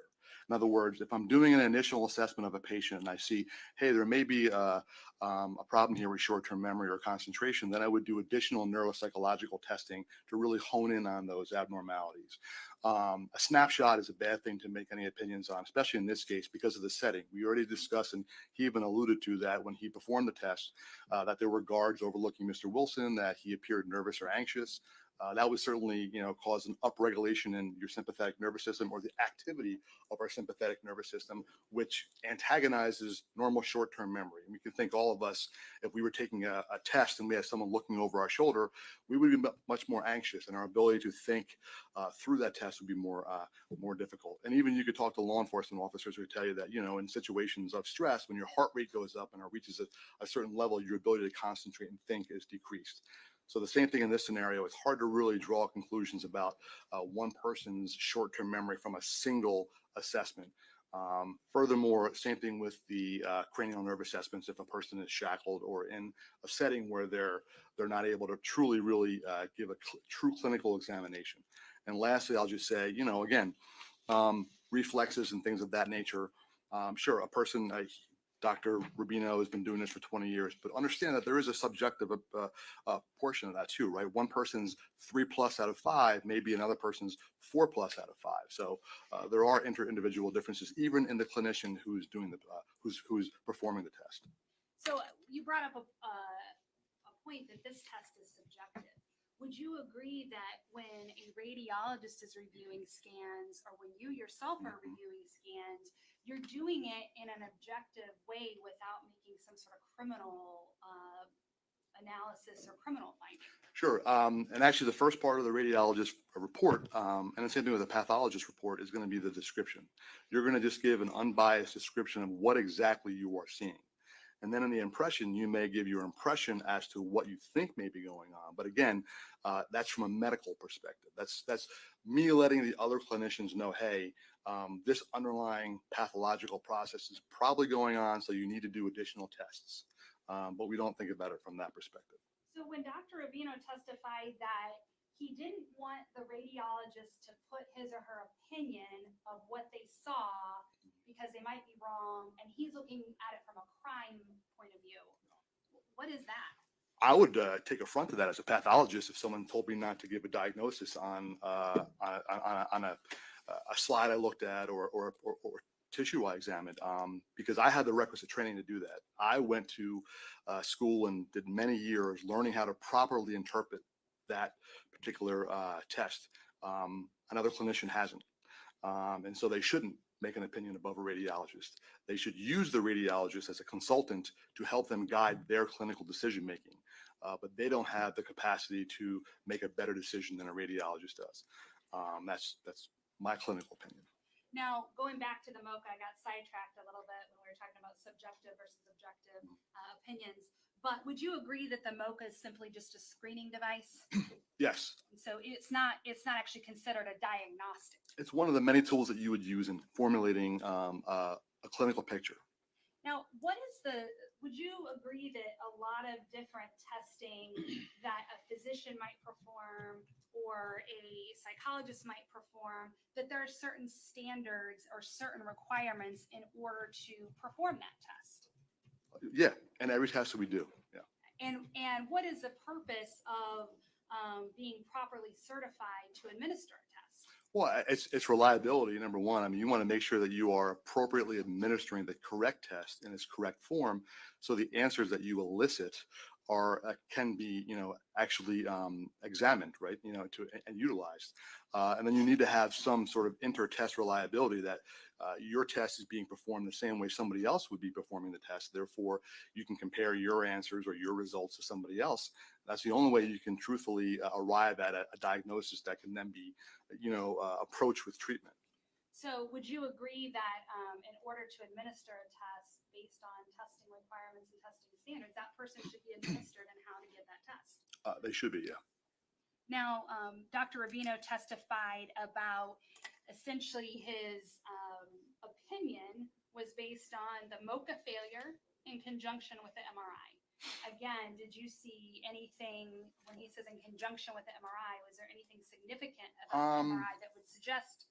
Several things I'll point out. I mean, I know he saw the MRI findings and he made the assumption that there was atrophy of the frontal lobes as well as the anterior temporal lobes, which I did not see any evidence thereof. Furthermore, the radiologist didn't see any evidence thereof. And he made the assessment that that was due to a history of trauma or chronic traumatic injury. But looking at those brain scans, I can clearly see that there is no evidence that I can find of traumatic or the patterns that one would expect to see in chronic traumatic brain injury. Furthermore, he goes on to talk about the hippocampus and the amygdala, which those being in the limbic center were somewhat atrophic and therefore can be used to explain perhaps a person's impulsivity. But I did not see any changes there in the amygdala or hippocampus to support that suggestion. Going on even to the cranial nerve exams, I know he had mentioned the the jerk nystagmus, the horizontal jerk nystagmus, as well as the cogwheel rigidity.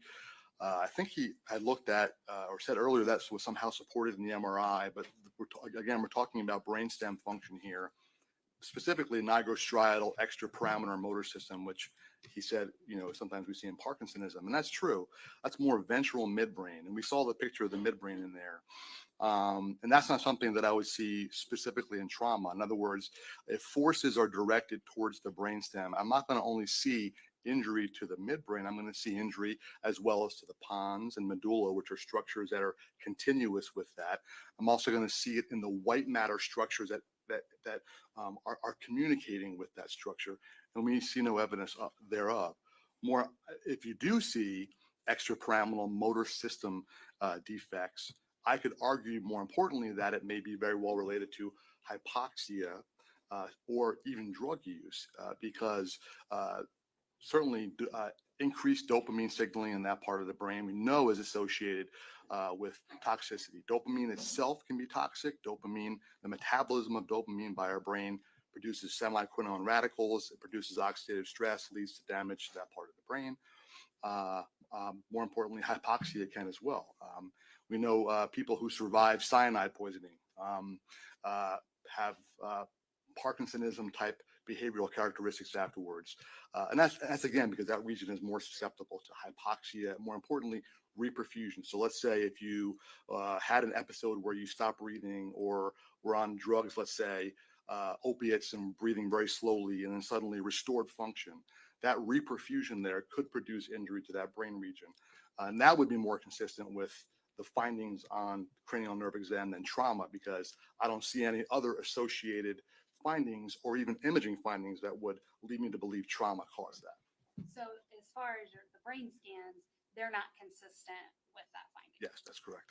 And I know you already talked about reviewing that CT scan from 2023. Defense referred to that incident as head trauma, but was there in fact any evidence of head trauma? He was no, and so certainly from an acute perspective, no evidence of trauma to either the head, the skull, the brain's coverings, or the brain, and certainly did not see features that would make one think or suggest that chronic brain trauma was present. And again, atrophy would have been reported on that CT scan had it been observed? Yes, especially, because of the presentation of the patient at that point in time. You're trying to figure out, what's causing this patient's underlying condition. If there was a period of hypoxia related to, let's say, drug usage, that would be very important. And was he in fact hospitalized for overdosing in the jail on fentanyl? That is what I had read in the records. Now, looking at that scan in 2023, would you have ordered any additional testing based on the radiologist findings or based on your review? Based on the radiologist findings, no. I would have looked elsewhere. In other words, I would have determined from that point in time there was nothing for me to be concerned at within the skull. Now, another thing we heard about today is these self-reports that the defendant gave of being in car accidents and sports injuries. Did you find any actual evidence of those things or those incidents? If there was a significant head injury, impact trauma, leading to either subarachnoid bleeding, which is bleeding on the thin coverings that are immediately surround our brain, and would make sense, right? If you're in a car accident, your head slams into, let's say, a windshield, your brain's also moving at that same speed and will slam into the skull. And that will can produce a bruise on the brain itself. So you would see hemorrhage in the brain tissue, but you may also see a tearing of the tissues that surround the brain, causing subarachnoid hemorrhage or subdural hemorrhage. I know it's a long explanation, but the point is that I saw no evidence there of that having happened. Okay, and going back to those injuries, though, would you agree that those are all just self-reported, that you never saw any medical records or admissions records or anything to support that he had, in fact, been injured? I would agree, because looking at the imaging, I wouldn't predict that there had been significant prior brain trauma.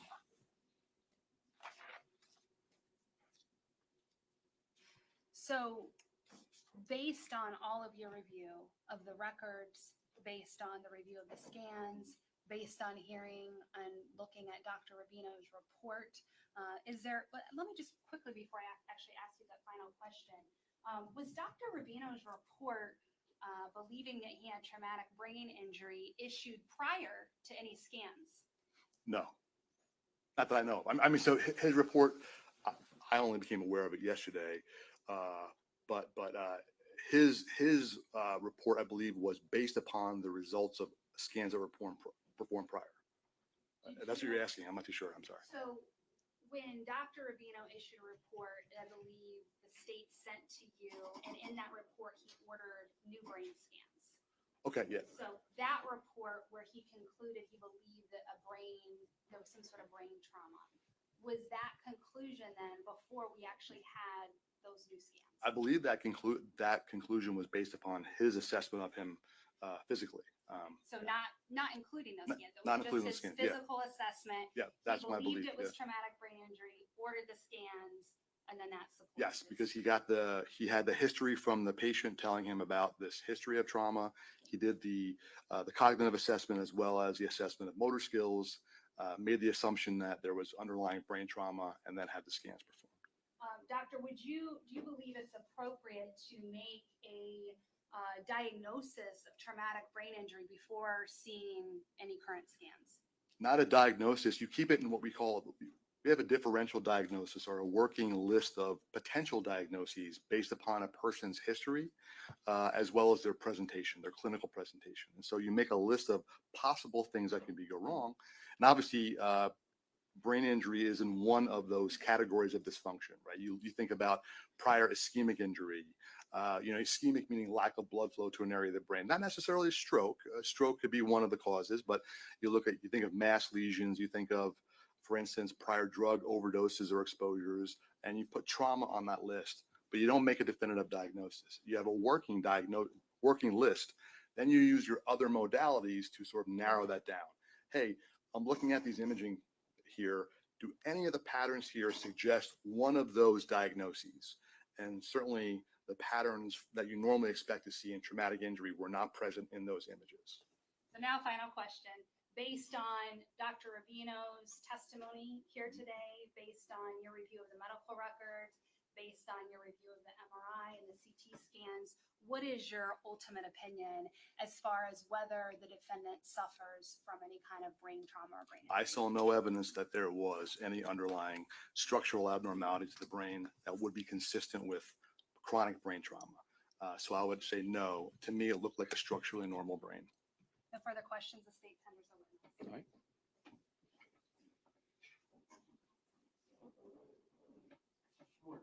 Good morning. How are you?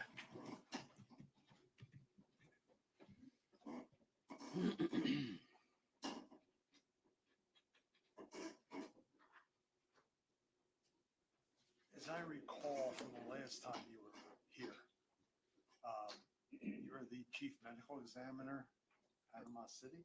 Tallahassee, Tallahassee. yeah, District 2. Okay. And you're still doing that? Yes, How long have you been there? I've been there since May 1st.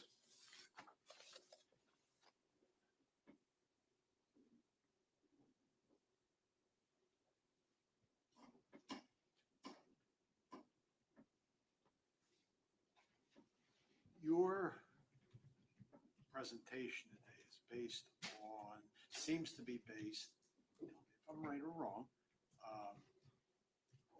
on Dr. Rubino saying, well, there is traumatic brain injury. Is that your No, conclusion? I looked at the CAT scans and the MRI without forming, as I always do, before I form an opinion upon, even on my autopsy cases or cases that I perform a neuropathology examination on. I do not like looking at the history before I do an examination because I do not want to be biased as to what I am seeing. I then go back and I look at the actual history or what we think may have happened in a person's past to see if I'm seeing any features that would agree with that. But in this particular case, no. I looked at the brain scans and looked at the brain scans just like I would look at an actual brain. And I made my diagnoses and compared them to what Dr. Rubino had said, and then looked back to see if I could figure out what he was referring or how he arose at those conclusions. And I didn't agree with those. You didn't agree that there was the atrophy? That's true. Yes, because again, atrophy doesn't occur in isolation, right? So atrophy has to happen for a reason. Just Yeah. what is atrophy? Sure. Atrophy just generally refers to shrinkage, right? So loss of normal size. When we're talking about the brain, atrophy refers to loss of substance or brain tissue, in particular, the neurons that make up that's the sort of the most important unit of the brain are the neurons and then the associated nerve fibers. As you get older, doesn't your brain shrink naturally? Not naturally, pathologically, but yes, it will atrophy. Yeah. Well, on those images that you just looked at, in the frontal region, Mhm. there are dark areas.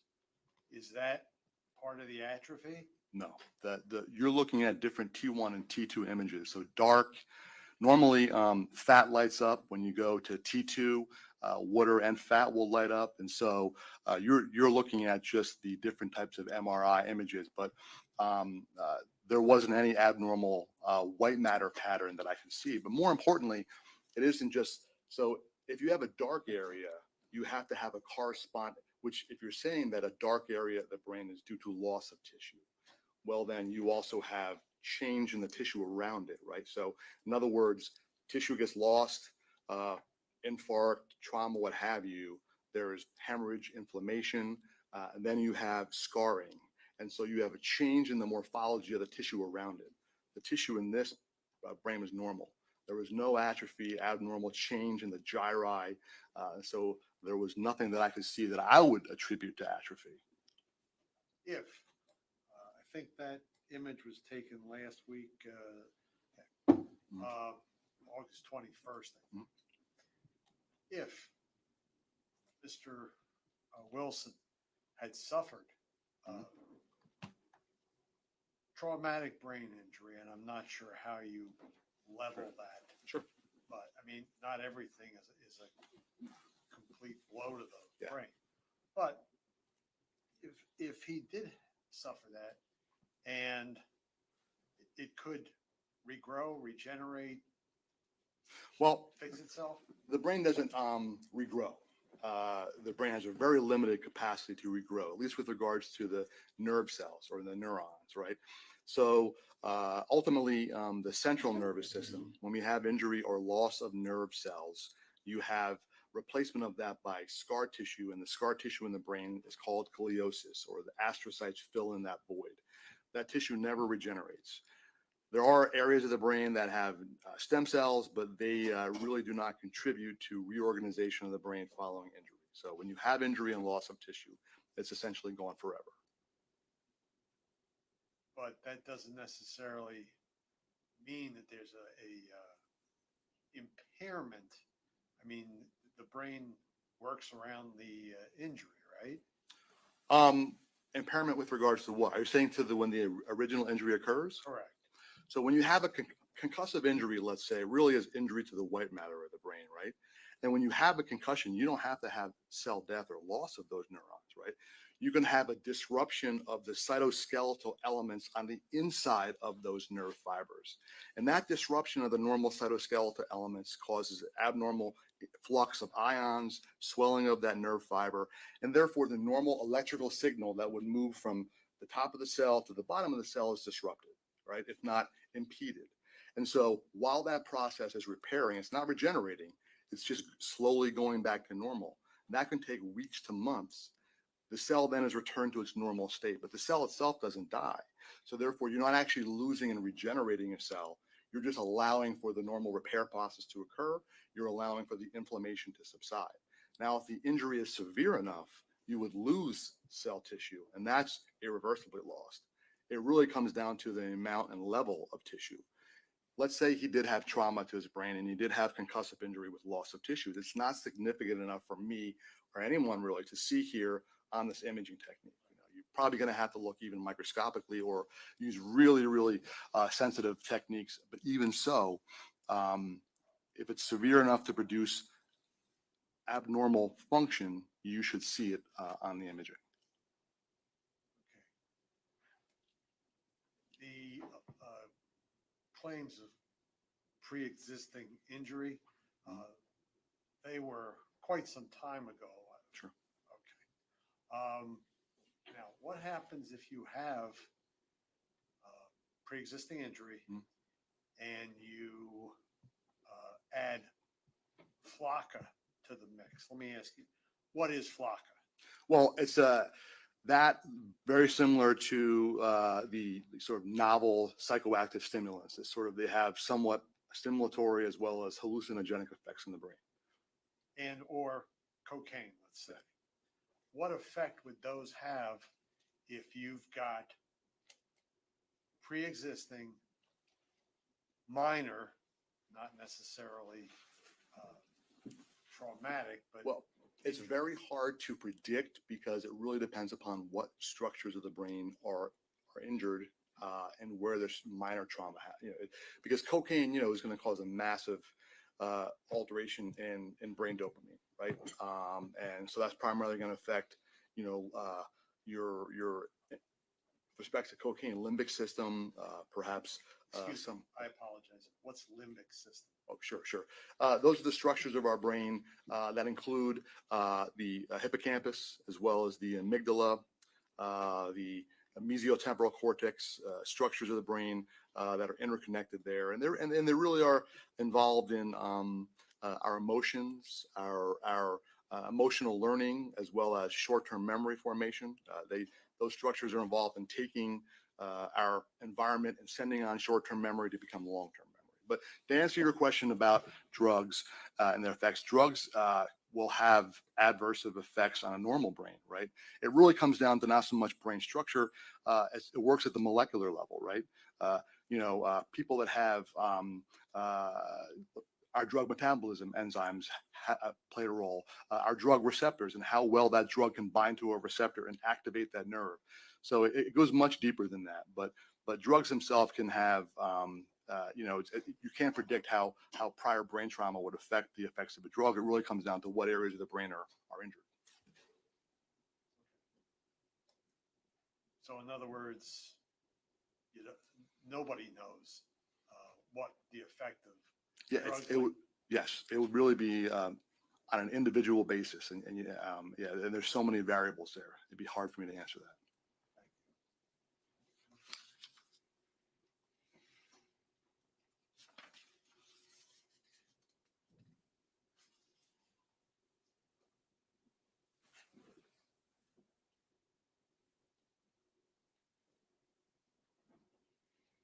May I have one moment, Judge? You may.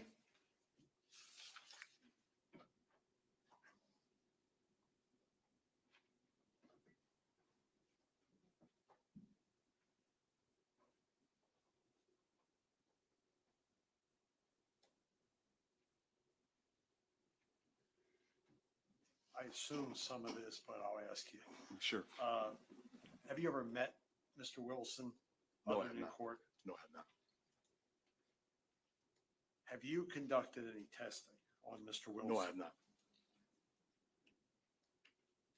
Did you review, other than what you've testified to from Dr. Rubino, did you review testimony of any other professional witnesses? I did not. You reviewed the test results, or at least the imaging from Dr. Rubino? I reviewed the images that he reviewed also, as well as the medical records that had the radiologist review. I heard and I read what Dr. Rubino said about it from his deposition. Did you ever review the MRI of Mr. Wilson? I reviewed, all those images. Okay. And there were what, 8 images? There were several imaging studies that were performed. Yeah, I can't recall the exact number, but yeah.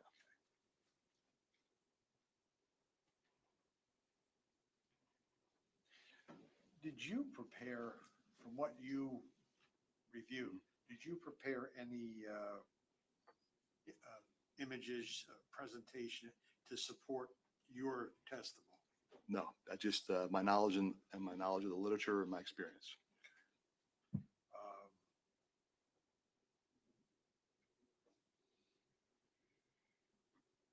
Are you aware of any psychiatric or neuropsychological diagnoses in this case? In this particular case, no, I did not review those reports. And you're not qualified to controvert diagnosis by either Dr. Rubino or the radiologist. Well, when it comes down to looking at brain structure, absolutely I can. That's my job. Okay.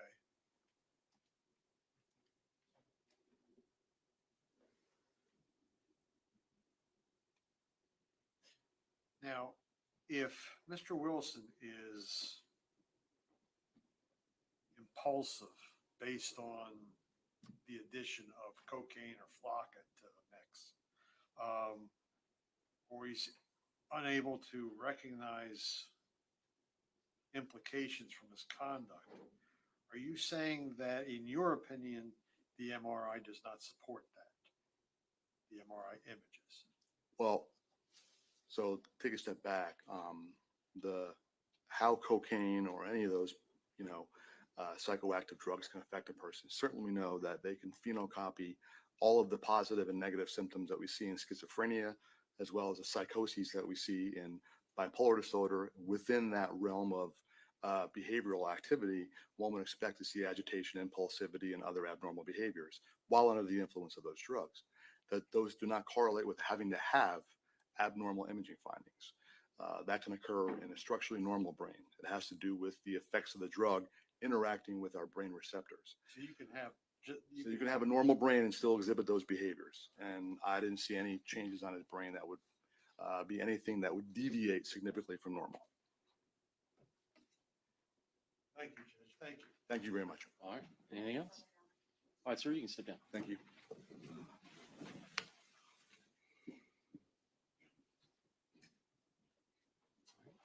Any other witnesses from the state? All right.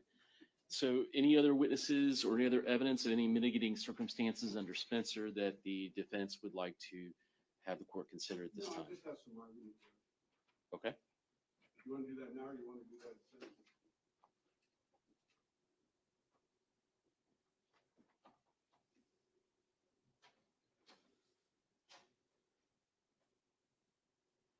If you want to present argument now, and I'll give you an opportunity to address the court again at sentencing, you can do both, or choose whichever you would like. I'd rather do it at sentencing because of something that my client said when you inquired of him. I need to talk to him. Okay. Very well. So you'd rather wait until this afternoon? I would. Okay. All right, then. So at this time, then, we'll be in recess until 2 o'clock this afternoon. And see you then.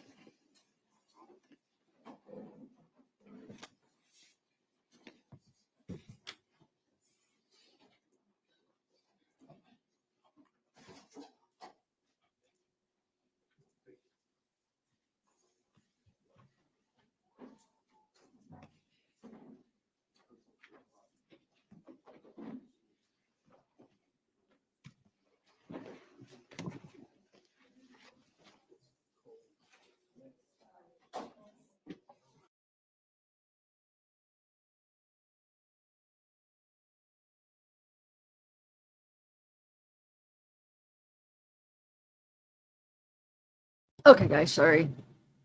Dang, I missed the best part. Not the best part, but I missed the one freaking part I really wanted to see. I heard like I missed the part where he was talking about the drug test. I was trying to like listen to it back to catch up. I wanted to see what he said about the when they brought up the drug test or the OD. I'm so mad.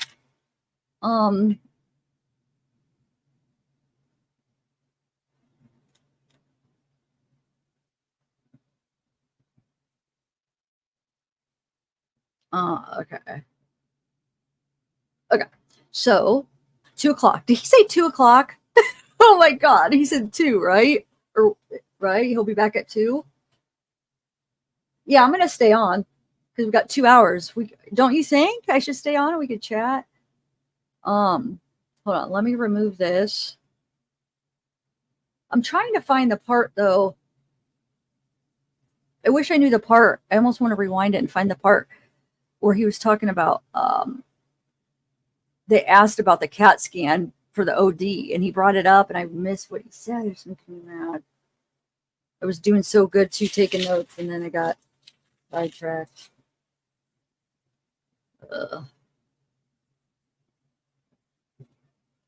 All right. No, I'm staying on. Yeah, we're gonna chat. I was trying. Hold on one second. Let me see. I kind of tried to find the part. Just give me 1 minute.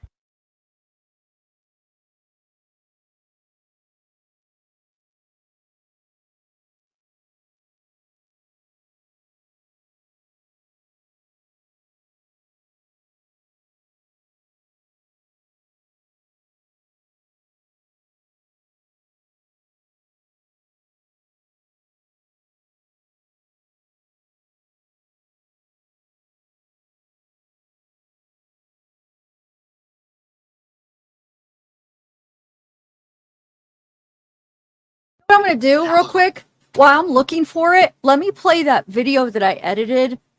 If you guys don't mind, it's a half hour. It's with the doctor.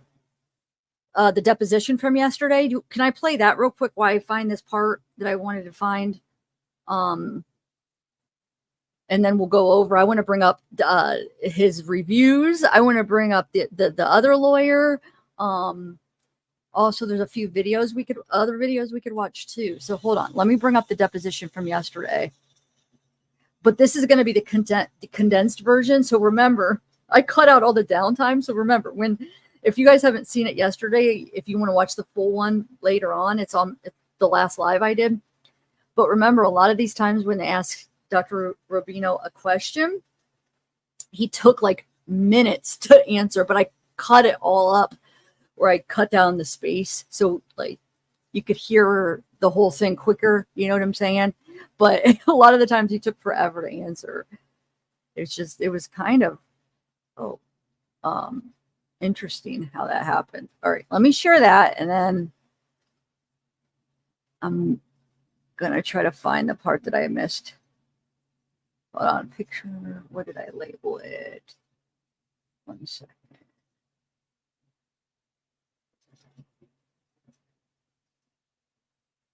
I forget what I labeled it. But yeah, I'm staying on, guys, because we have things we could watch and go over.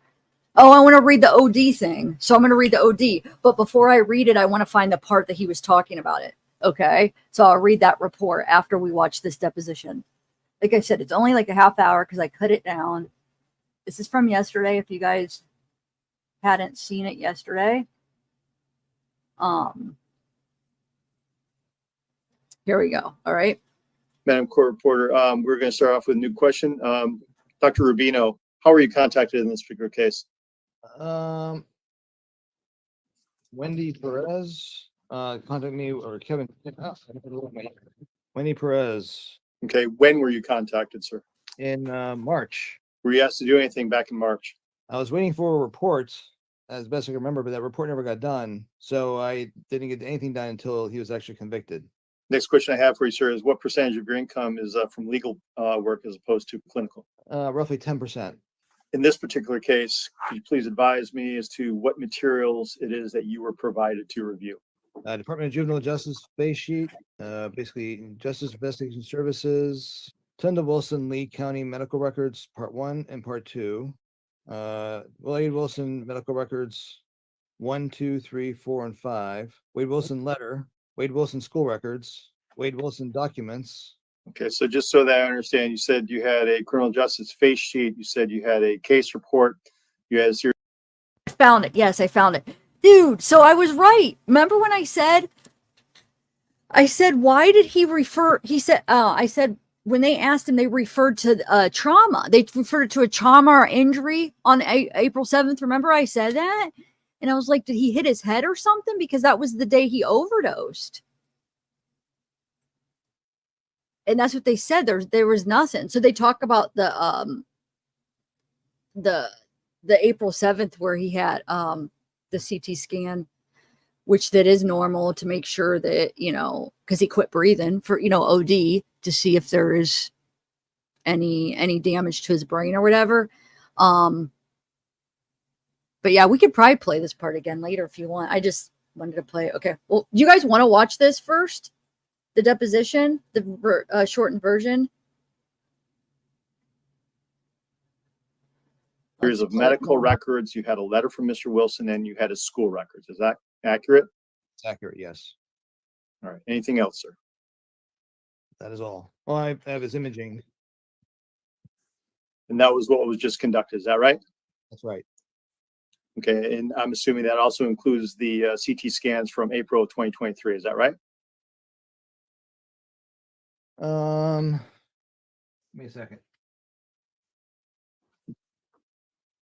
Now, when you say you received medical records, are those the records from the jails? I didn't find them useful, so let me take a look here. Yeah, it's all armor. Okay. So everything is from jail. All right, fair enough. Did you meet with anyone or consult with anyone to come to any conclusions in this particular case? Say that one more time. I missed the first part. Yes. Did you meet with anyone or consult with anyone to come up with any of your conclusions in this particular case? I met with Wade Wilson as well as the defense team. Did you speak to a Dr. Eisenstein?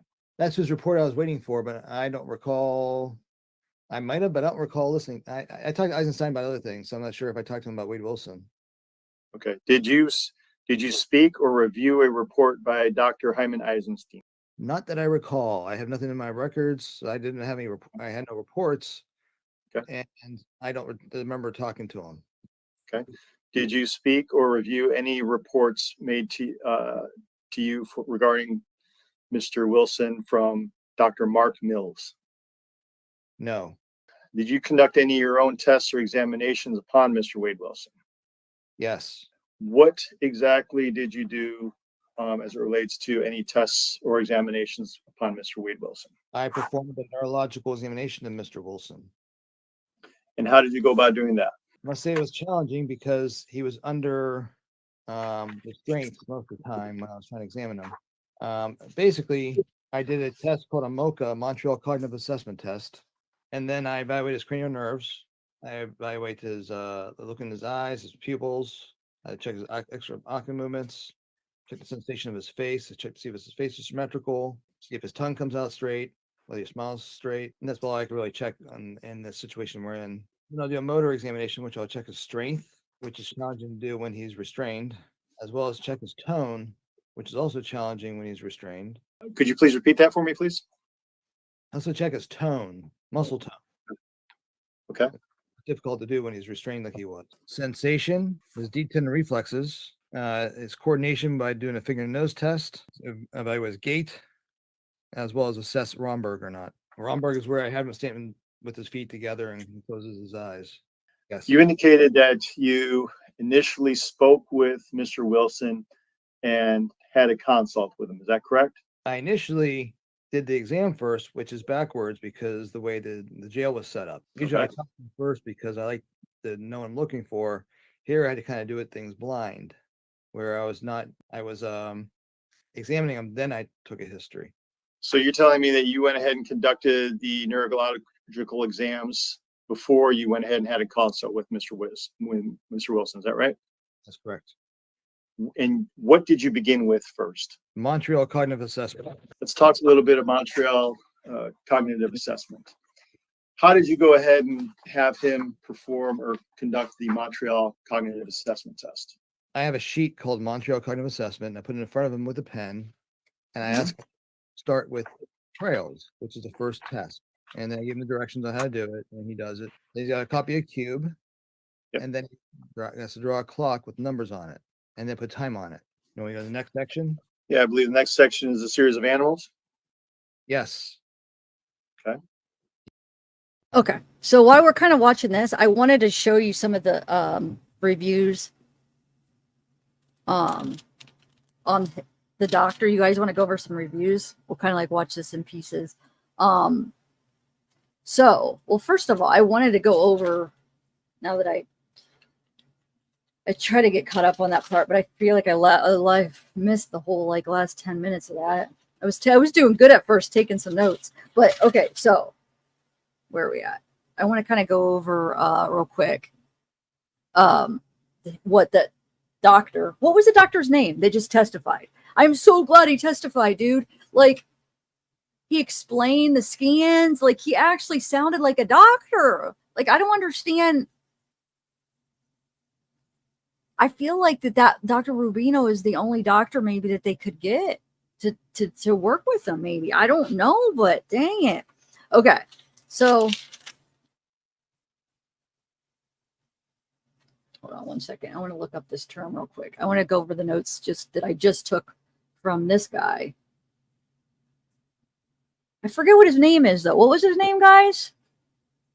Hey, Ashley. Chronic traumatic. That's what it's called. Chronic traumatic. Okay.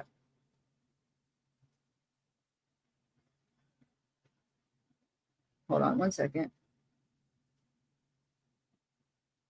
We'll look up some of the stuff, these terms, and some of the stuff that. Okay. chronic traumatic so I don't know how to say that. Hold on a second, guys. Just give me 1 minute. Stein. Wait, what was? Does anybody remember what his name was? I don't want to rewind it. Coyne. Thank you, Suze. It was Coyne. Okay, cool. Thank you. Now, 1 second. 1 second. I want to see how to pronounce this word. So,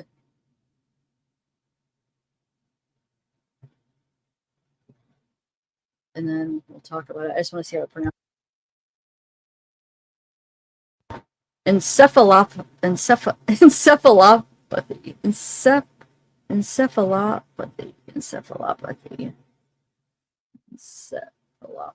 But anyway, that chronic traumatic encephalopathy is where he started, which is it's progressive degenerative disease affecting people who have suffered repeated concussions and traumatic brain injuries that may occur in some athletes and others who have been exposed to concussions and repetitive head impacts. Now, he wasn't saying Wade had it, but he was just explaining like what would show like if somebody did have that. Oh, I guess I did take notes anyway. Yeah, neurodegenerative disease, history of concussions. It's a comorbid disease, but he said that there was not major differences in the results in Wade's. So yeah, he said there were normal scans. The CT scans, he said, were normal. Dr. Coyne said they were normal, which I trust him. He knew, I mean, you could tell he knew what he was talking about. He actually sounded like a doctor.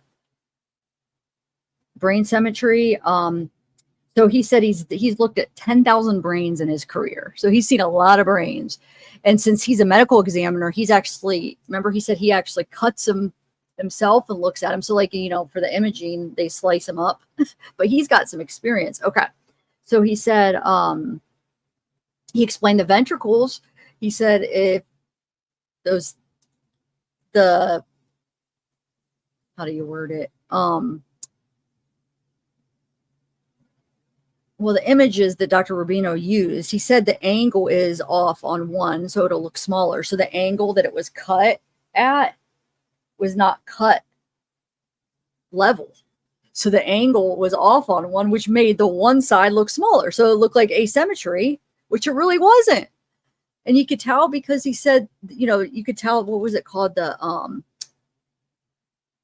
which one is larger? Hold on. Oh, I didn't write it down. Hold on 1 second.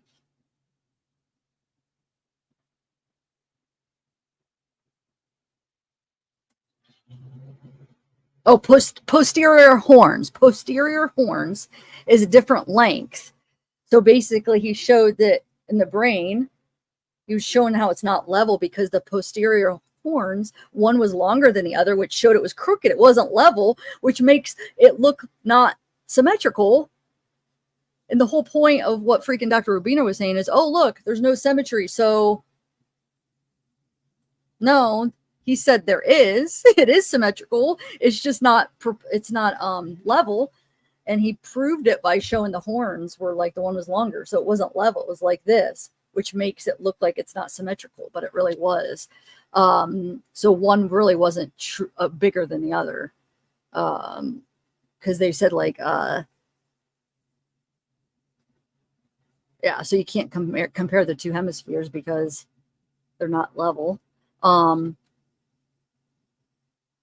And then the whole intracranial pressure, he said that for the, hold on, let me bring up my notes. Remember Dr. Rubino said that, where is it at? Hold on, where did it?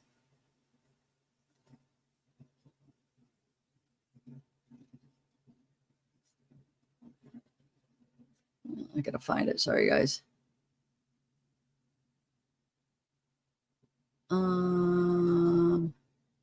temporal lobe, bulk of his brain. Oh, right here. So Dr. Rubino said that the ventricles are all over small.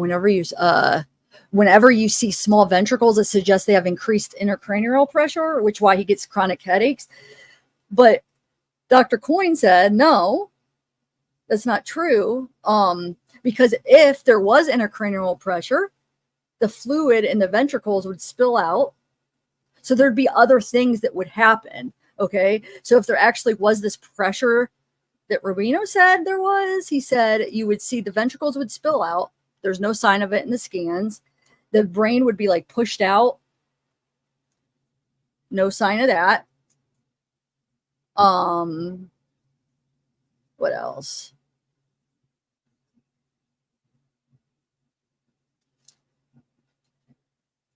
Because Rubino said that that one of the impressions of his brain is that his ventricles are all overall small. Whenever you see small ventricles, suggest they have increased intracranial pressure, which could be why he gets chronic headaches. Which he says no, that's not. There's no pressure because there would be other effects, like what I just said, that the fluid would spill out and then the brain would be pushed away from the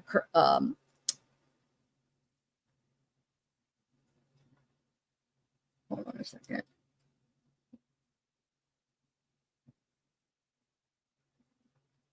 From the skull, probably it'd be pushed. You'd see like it'd be pushed out. He said, like pushed. There'd be a space, but there wasn't any. And then the space between the gyri, is that how you say it? He said it's normal. So you saw Rubino said that there was not normal, and Coyne said there's normal space. There's no less gray matter. So when he said there's atrophy, Rubino said there's atrophy. Coyne said no, there's not. There's no loss of gray matter. There's no loss of white matter. Brain substance is normal. No increased size of ventricles. So all the stuff that should go along with the atrophy does not go along with it. So yeah. So Coyne just basically put him in his place, like basically debunked all this stuff. And then he says also, if you have trauma, there's hyperintensive. Actually, let me get these charged in while I'm talking, so they don't run out of charge. So if you have trauma, hyperintensive calcifications around ventricles, abnormalities in ventricles, which would all show up if there was trauma, but there wasn't any in the scans. He said he didn't see that. Coyne said there'd be like calcifications around the ventricles and stuff. You'd be able to see all that stuff. Okay. He said there's no white matter pathology, no atrophy evidence, normal spacing between gyri and frontal lobe.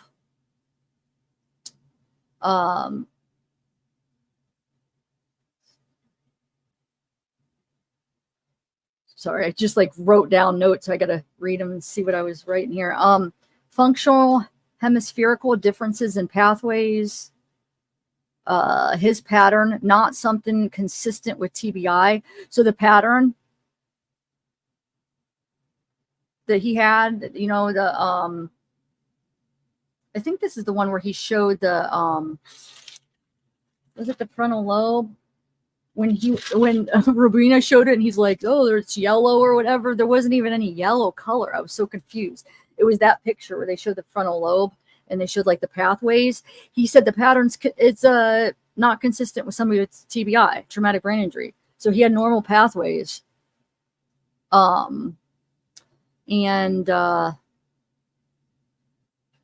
lateral asymmetry 2023 CT scan. Let's see. I don't know. I just wrote that down. I'm trying to think what I meant. Were noticed by radiologists. So they weren't noticed by radiologists. So Rubino noticed something, and the radiologist back in 2023 said no, it was normal.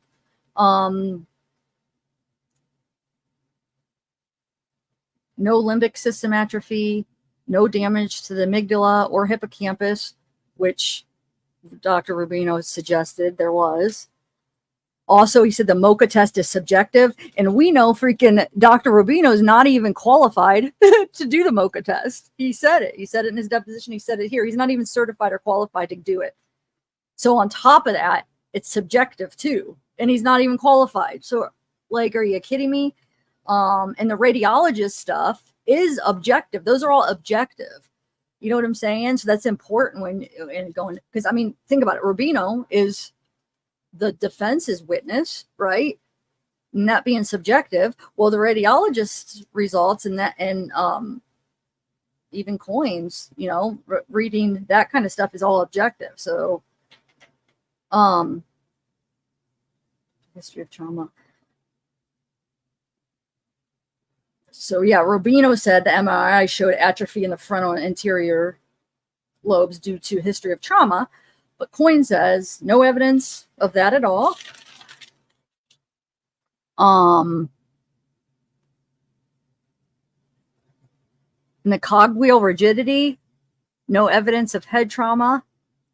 Oh, he said the cogwheel rigidity is a brainstem function, so you know you wouldn't be able to even see that in the scan, but Rubino actually, I saw that from his other, you know, his test that he did, because he said he had the movement in his shoulders or whatever. I don't know, but no evidence of head trauma. And then he said atrophy doesn't occur in isolation. It occurs for a reason. And so when Rubino's just showing you, like, look, atrophy, no, it wouldn't just, there would be a reason. So there would be something that is showing the cause or effect. You know what I'm saying? Like he said, there'd be a spill in the ventricles. The brain would be pushed in, you know, or pushed out, however you look at it. But there wasn't. There'd be a reason for that. There wasn't. There's no reason. That wasn't atrophy. He said that's normal to see the left side. Remember the frontal lobe where Rubino was showing, like, oh, look. He said it's normal for the one side to be a little bit different. I forget the words he used. And then also the pathways, everybody's different. You know what I'm saying? The pathways were normal. They're not going to be completely symmetrical. And then incident head trauma, no incident head trauma. Oh, then he brought up, well, the defense, because they did. I was so confused when they brought up the head trauma in 2023. They made it seem like there was some kind of trauma. And then they did the CT scan. It was an overdose. He said there's no incident of head trauma. So I don't know what, I know they were talking about the CT scan. I want to go back and listen to that part when they brought that up with the defense. I don't even know where it's at. I got to find it. Presented. And he's saying the trauma would have presented in CT scan, because if there was a head trauma in 2023 that they were making it seem like there was some trauma he experienced in 2023, right? That's what the defense made it seem like. Well, he's saying that if there was, and they did a CAT scan in 2023, it would have showed up, and it didn't. So, and then, like I said, the rest the last like 10 minutes I got sidetracked, and I didn't take any notes, so sorry. Yeah, so Coyne, yeah. And then what did Coyne say? He said something like, oh, when he was talking about him being qualified for the MoCA. I forget how he worded it, but he was definitely calling out Rubino so bad. Oh my gosh. All right, so let me show you. I looked him up yesterday after that the deposition, because I'm like, let me see what this guy's up to, like what he does, like how good, you know, what his reviews are. So we might have to like eat some lunch together, guys, though. What time did this start? I got on at like 8:45, 9. I've already been on, well, I guess 4 hours. I could look up there. All right, let me share my screen.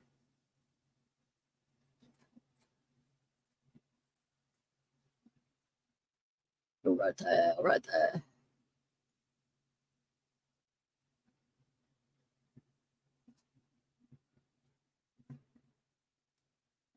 So, so if you look him up, so I did a bunch of different lookups on him. There's 1, 2, 3, 4. I don't know. So this is Rubino, neurologist, has over 28 years of experience in the medical field. He graduated from, he said Kent State when he was up on the stand, which that's where I graduated from. He's definitely Ohio, Northeast Ohio Medical University. So he has a 3.9 rating. Let's see. I have been seeing Dr. Rubino since my auto accident. And oh, wait, you guys, before I do this real quick, do you want me to read the OD document? That's what I wanted to do. Hold on a second. I feel like that's important. And then we'll read the reviews. So I know I'm all over the place, but that is the one thing people were asking. And I do want to do that first. Because I was on my last live and 2 lives ago and it got taken down. So hold on. Let me bring that up first. Here it is. All right.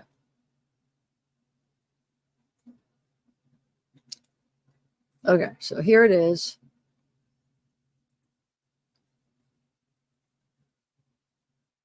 So I'm going to skip all this and come right here. So it says, so remember, this is the same day they did the CT scan too. So Wade Stephen Wilson, an inmate in the Lee County Jail, was experiencing an overdose on April 7th, 2023.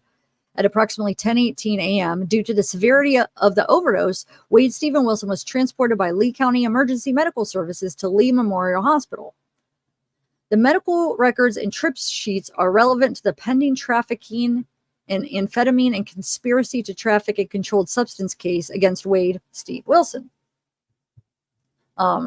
Communication and discussions with the medical professionals, known or expected to be named, within the medical records is also necessary to obtain information relevant to the investigations.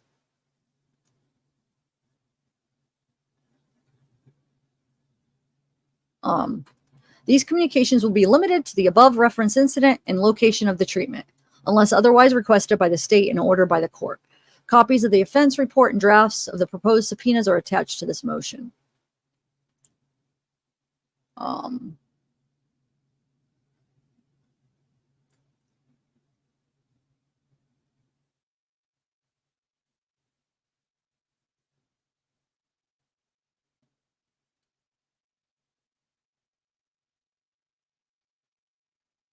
Yeah, that's about all.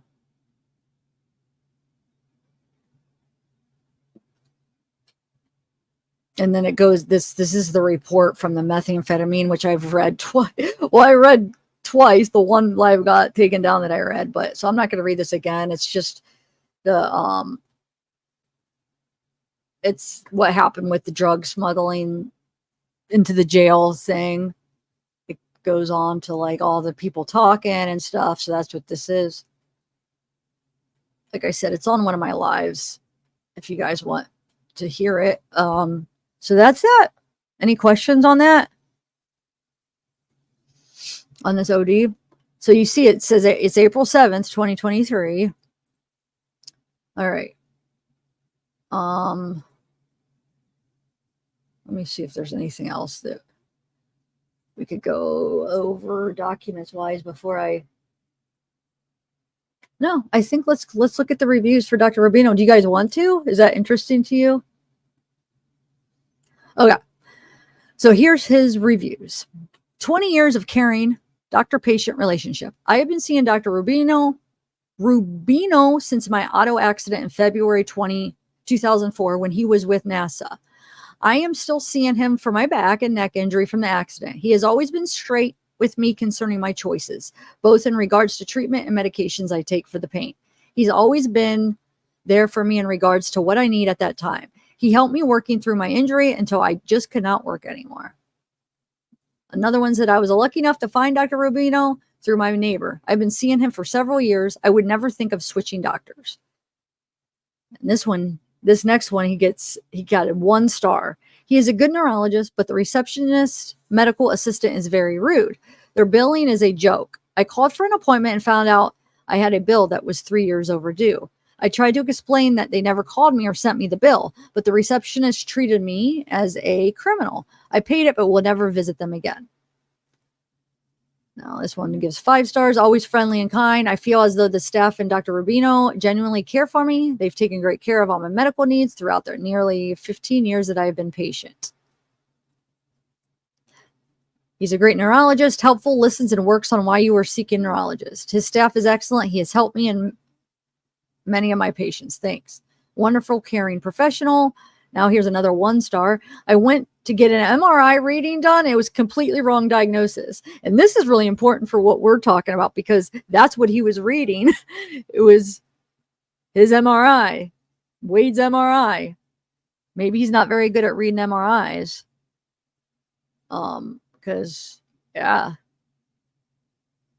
was completely wrong diagnosis. Wow. Best neurologist in town. Took my mother here once. I couldn't believe the medications he wrote her. We didn't fill them and took her to a different neuro the following week. That office seemed aware of Dr. Rubino's narcotics policy. So it seems like what I'm gathering from that is he prescribes heavy narcotics. Like he's lenient on his prescriptions, it seems like.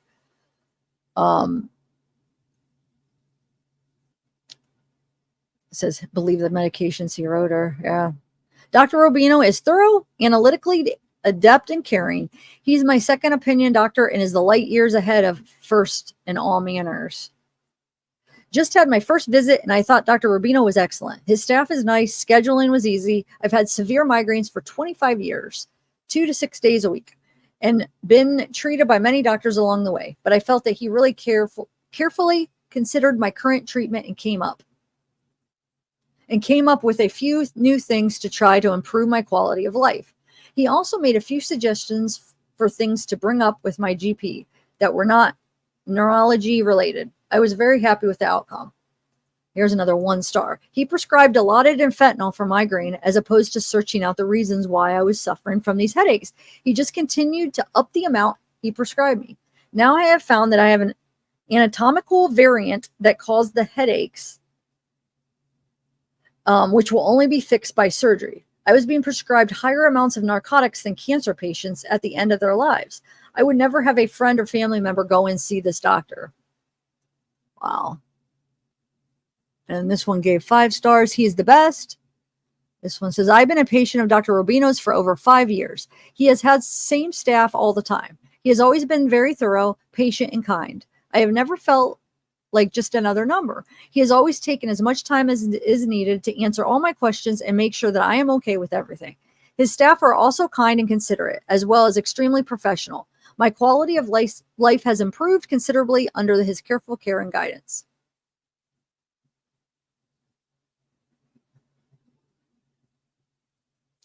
Yeah, he has over 28 years of experience in the medical field, graduated from Northeast Ohio Medical University in 95. He's affiliated with medical facilities Lee Memorial Hospital and Physicians Regional Medical Center, Pine Ridge. His office accepts new patients. Specialties neurology.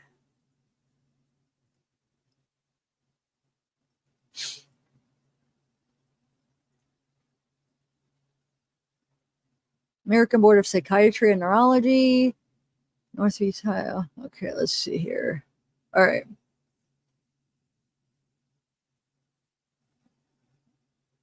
All right. So, and then here's another one.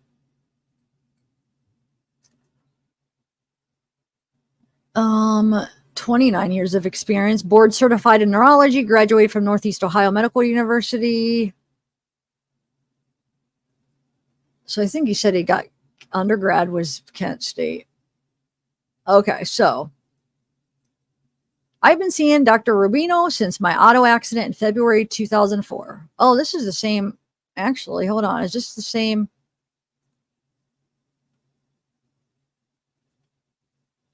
Hold on a second.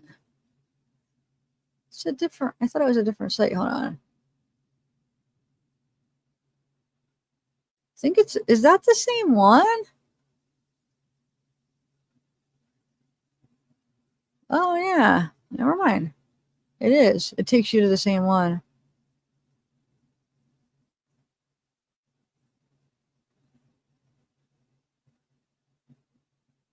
All right. What's this one? Defense focuses on Xavier's adverse childhood experiences. Let's see. This is one that he worked on. Let's see. I'm going to skip down to his part.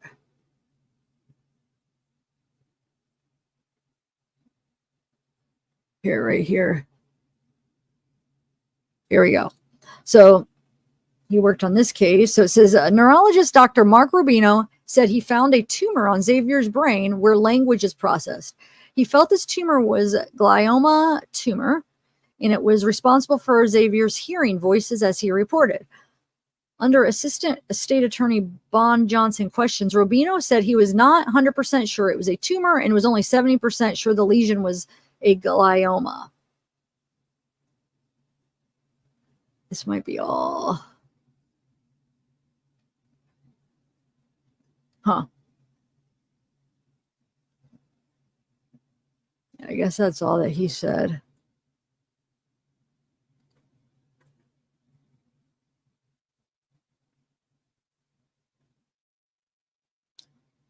Okay, overview. This one says more than 20 years, okay, has expertise in treating Alzheimer's, dementia, neck pain, and spine problems. Non-Alzheimer's dementia, among other conditions. See all areas of expertise, accepts Medicare, blah, blah, blah. Cigna. Okay. Neurologist diagnosis and treat brain and nervous system disorders. Examples of medical conditions they treat: migraine, strokes, epilepsy, multiple sclerosis, and sleep disorders such as narcolepsy. Oh, I should go for him for my narcolepsy. I'm just joking. Okay, so very positive, 4 out of 5.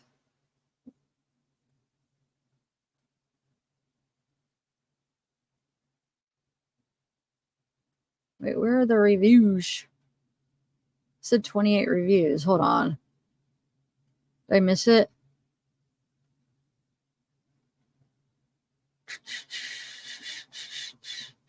Oh, here we go. Wait. Oh, there we go. Okay.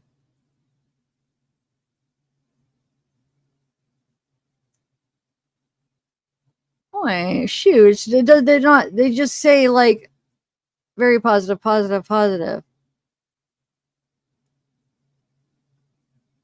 What am I missing here? That's definitely not 62. Hold on, guys.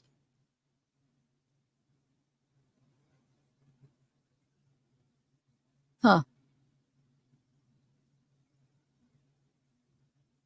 I don't know.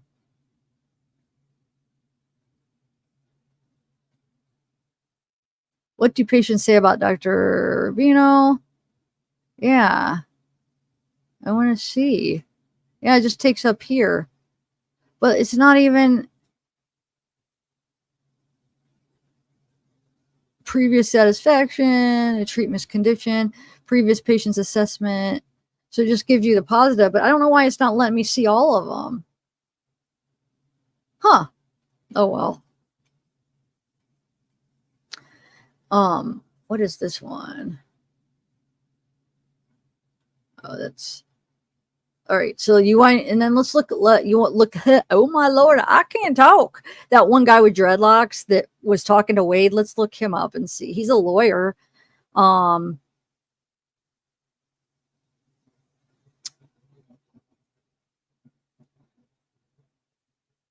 Okay, what was his name? His name is, dang it, I just had it up. Oh, I wrote it down somewhere. Where was I? Oh, there it is. Okay.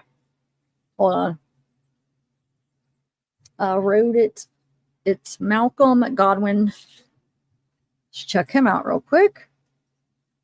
And then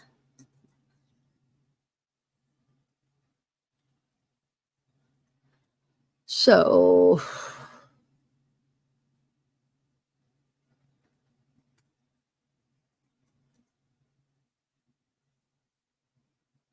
all right. So we got, so this is the guy that was in court behind Wade, and he came up and he talked to Wade. And then you notice when Wade came back in after break, he like looked back and was like talking to him.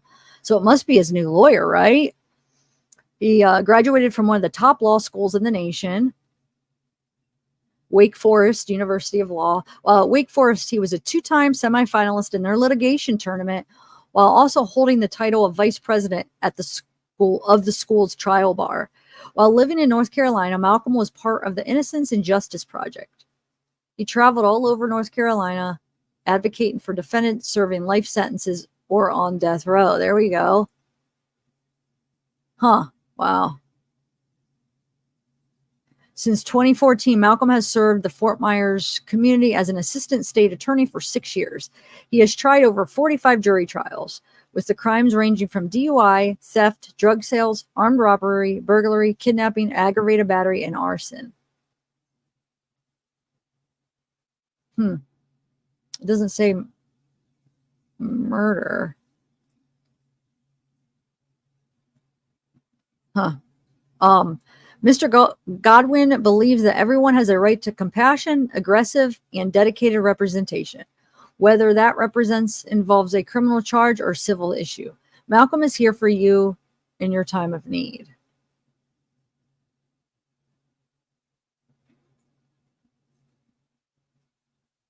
Okay. Let's see. Florida bar.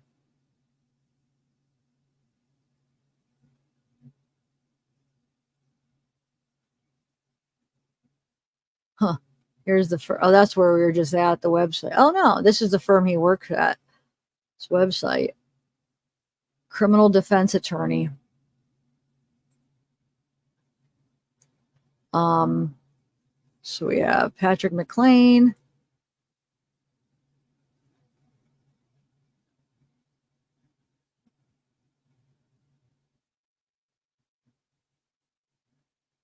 Huh. So he just works at this firm, I guess.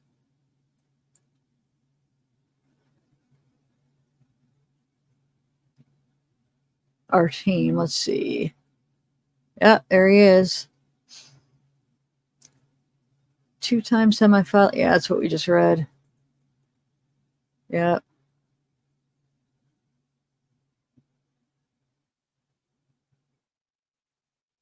All right. Well,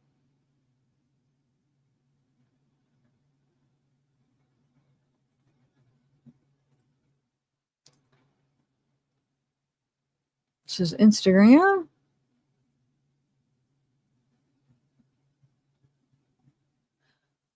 Oh, I forgot that if I still have the audio, if something plays, I won't know. Hold on. I put my headphones in. Well,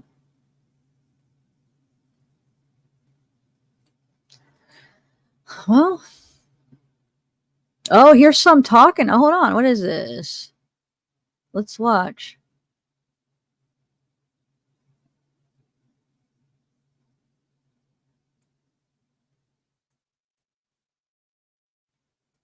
Can you guys hear the audio?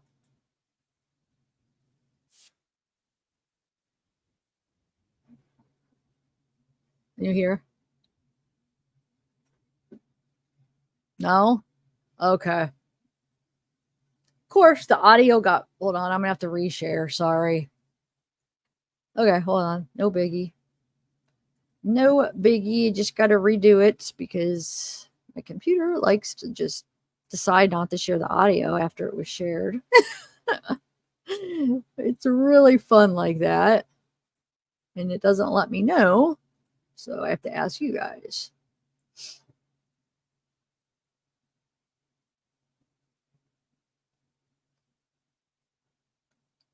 All right, so where did it go? Here it is. All right. Out to all the representatives from Regions Bank.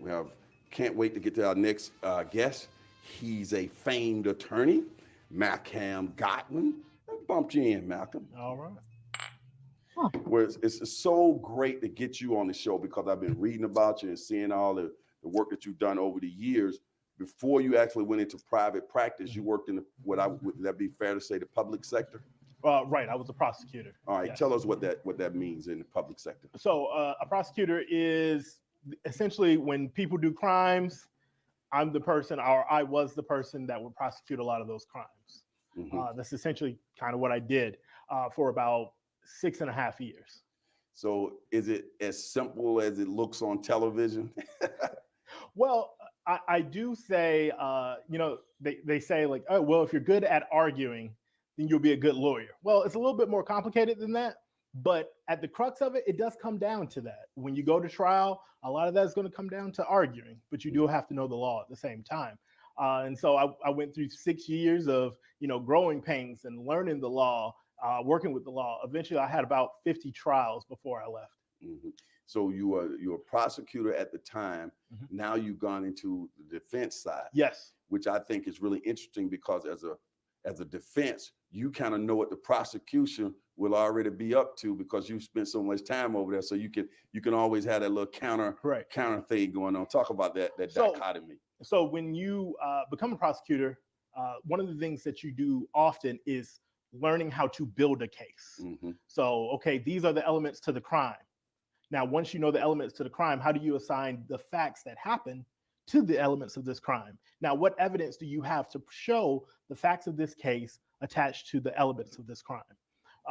Now, once you become a defense, you can take all that stuff that you learned about building that case and use it to break down the case. So essentially, my job has become a little easier because now it's not building it, but poking holes in it and bringing it down. Right. That goes to the whole, you have to be guilty. You're just looking for reasonable doubt. Correct. Right. Correct. So as the prosecutor, they have to build. I'm sounding like I know something here. Yeah, little Johnny Cocker going on there. I see what you're Go doing. ahead. Yeah. So essentially what happens is with the prosecutor, they have to build the case enough to create beyond a reasonable doubt.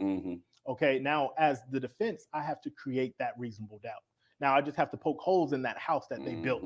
I have to bring down the bricks that they built earlier. And all we need is 1 brick away, 2 bricks away. Because at that point, you can tell that jury, look, they did not give you a complete case. Look what they did. They did not prove this beyond every reasonable doubt. And so at that point, that's what you do as a defense attorney. Once you've come over from that prosecution side, now you can use that to tear it down. Now, you're with Patrick Klein? Patrick McLean Law. Patrick McLean Law. Yes. What's in a nutshell? What is Patrick McLean Law? Patrick McLean Law, we do mostly criminal defense, but we do, dabble in other sectors also. And that's usually on a first come, first served basis. People can come in. We will examine whether we can take your case or not, whether that be, personal injury sometimes, family law, construction law, because my partner, Patrick McLean, he actually used to do construction law before he became a lawyer. I see. Or he used to do construction and he was an engineer before he became a lawyer.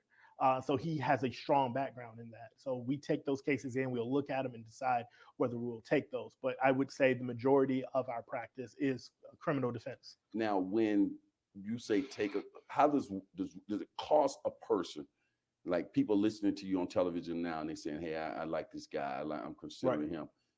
Will it cost them to get an assessment of their case from you?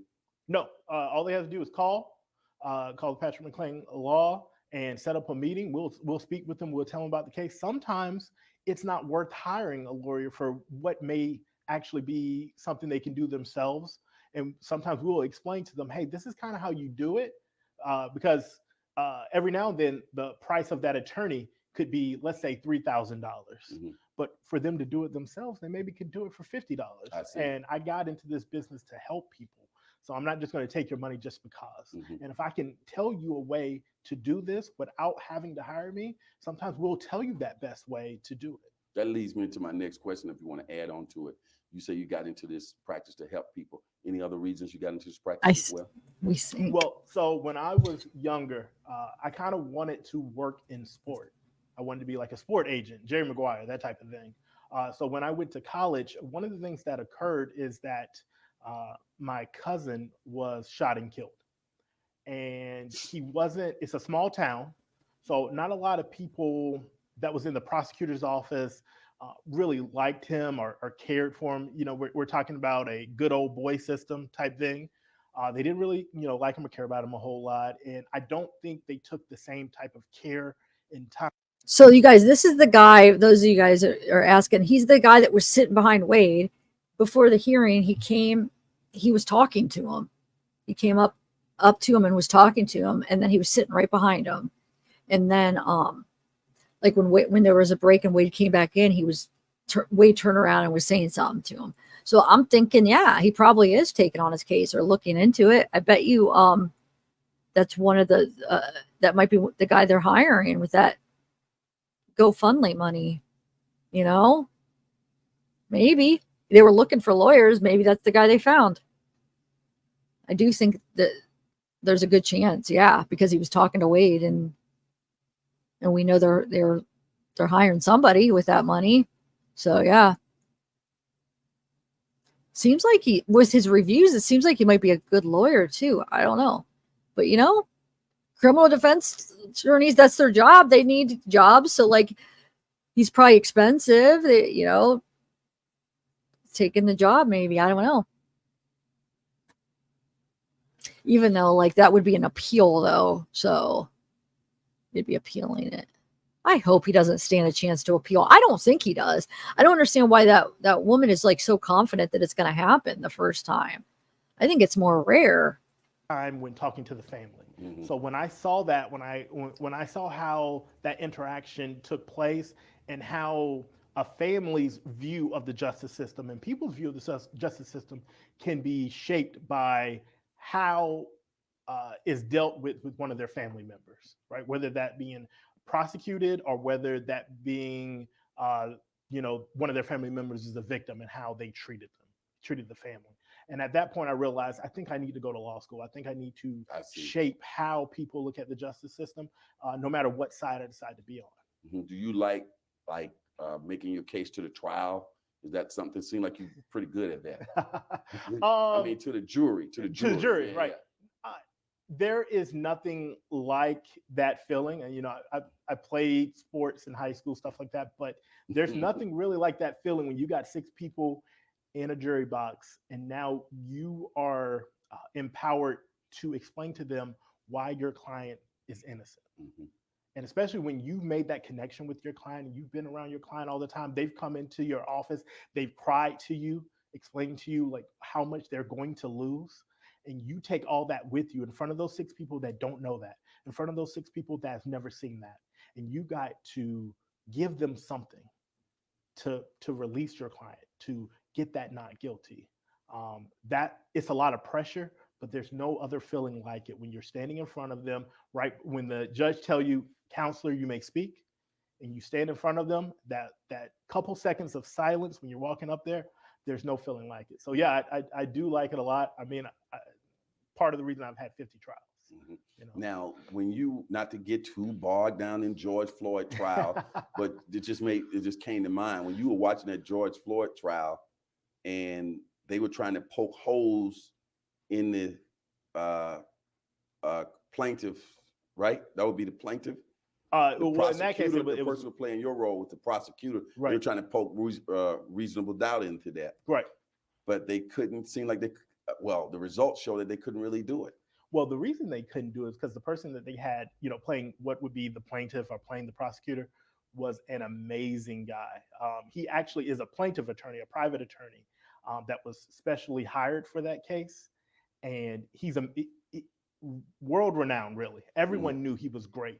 And the way he explained that case and broke it down and like I told you before, built that case. Mm-hmm. There was nothing like it. And Okay. it was a joy to watch him work. Okay, so you were watching and learning, but you knew a lot more than we knew behind the scenes Yes. stuff, Yeah. right? The what should one look for when they're trying to choose a lawyer, and certainly your firm and a person like yourself to be their lawyer? I think one of the things they should definitely look at is how many times that attorney has been to trial. because there's a lot of attorneys out there they'll say, we'll fight for your case. And when it comes down to a prosecutor saying, hey, you know, I want to take this to trial, or hey, I'm going to give you an unfair offer, right? Those defense attorneys may back away from that and say, and try to convince you to take a plea that maybe you shouldn't. And so a lot of times these people should be looking at, how many times has this person been to trial? Are they afraid of trial? Or have they been, you know, close to 50 times? So it's just another day in there. And those type of attorneys who's been to trial a lot, has shown their moxie, I guess, in trial. That's the ones you kind of want to lean to, because What do you you know go they to know verify how many times they've been to trial? you can ask them, and they will pretty much have to tell you. Okay. There's no place to really search that, but if you just ask them, how many times have you been to trial? And a lot of them are going to say less than 10. I heard some rumors that you were interested in becoming a politician. Yes, I have lived in the Dunbar area for about 6 years. So I moved down here from North Florida. I took a Greyhound from North Carolina from law school, 27 hours to do an interview here to become a prosecutor. And I fell in love with the area, and I don't ever want to leave. And so one of the things I noticed in the third ward in which I live is how much. Ward 3, city of Fort Myers. Yes. That seat is going to be up for re-election in 2022. But Yes, go ahead. yes. Just throwing that out there. Yes, and we'll be up for 2022. What I notice is there's so many businesses, there's so many people that do good work, right? There's so many restaurants that do good work, and they don't get the publicity that they probably should. And they don't get that name out there like they probably should. And that could help that entire ward, the economy that could come in there if more people were brought in. And I just see that area, and I love that area so much that I said, you know, why not? Like, even if me running just brings up the level of everyone else running to make them say, hey, I should do more for this ward, that's fine with me. I just want to, you know, iron sharp. Hold on one second.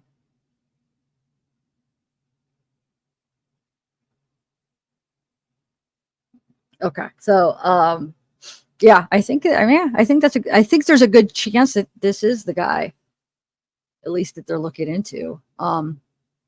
Okay, so exit out of that. I don't know. Let me see if I can look up ratings. Hold on. Let's see.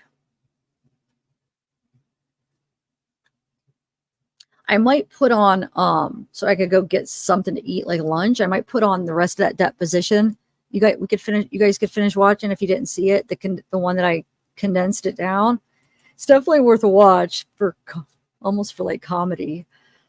And then I'm going to get some. You guys, everybody, get something to eat. Make sure you guys eat lunch. I'm trying to think what I should eat. What time is it? 1. Something I could just grab really quick. Well,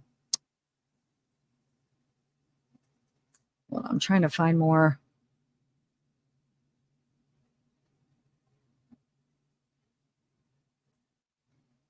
Here is. No, it doesn't say much. Hold on. He doesn't have a review on this. If anybody finds anything, like to see anything about him. No, that's a different Malcam. Let's see. LinkedIn. I don't know. Okay. That's what I'm going to do. I am going to put the rest of that deposition on so I could grab the lunch real quick. I'll eat it up here with you. Everybody just go grab lunch. Let's eat together. And then I still want to watch that one video that if we have time after that, which we might not. It's at 2, right? They said.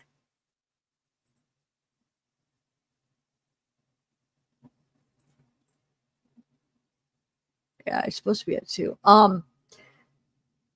If we have time, that one video everybody was sending me, a bunch of people sent me. It was the what was it? Oh my god, I can't think. I haven't even watched it yet. Remember I said we could watch it today? I forget what it's about. It's the Wade supporter. Oh, she does that interview with that podcast. That's right. And then all right. Yep. Hold on one second. Let me play. We'll finish playing this You real named quick. those correctly. Lion, rhinoceros, and camel. He's asked to remember 5 words. Then he's asked to repeat 5 numbers in forward order and 3 numbers in reverse order. Then he's supposed to read a bunch of I'll read a bunch of letters, and he's supposed to tap every time he hears the letter A. Then he does serial sevens from 100, which is subtracting 7 by 100 and 7 from that, 7 from that. Then he's to repeat a sentence after I tell it to him exactly. Then he has to give me as many words that begin with a certain letter. That letter is F in 1 minute. Then he has to He has to basically tell you the similarities between various items, and then you give him a delayed recall examination test, which indicates he has to recall certain words: face, velvet, church, daisy, and red. And then he has to go ahead and determine his orientation. Is that correct? Which is basically by telling us the date, month, year, day, and place and city. Is that right? yes. Okay. How did Mr. Wilson perform on the MOCA test? He scored a 22 out of 30. And what did that indicate to you? It indicates he has impairment. Why? Well, the impairments are in executive and memory. Well, can you tell me exactly what name and describe the specific test from the MOCA that revealed that he was impaired in the executive function and delayed memory? His cube was horrible. I mean, it was nowhere near a cube. The clock, the numbers were not completed. Contour of the clock guy actually isn't that good, but I give him credit for that. And he put a time on it that wasn't the time that was told. Actually, you just kind of put X in the middle. So they'll give him a 3 out of 5 or 2 out of 5 on the executive function. And then on delayed recall, he's only able to get the velvet out of the delayed recall. And then on orientation, he didn't know what day it was. He knew it was I forget when I saw it. Let's see when I saw it. It was on August 9th. Do you know whether or not the MOCA has any internal validity measures, doctor? It does not have any internal validity measures. Well, how do you determine whether or not the person is giving good effort? I think he was giving good effort because he gave me 12 words in a minute, which is a cutoff is 11. So he did good on that. He did serial sevens, which is hard to do. So the things that he could do, he did. I have no reason to believe that he would not remember something on purpose and then not fudge something else. He did good in the middle of the section, but he failed on the executive and memory. So well, how does MOCA assess the memory function? You remember 5 words, you do something else, you come back and repeat those 5 words. That's short-term memory. And how many did Mr. Wilson give? 1. Okay. Well, how do you know that you didn't actually remember more without the internal validity check? I really don't know that because there's no validity check. However, why would he do 100% on serial sevens and words and then say, hey, I'm not going to remember these words. I'm going to start faking it. Well, you agree with me, sir, that he could also be deceptive during the test and give you false answers. Isn't that correct? He could be deceptive. Yes, he gave me false answers. That's correct. All right. Well, would you say that the 10-minute MOCA was a better measure of cognitive function than 6 hours of neurological, psychological testing, sir? It all depends on if the neuropsychological testing was valid or not, because that has a validity test in it. Okay. But I was not given any kind of neuropsychological testing. All I have is a MOCA. And sir, isn't the MOCA a screening instrument that essentially takes less than 10 minutes to administer? It is screening, but I'm not a psychologist. I'm a neurologist screening for cognitive dysfunction. Well, are you certified in administering that particular test? I'm not actually. Are you familiar with the fact that successful completion of the official training and certification is mandatory for anyone who administers a paper-based MOCA test according to the MOCA Cognition website? It's run by a doctor who makes you pay all his money. I signed up for it, but then I couldn't get back into it. So it's kind of a racket. So you're not certified in administering that. Is that correct? I'm not, but it's science to do this test. I'm sorry, I didn't hear the last part. You said I'm not, but. It doesn't take a rocket scientist to do it. Thank you. Right. I ain't certified in the rest of my neurological examination, which I'll gladly put forth. All right. Well, we'll get to that, sir. Is that all we were able to determine as it relates to the Montreal Cognitive Assessment Test, sir? That Have he we has covered everything there? That he has some cognitive impairment. Yes, that's all I was able to glean from that because that's all it's powered to do. And we can't determine whether or not any of his responses were valid or not because there's not an internal validity test to that particular assessment. Isn't that correct? That's true. All right. The next test you indicated to me was that you conducted a cranial nerve test. Is that correct? Yes. And what exactly is involved in the cranial nerve test? I will check his pupils to see if they're responsive to light equally and symmetrical. I will check his extraocular movements. I will check his facial sensation, facial symmetry, and with smiling, whether he can hear my fingers rubbing on each side. Check his palate if it goes up straight. Check to see if his tongue goes out, and then I'll check his shoulders if he shrugs asymmetrically. And how did he perform on your cranial nerve test? On his extraocular movements of his eyes, he has horizontal jerk nystagmus bilaterally. Okay, and what does that indicate to you? That indicates that he has a problem with his vestibular ocular movements. So it can mean that he has a problem with his midbrain or vestibular apparati. Or his what? Vestibular apparatuses. Thank you. Okay, and what would give rise to that issue? Typically, head injury does. Having a cold or something like that can also do it, but he did not have a cold. Is there anything else that would give rise to that, sir? Possibly Meniere's disease, but he had not, hearing loss, reporting ringing in the ears, so he didn't have Meniere's disease, and or acute intoxication with alcohol. I'm pretty sure he wasn't drunk. What about prescription medication? Would that give rise to that as well, or no? Not aware of lithium or Paxil causing anything like that. So you're attributing his cranial nerve testing showing the horizontal jerk nystagmus to brain injury. Is that correct? That is a strong possibility, although, as you mentioned, it may not be from that, but I'm just putting that in the same category. So it could be from something else. It could be from something else, yes. Fair enough. You also indicated that you conducted what's called a motor exam. Is that correct? That's correct. And you indicated that he had normal strength, but exhibited a cogwheel rigidity on his right. Oh, you got that in my report. Yes. Yes, I did. Cogwheel rigidity is something you see commonly in people who've been exposed to antipsychotics. So that tells me that he was exposed to some antipsychotics at some point in his life. You also indicated you had some difficulty because he was restrained. Is that right? Because he was what? Restrained? Thank you. Yes, it was hard to examine him. And most of the stuff I was able to get done, though. Well, it was hard to examine him, sir. And if Mr. Wilson had difficulty due to restraints, how can you rely upon his motor exam and muscle tone as it relates to your ultimate conclusion that there was some kind of brain injury? Because I worked my way around it. How did you work your way around it? I had to have him remove one arm at a time. It just took longer. And that didn't compromise your assessment? No, it did not. You also indicated that you conducted what's called sensation or a deep tendon reflexes. Can you please describe for me what exactly was involved in that? Deep tendon reflexes are, I bring up my reflex hammer and I tap on tendons of his arms, and his knees, and his ankle jerks. The tendons in the arms are going to be the brachioradialis, biceps, and tricep. Patella is going to be the knee, and ankle jerk is the Achilles tendon. And you indicated that their brisk and ankle jerks are normal. Patella and his ankle. Is that right? His arms were decreased, his patellas were increased, and his ankle jerks were normal. You also indicated that his gait was normal on the coordination testing. His gait was normal. In coordination, he had on finger and nose, he had some pass pointing on the left side. It means I have him touch his nose and touch my finger as I move my finger, and he shot past it a couple times. And what would that indicate to you? A coordination problem on the left side. And what would give rise to that, sir? Left cerebellar injury and any inputs from the cortex to the left cerebellum. There be any other causes, sir? He decided to start faking again. I'm just at cerebral problems. Maybe it may have something to do with antipsychotics because those were very the dangerous drugs. So after you performed all of these various tests, you came up with a conclusion that you drew that he had several significant head injuries, but you have no records to support them. Is that correct? This is correct, but this is common in people in the criminal world. They hit their heads, they're either on probation and they don't want to go to doctors, or they're not, they don't think they're really hurt that badly when actually they think they're hurt badly. They just don't go to doctors because they don't want to get arrested or they don't have insurance or some reason. They lack records. And a lot of times they may have gone to the doctors, but sometimes the records are so old that no one has them anymore. But he has no record because. But you actually drew up a conclusion that he had traumatic brain injury. Is that correct?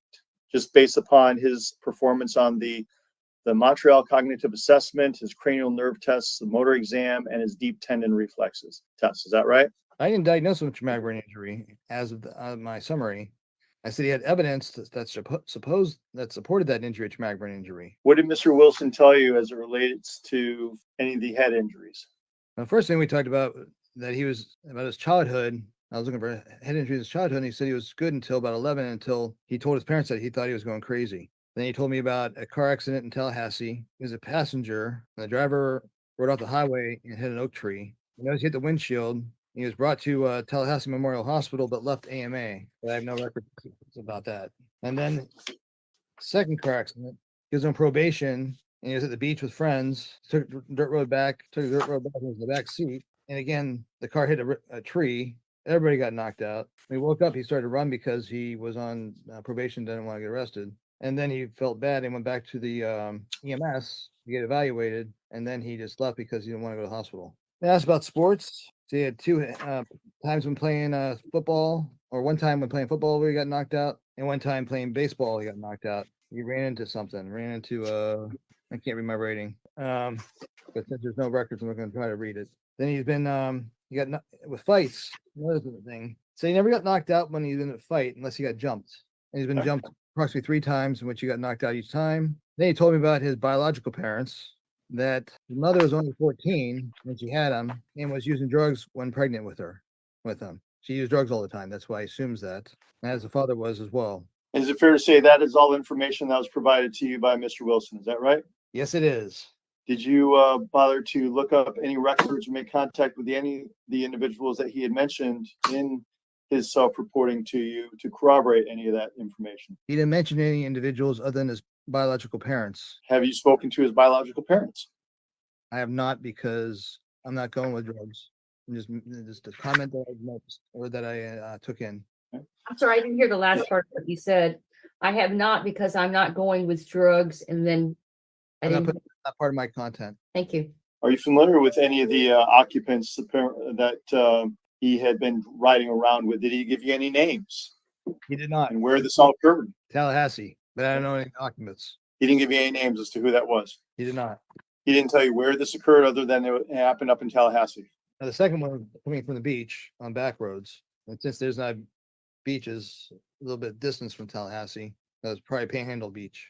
Did he give you a date and time, any type of location, or was he just very general and vague? Can you give me dates other than years ago? He's very indescript with time.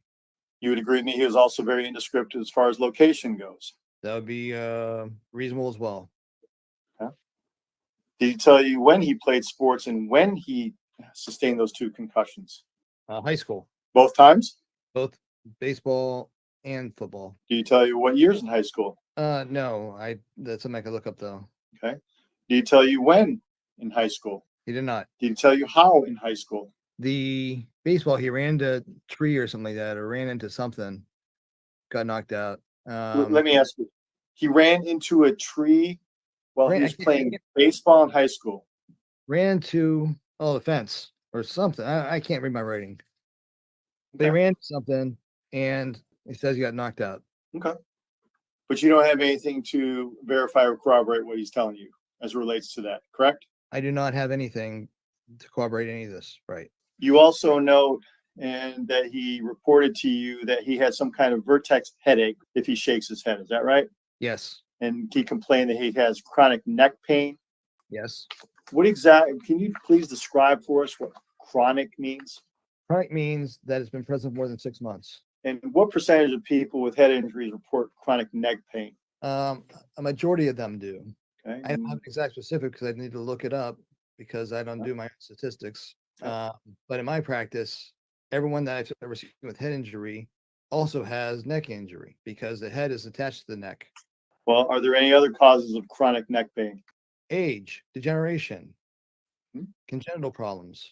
Well, do you have patients that have chronic neck pain that don't have single head injury? I have people with whiplash during car accidents who didn't hit their heads, but got their neck whips. So typically they have neck pain. So you have neck pain without head injury. If you have head injury, you usually have neck injury too.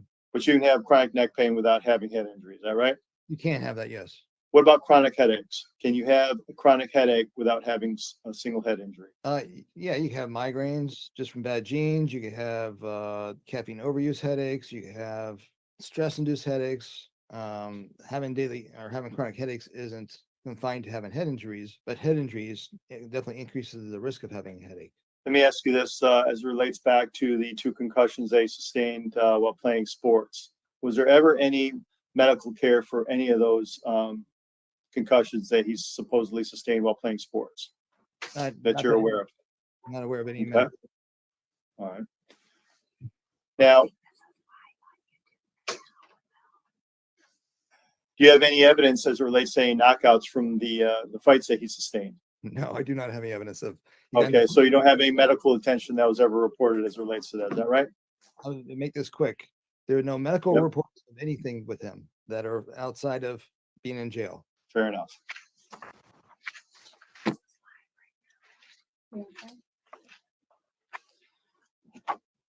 All right. Me to remove that. Shoot, hold on. So I wanted to make a comment. So you could hear her whispering, there's somebody live on YouTube. Well, see, yesterday there was 3 of us from the media in there. I'm Tiffany right up there on the left. That's me, because that's my name. And so what am I saying? Oh, so we all went in there and they were all confused and they're like, who are you guys? And like we said who we were with. I told him my channel and stuff and said, you know, we were all the media, me, Jane, and Thomas, right? And so they said, they're like confused what to do. And Kevin Shirley was cool. He was all for it. He's the one that's like, well, the media, I used to work for some media company and, you know, it's their right, whatever. The prosecutor didn't really want us there, you could tell, but he agreed to it. So she just whispered to him, you're live on YouTube right now. Well, what I'm figuring is the people in our office didn't see the whole interaction with us. They didn't, like, we kind of, you know, we just showed up and they were like, oh, what do we do? So I don't think the people in his office didn't realize that the media was in there. So I think that's why she's telling him, like, how are you live on YouTube or whatever? Because she didn't realize that we all talked about it and discussed it just right before they started, right? So that's why he just like ignored her. She tells him twice. You could hear the whisper twice. She says, she comes back and is like, you're live on YouTube. And he just, you know, kind of just, okay, because he knew the media was in there. But yeah, so there was 3 of us and they let us stay, which was really cool. Anyway, I just wanted to tell you that's what she was whispering. Now, doctor, let me get to your request for the CT scans and the MRI scans. You had an opportunity to review those scans? I hadn't requested the CT scan. I'd requested a CT PET. Okay.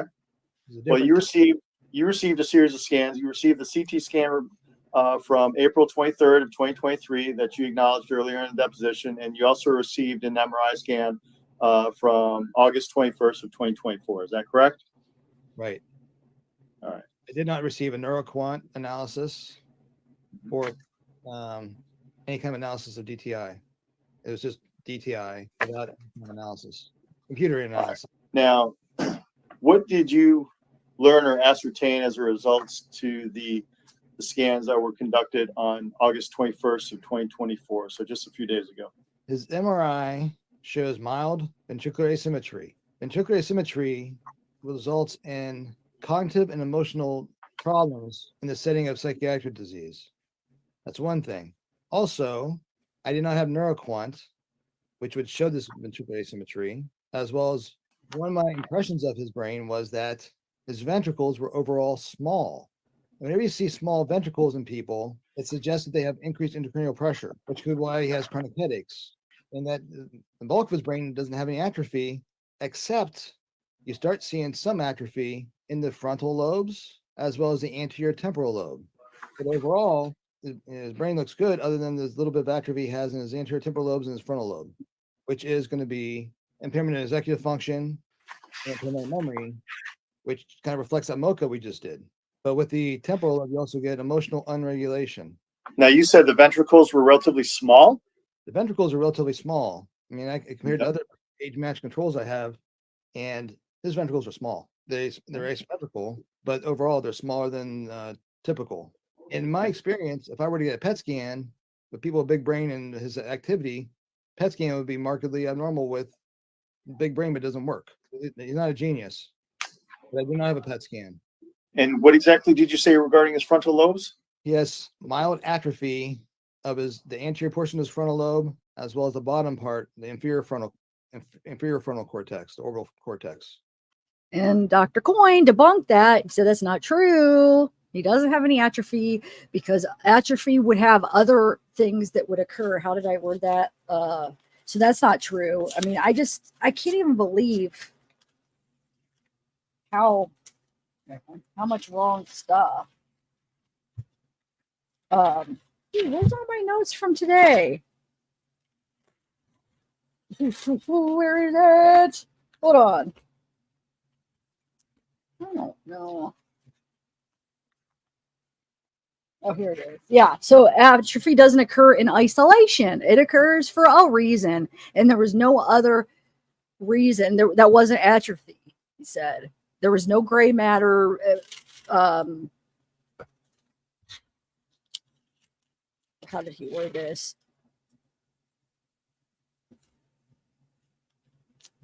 Yeah, no loss of gray matter, no loss of white matter. Brain substance is normal. No increased size of ventricles. No spill out of the ventricles.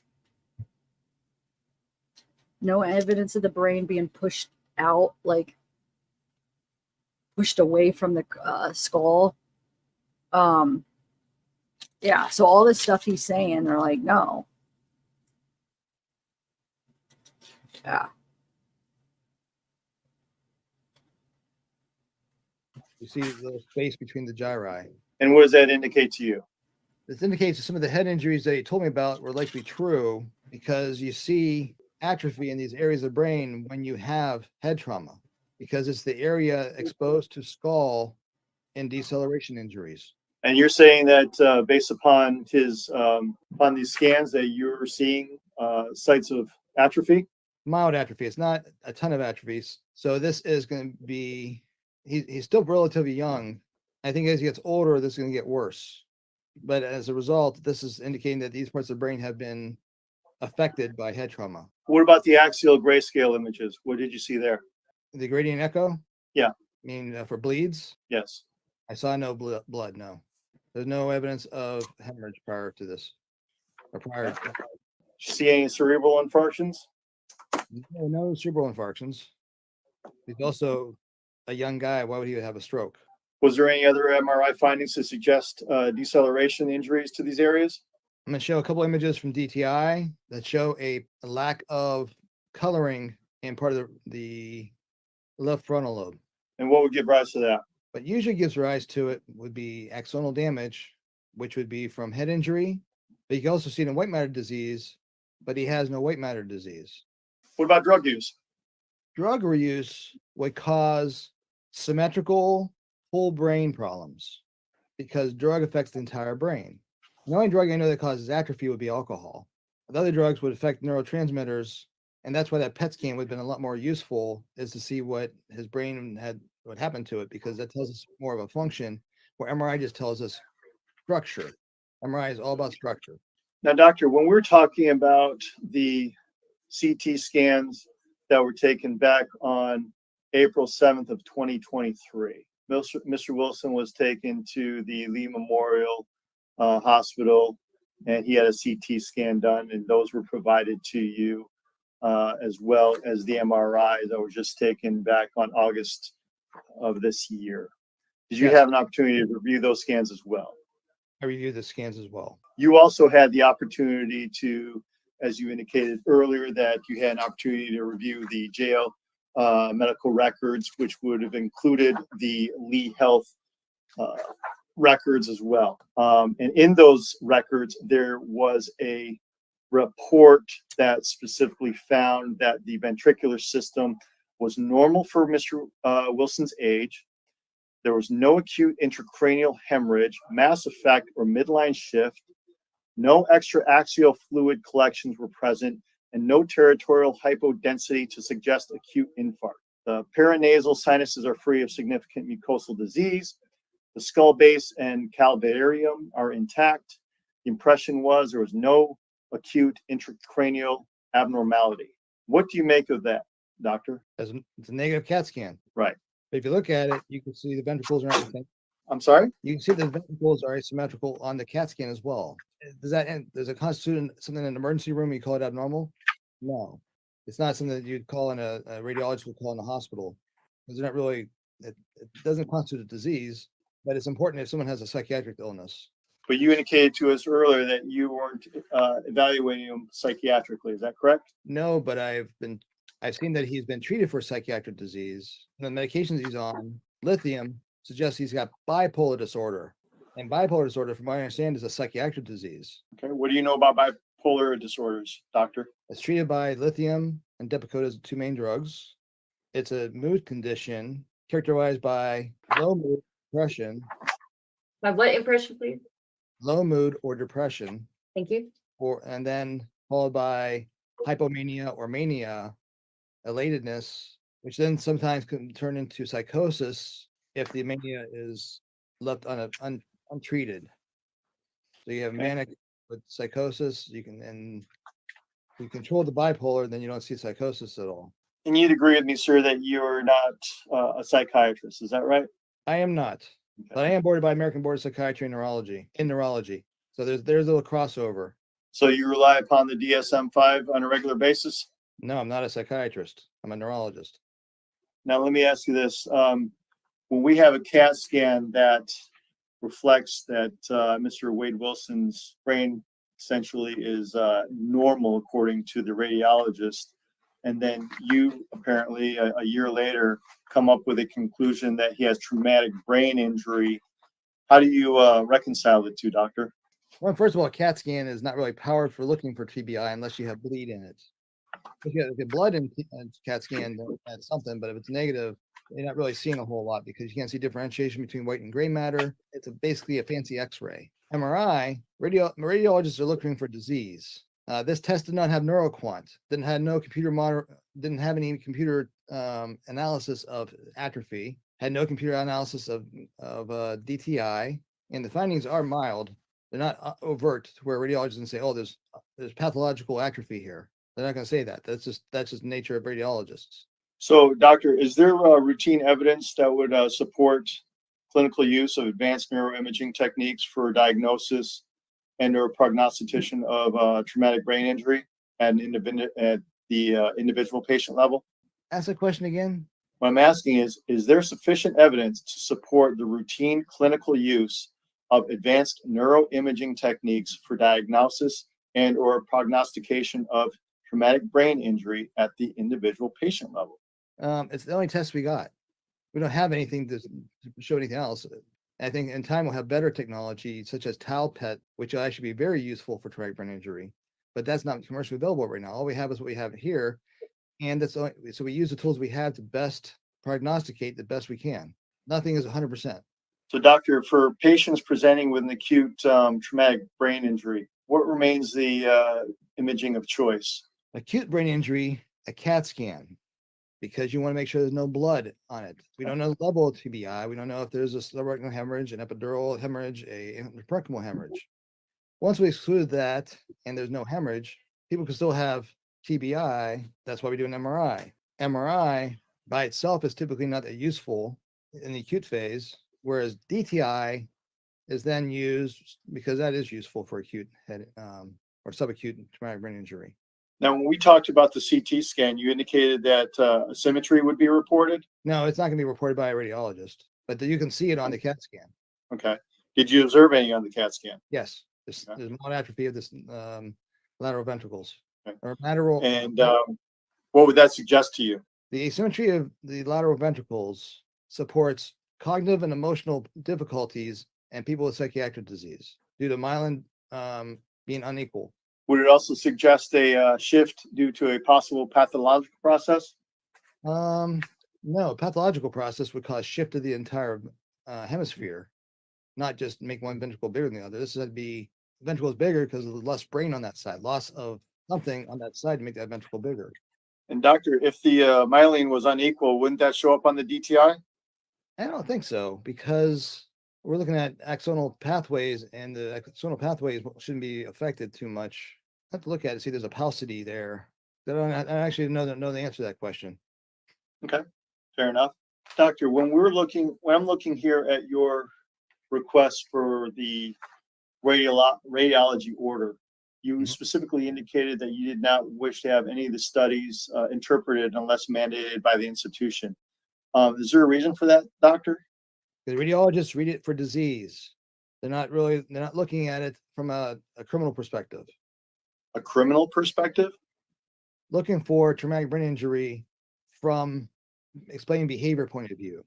And also I've had radiologists miss things at times, in which case I have a hard time getting that beat up or thrown out because this is obvious and they missed it and I can't get it changed. So I just And then when Dr. Coyne said basically like he's talking about the radiologist, like don't go over the radiologist's head. Like he was like calling out him. He's like, you know, because he is. I forget how he worded it. Does anybody remember? Oh, thanks, Mary.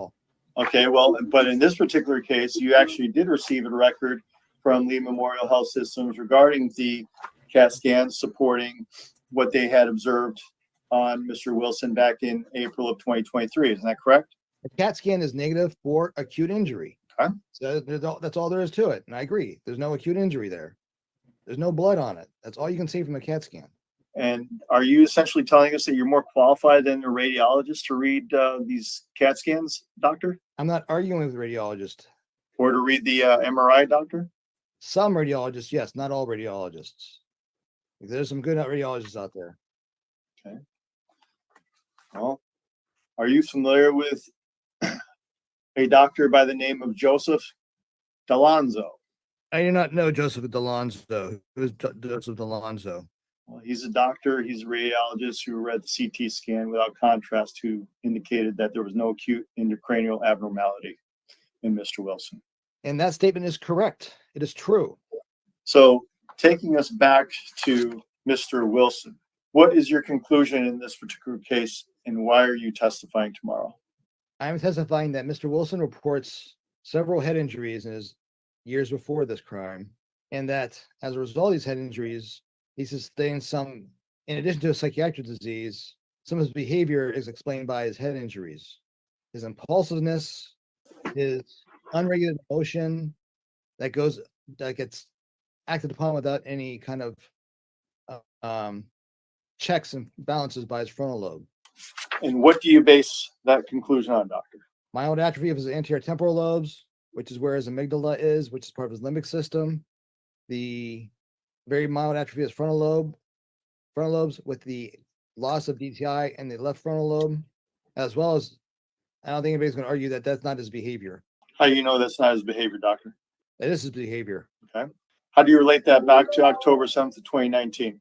The first murder, when he basically killed the first girl after she laughed at him or something. I don't know the details because I wasn't there, but when I read that basically she laughed at him during sex and he lost and he killed her then. Then he jumped in a Jeep and he found somebody else and killed them too. Sounds like someone who got very angry without control of that anger. Wait, did he say Jeep? Jumped in the Jeep? Is that what he said? It wasn't a Jeep, but yeah, so that's another interesting thing he said. Never heard that anywhere. So I don't know if maybe Wade said something or he has privileges, like he saw reports we didn't see. I don't know. But he said that he laughed at, Christine laughed at him during sex. And that's what tipped him off and made him mad. So I wonder if he asked him, like, what was going on that made you upset or something, and Wade told him. I don't know. It's a deposition, M11. I explained it when I put it on. What do you mean? I explained it before I put it on. I can't like keep stopping and explain it. It's the deposition from yesterday. It's the doctor's deposition. I always I say what things are before I start the video, and a lot of times I'll even stop it and say it a couple times. But and acted without any sense of responsibility or consequence. Okay. Are you familiar with the facts and circumstances of this case, doctor? As far as I just said they were, but I'm not, we need to go back and see exactly what he did. And I actually have, I need probably trial stuff to see what he's actually convicted of. Hey, Doctor, I don't have any further questions for you this But he's afternoon. I convicted want to thank you very much for taking the time. 2 murders. You're welcome. See That's you in what the he's morning. convicted of. Yeah, I don't have any questions. 2 murders. 2 murders. Like, he says, I don't know what he's convicted of. Yeah, he's convicted of 2 murders. What do you mean? Anyway, we got 25 minutes, so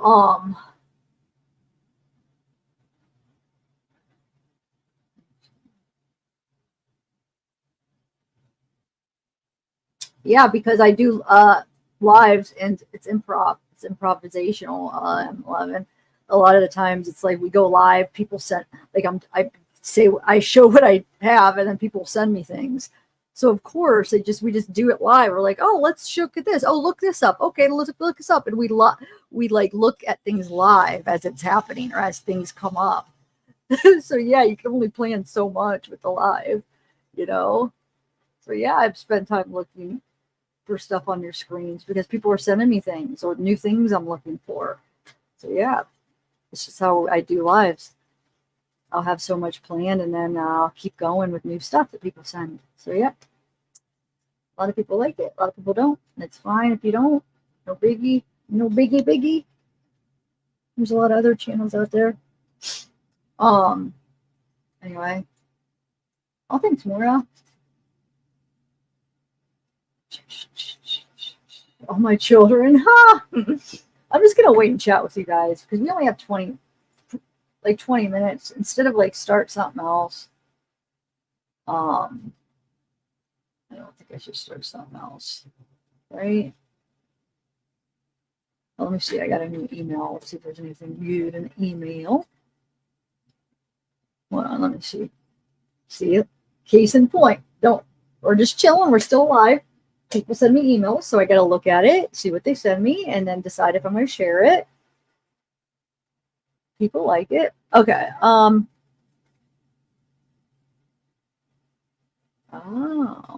hold on a second.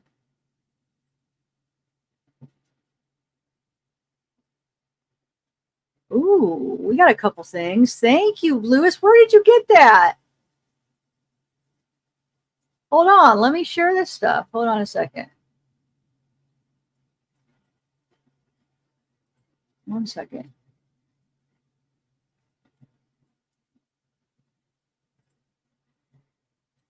Lewis sent me a letter she got from, it's from Wade to Kelly. Was it in jail?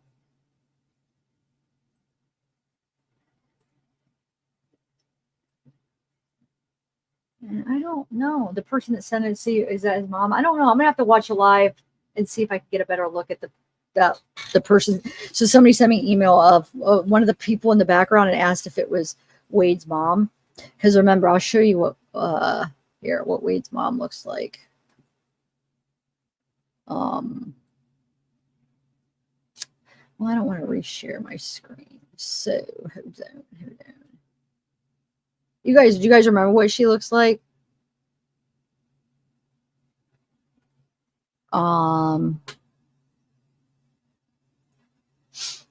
Like there's younger pictures, and then you can see what drugs, like how the drugs slowly affected what she looked like. Oh, let me bring up my Wade file. My Wade file. I don't know if I should show a more recent one. And I don't know which file it's in. So bear with me because I have a lot of Wade files. But do you see why sometimes it takes me a while to look through stuff? Because sometimes there's stuff that I don't plan on it and we look at it in the moment and I have to find it. Most people could understand that, but some people don't.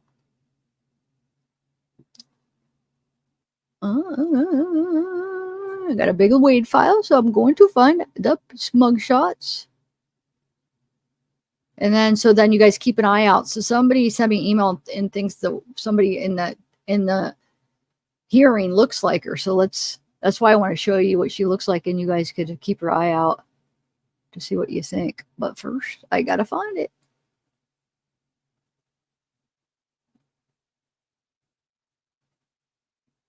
I had a bunch of them. But I have like 11 different files.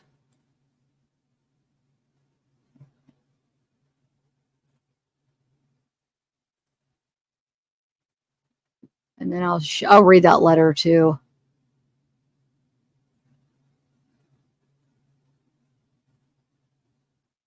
Oh, here she is. Okay. So the first one I'll do I'll try to do like in order, like in the order I think. So this is probably the youngest one I have of her. And then here's one.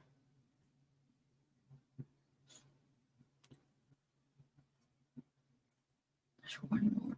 Okay. And then we got here. And then here. And then here. So keep an eye out. Somebody said that one of the ladies in the background looks like her, so I'll have to look in the hearing. And it is sitting on Wade's side, but those are some of the pictures. Okay. Now,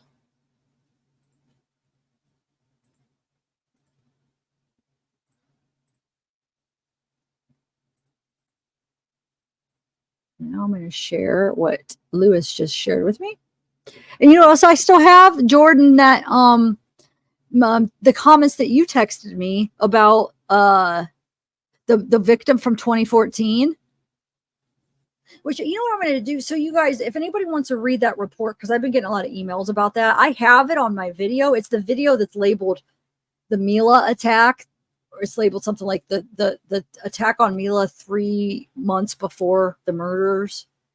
It's got Mila in the thumbnail.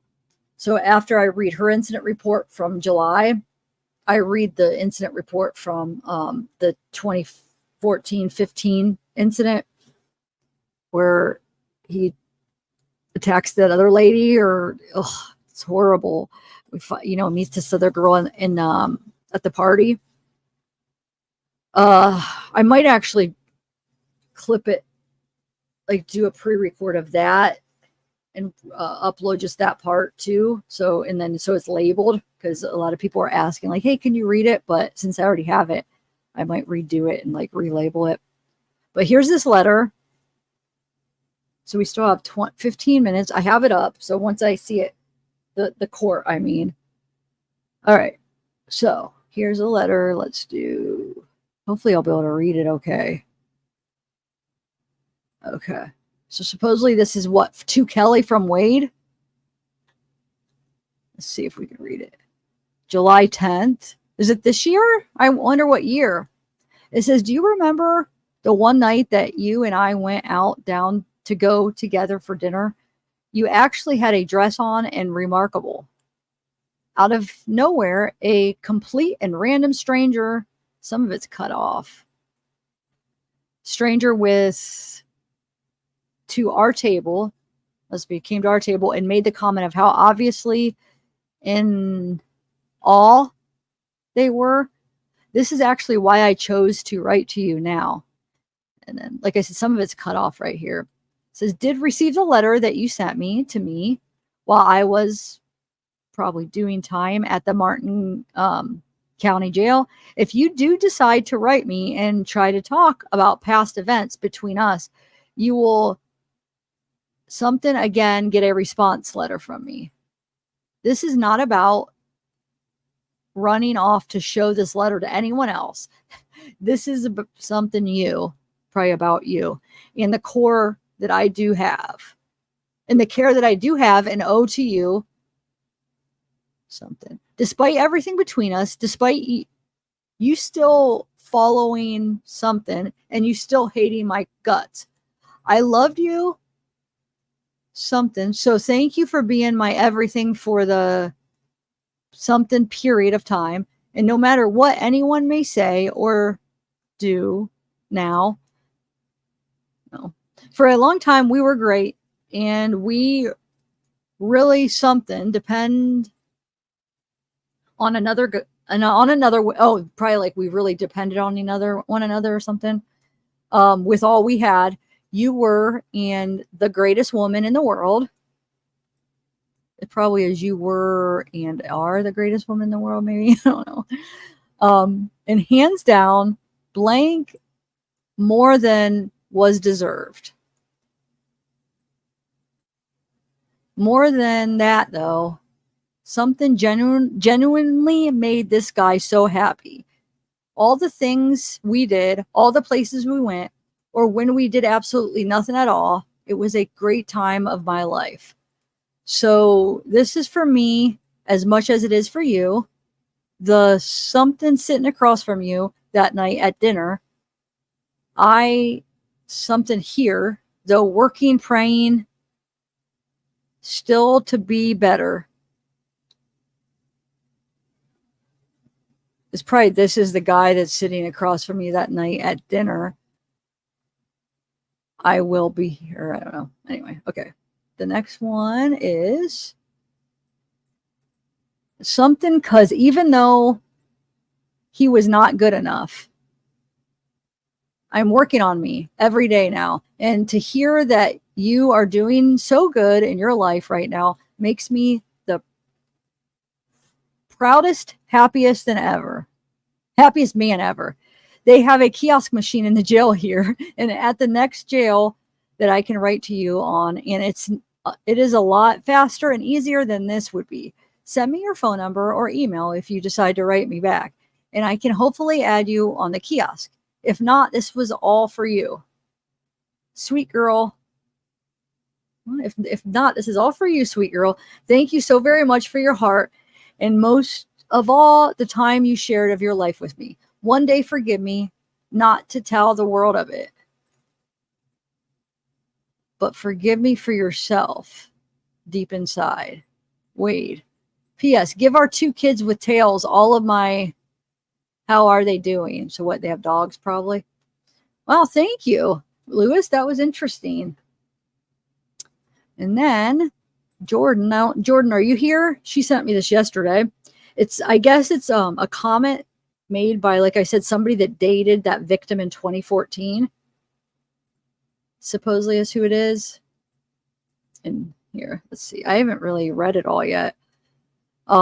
It says, I saw these posted on another thread, but it looks like this is the pre-murders back in 2015. He's always been a scum.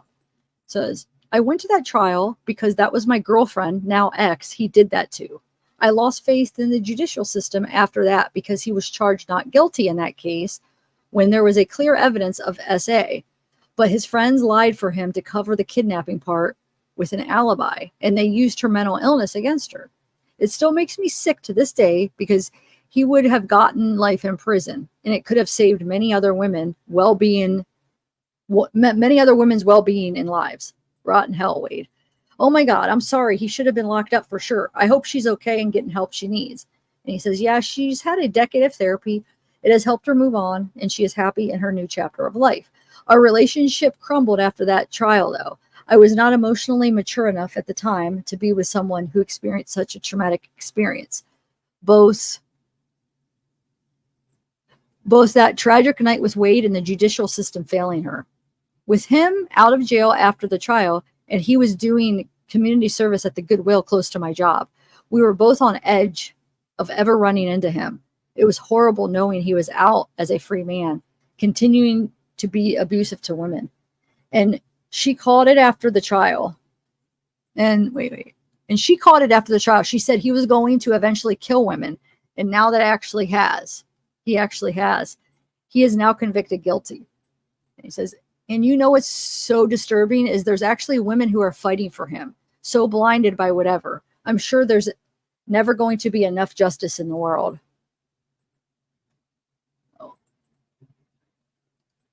He says, yes, it is so crazy and it's insane how much this has blown up because I've hated him for what he did to someone I love years ago. And these women are defending a power-tripping misogynist because he's handsome. I wish I could put every single one of the women into my ex's shoes on the night of 12/13/2014.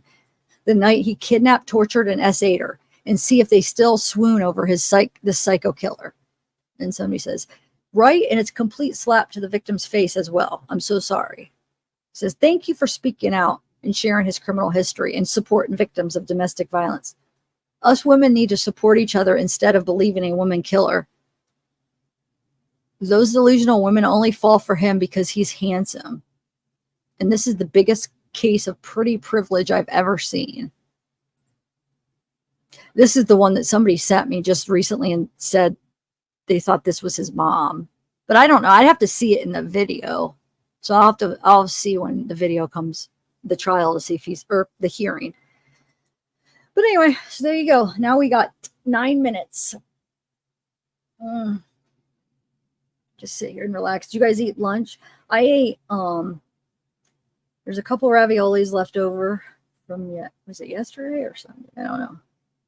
There's two. I ate 2 of those, and then I ate a pancake I had left over from McDonald's breakfast yesterday. That's what I had. I feel like I still could eat some more. I'm tired though. I haven't slept. I've only slept probably 5 hours in the last 2 days.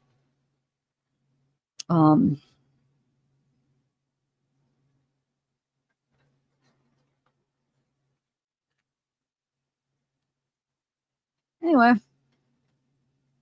Hey, Tennessee, what's up? Girl.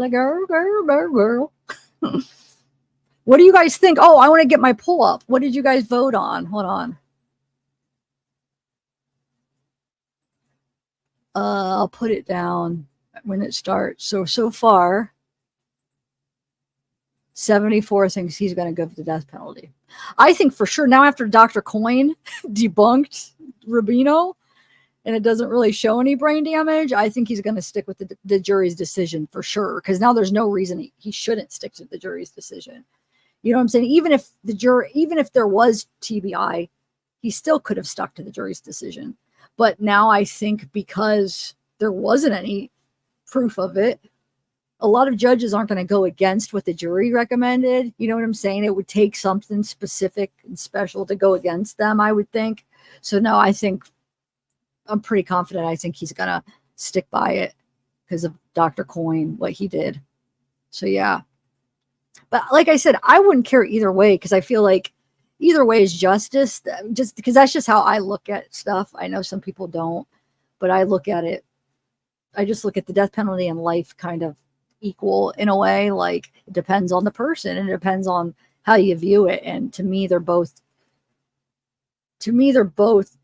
justice. Like they're justifiable sentences. You know what I'm saying? Like they're is how I feel. So either way, I'm not going to be, I think, because he's not getting out. I mean, he's doing life. Now, what I will be mad is if they appeal and win after. I mean, talking about in the future, if he does get an appeal, that'll make me freaking mad. Well, he's going to try to appeal, but if they actually get it overturned or get a new trial or anything like that, that will make me mad. That's bullcrap. But of course, the death penalty, there's all kinds of appeals, years worth of appeals they go through. So they're going to try, but I don't see that one supporter saying oh yeah, I feel confident it's going to, first appeal, we're going to get it. No, I doubt it. It's not going to be that easy. But anyway, so far we have 74 says yes. They think he's going to get the death penalty. Oh, thank you, Holly. Sorry I'm late to seeing that. Are you still here? Thanks for all your hard work on this case. We appreciate you. Thank you, Holly. That's so nice of you. And thank you again, Mary Binny, for joining.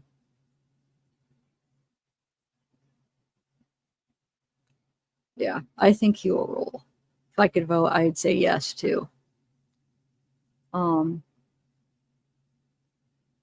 Julie, Jesse, hey Pamela. Time flew today. It really went fast. Yeah, maybe, Donna. Maybe. That's very true. It might happen.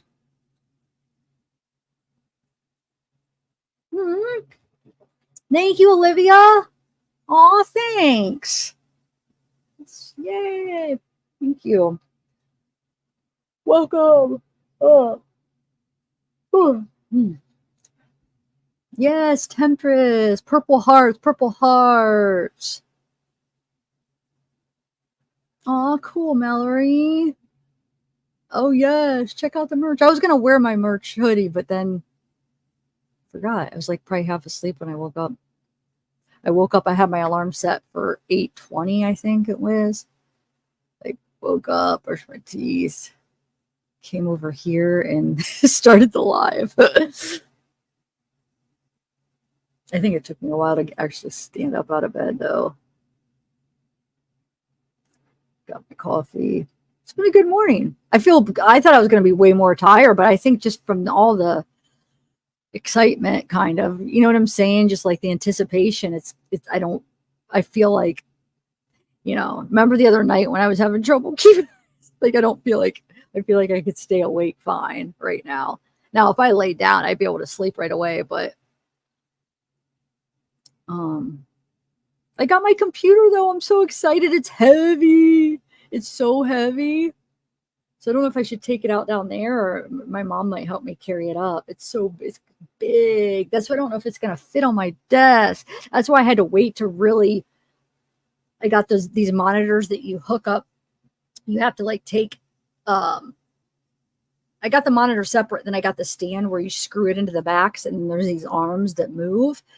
Well, I haven't hooked that part up because I don't know if the computer's going to fit in the spot that's supposed to be for the computer, because the computer's like really kind of cool looking. It's got like lights, and that's not the reason I got it. The reason I got it is because of the specs, the stuff that it was in it, but it just looks cool too though, because they built it and it's like, so it was like built specifically, like they built it right before, like I got to see the process of all the steps as they were building it. So I'm so excited to look at it. It's big. It's probably like, it's probably 3.5 foot tall. It's big. That's probably not going to fit under my desk. I don't know. Well, I don't know because it's in the box, so there might be, I'm going to reshare my screen just because, in case if it went out, you know how. All right, so we're just waiting. I got it pulled up though. It hasn't started. I mean, I have it down here. As soon as it starts, I'll share screen. Anyway. Oh, who did what here? Oh, thanks. Thank you for gifting, Sarah. Yay, yay, yay. Who got it? Who got it? Who got it? Yeah.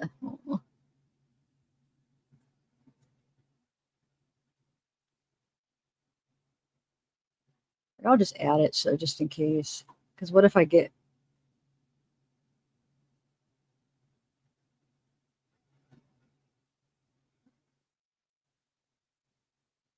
I don't want to...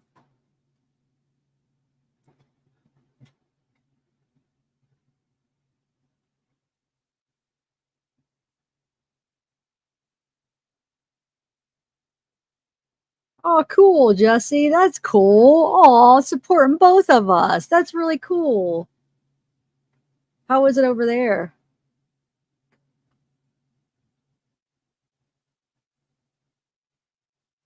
Is it? I have it. I have it up. Unless if, yeah,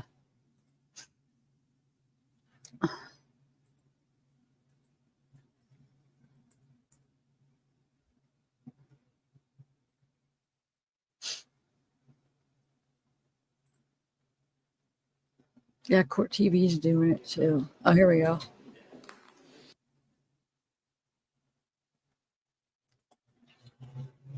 There we go. I always thought, I'm still not sure if Court TV and Law and Crime are owned by the same people. I don't know why I always associate them together, but are they separate, or is it just because they have sometimes they have the same hosts, like they intermix some of their hosts or reporters. I don't know. They're both doing it though, because so that, I mean, if they are, why would they both be? I don't know.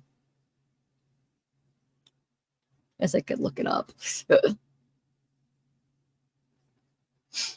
Oh, cool, Eternal. That's funny. Yeah, they probably are. They probably are. But I like when I don't know why I group them together in my head. Like when I think of both of them, like I'll just like sometimes say them like interchangeably when I probably shouldn't. Hi Donna. Oh, hey Donna. Nice to see you. Haven't seen you in a minute. How are you? Hey Brad. Hey Baxter. Oh, thanks, Trisha. Good afternoon. Please be seated.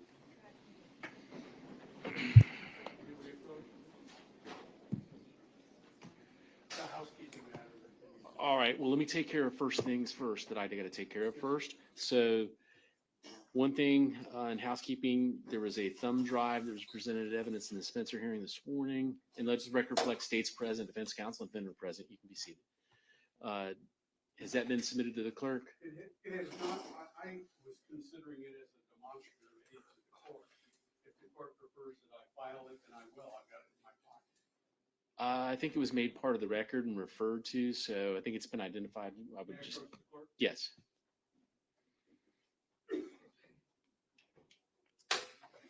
All right, and when we left at the end of the Spencer hearing, the defense indicated they had further argument and potentially wanted to talk to Mr. Wilson about presenting anything further regarding the Spencer hearing. We don't have any further evidence to present. We can inquire of Mr. Wilson if you would like, but he has elected not to provide any testimony in his defense. So at this time, the defense does not have anything further regards to the Spencer hearing. We do not, Your Honor. All right, is that correct, Mr. Wilson? Yes. Okay. Anything else from the state? No, Your Honor, thank you. Okay. Then you did indicate you had some argument in regards to sentencing? I do. All right. We need to approach. Okay.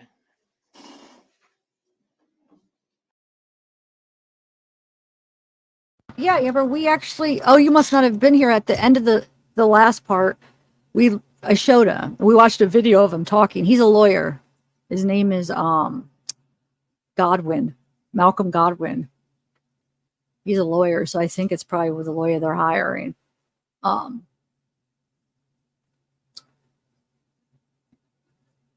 yeah, I think the judge is going to stick with the death penalty. That's my vote. Thanks to Coyne. 74% agreed with me.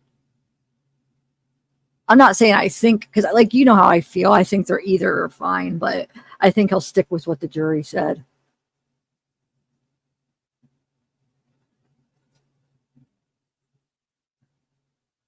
Because there's no, like with Coyne showing that there's no sign of any brain damage. I mean, just normal stuff. So yeah, why would he go against the jury? No way.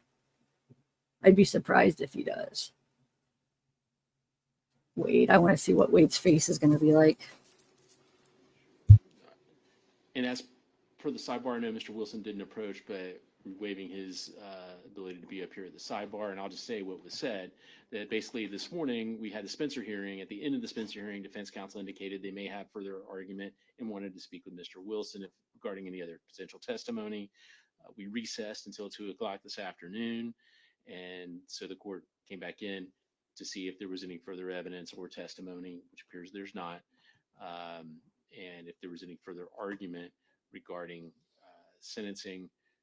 Subsequent to that, I will take another recess, and then we'll come back for the court to issue a sentencing order at that time. So that's procedurally where we are. Yes, sir. Okay. All right. So is there any further argument then? Yeah, do you want to get voting? Yes.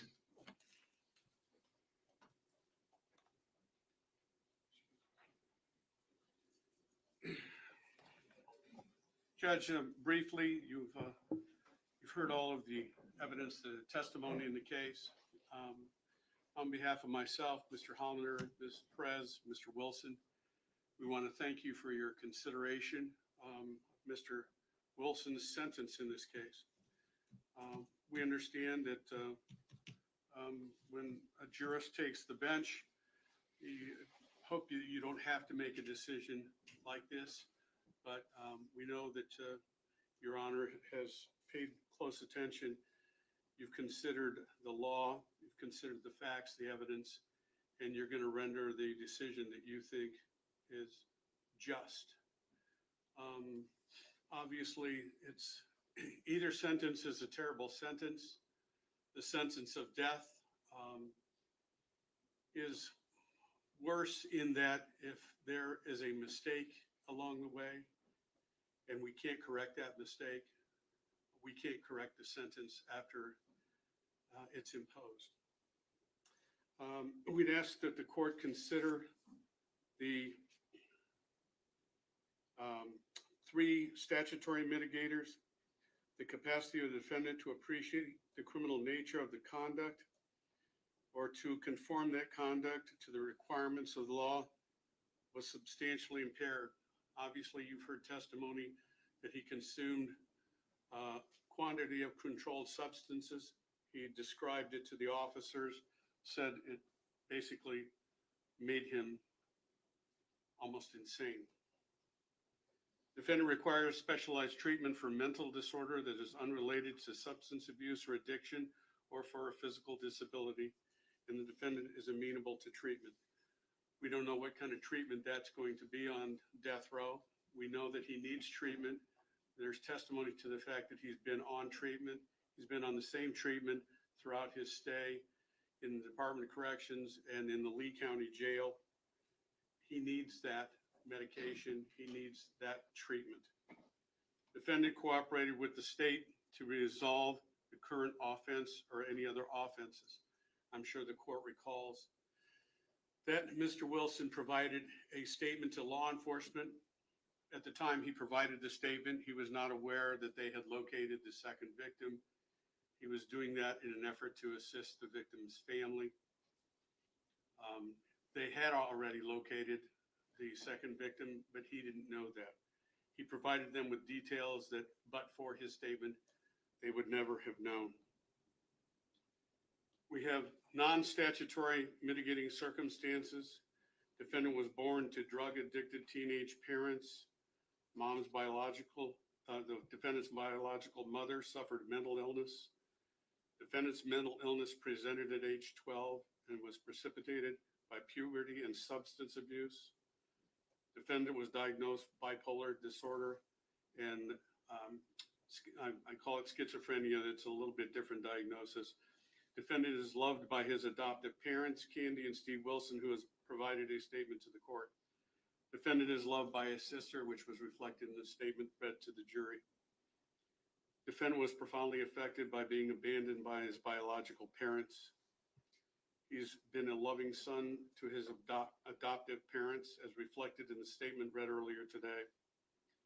I remind the court that the jury's recommendation was 9-3 for one victim and 10-2 for the other. Under their previous statute, that would have required this court sentence my client to life. Likewise, I would remind the court that Mr. Wilson has been waiting trial for a long time. The unfortunate death of his previous counsel prolonged the litigation and impacted Mr. Wilson greatly. I point out to the court, lastly, obviously the court has received, and I know that you haven't read them because I have received notification from your office that these letters have been received by your office, but I know that the court would not read an ex parte communication, that the letters have been sent back to us, but obviously there are people that have been pleading for Mr. Wilson's life and for the court's mercy. There are some 40,000 people that have signed petitions to that effect. We'd ask the court to take into consideration that death is permanent. Death is different. And we're asking the court to impose 2 life sentences for Mr. Wilson.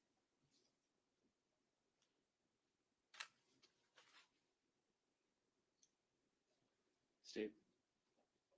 Good afternoon, Your Honor. Good afternoon. I'd like to point out, and I agree with defense counsel, that death is in fact permanent. Christine Melton was 35 years old. Diane Ruiz was 43 years old.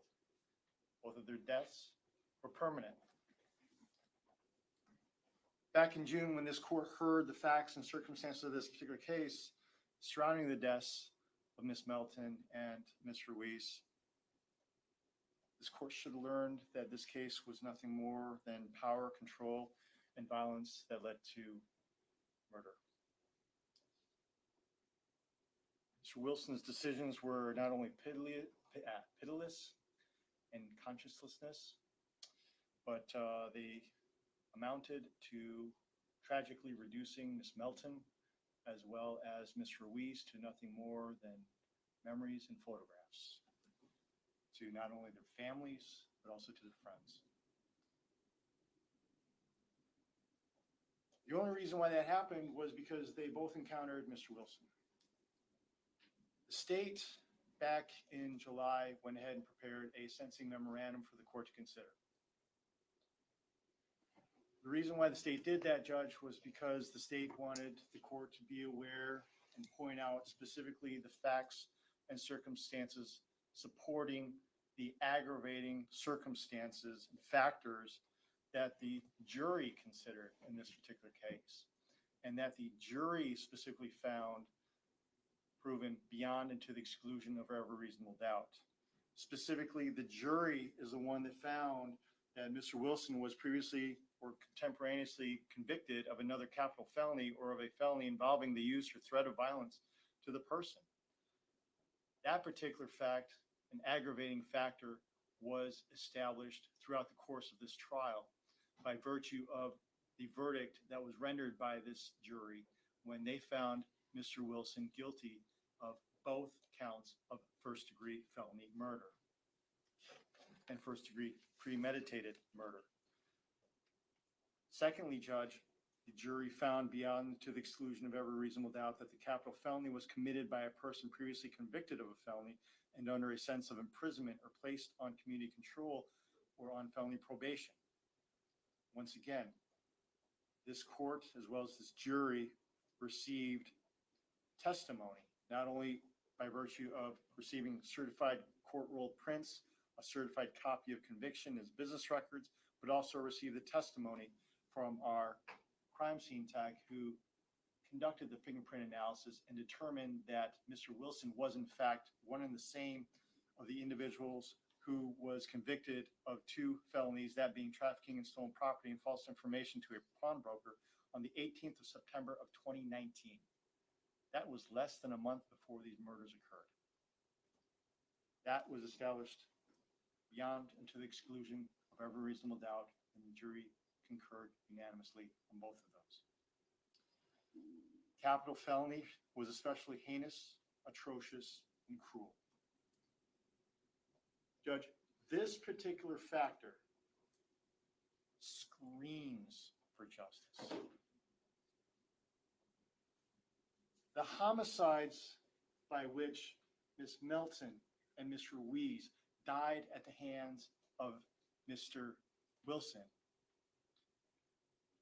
sets this case apart from normal capital felonies because, once again, it's conscienceless and it's pitiless.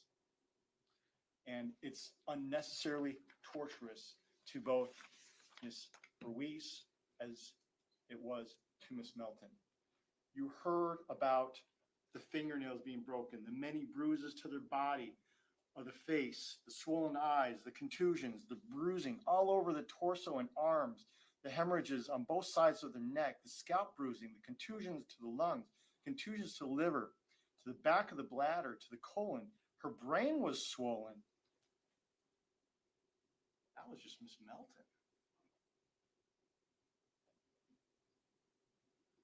And then we have Ms. Ruiz.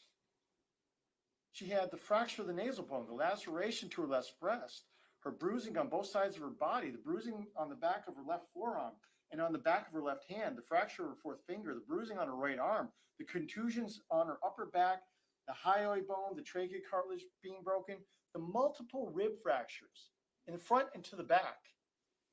And then we have the hemorrhage on the back of her neck. And then you couple that with the fact that Mr. Wilson went ahead and placed his hands around the necks of both of these women and allowed their lives to slip through his fingers when both of them knew they were going to die. The jury found that particular factor, Judge, unanimously as to both Miss Melton and Miss Ruiz, that it was heinous, atrocious, and cruel.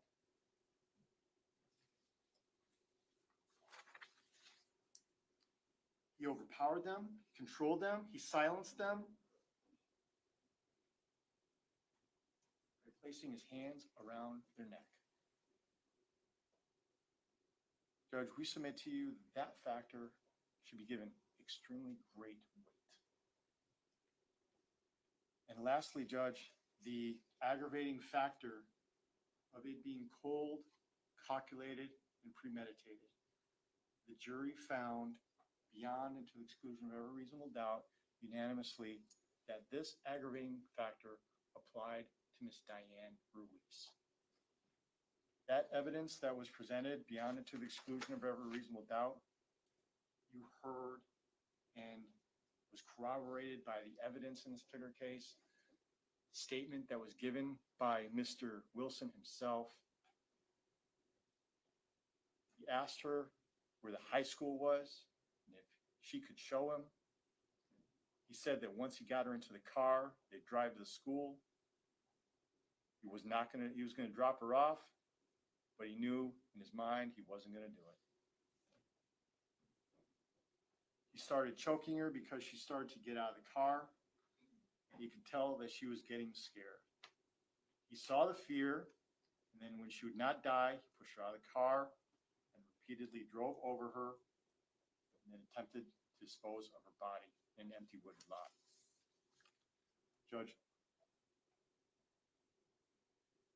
that is what is precisely the sort of heightened premeditation that's contemplated by that specific factor. And we would submit to you that that particular factor also carries great weight. Mitigation that defense counsel has presented to this court, we would argue, counts for little weight.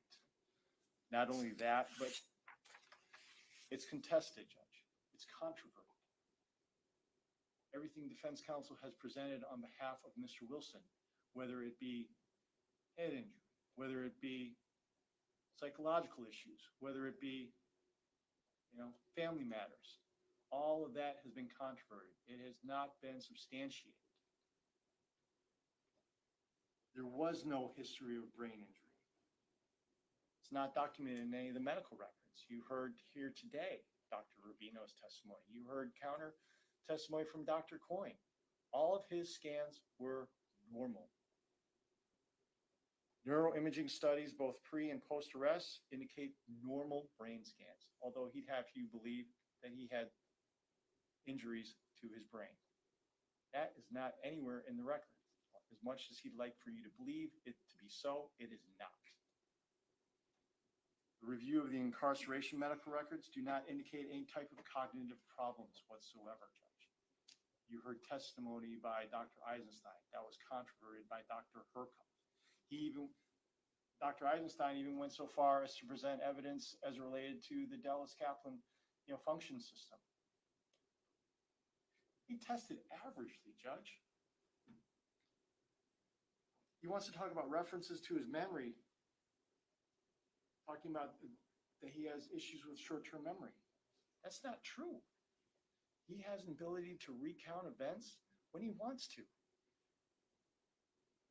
He has an ability to tell stories. He has an ability to make you believe something that isn't true.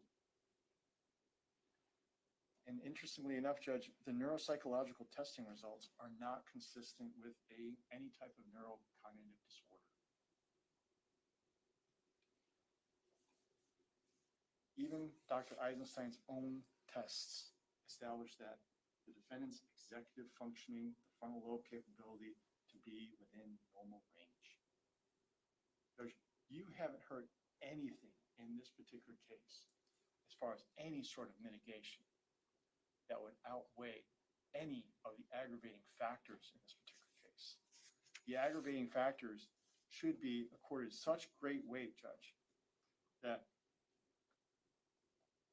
they were proven beyond and to the exclusion of every reasonable doubt as to counts 1 and 4 in the indictment as specifically found by this jury. They, Judge, support and are sufficient to warrant a sentence of death. And they are not diminished by the mitigating circumstances and are sufficient to warrant the sentence of death. And as such, Judge, the state would respectfully request this court to recommend and impose the sentence of death upon Mr. Wilson, because not only is it deserved, but it's earned. Thank you. Anything else? All right. So this will conclude the Spencer hearing unless there's any other testimony or evidence that either side would want to present, especially the defense. Procedurally, my understanding is that we would take a recess at this point and then come back. And at that point that the state would want to present victim impact testimony or no? Your Honor, I've spoken with the victim's family, and they would like to rely on what was stated at the actual trial. Okay, so then this would be the final opportunity for the defense to present any other mitigating circumstances for the court to consider prior to coming back and issuing a sentencing order. Is there anything else that you want We to? have nothing else, Your Honor. Thank you. All right. And Mr. Wilson, again, your opportunity, if you wish to address the court, you may. No one can force you to. No one can force you not to. Is there anything you would like to address with the court? Okay. Then we will be in recess. It's 2:20 now. I'm going to spend some time on the sentencing order. So we will come back here at 4 o'clock. And I'll present the sentencing order at that time. Oh, another question before we go. I apologize. I know the state presented a written sentencing memorandum. Did the defense, I know you presented orally your Right, no. sentencing arguments. Was there anything else in writing that you No, wanted sir. to present? Thank you. All right. There was a PSI done. Did you all receive the pre-sentence investigation report? Yes, sir. Okay. And for sentencing purposes, I know that there were other charges that the jury found the defendant guilty of. If you would prepare any statutorily mandated fines, fees, or costs that are associated with those charges, do you have that? If you don't, that's okay. I can't recite those, Judge. That's not a problem. I do Okay. have a score sheet as it relates to those additional charges as well. Very well. Have you shown that to the defense? Yes, Judge, I have. Any objection to that? No, sir. I'll accept that. Thank you. All right, if there's nothing else for the court to consider, then we will recess and I will prepare a sentencing order and come back here. Said what, 4 o'clock? Thank you. We'll be in recess.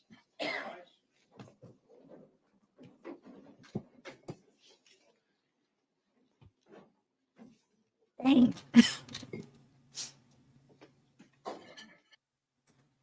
I was thinking like 15 minutes, an hour and a half. We could watch that one, that live that where Steve got on the Wade supporters. So, plus there's there's actually two we could potentially watch.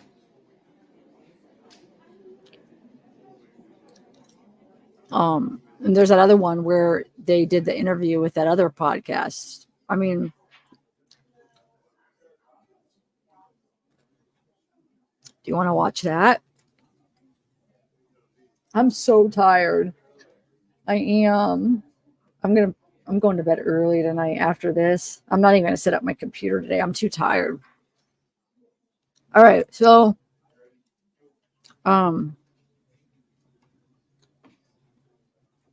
Yeah, we'll watch that one first, and then if we finish that, there's that other one where they. Okay, wait. Let me take a vote. What you guys want to do? Hold on. Okay, so we could either watch that one or watch the one where they did the interview with the Strange Embers podcast.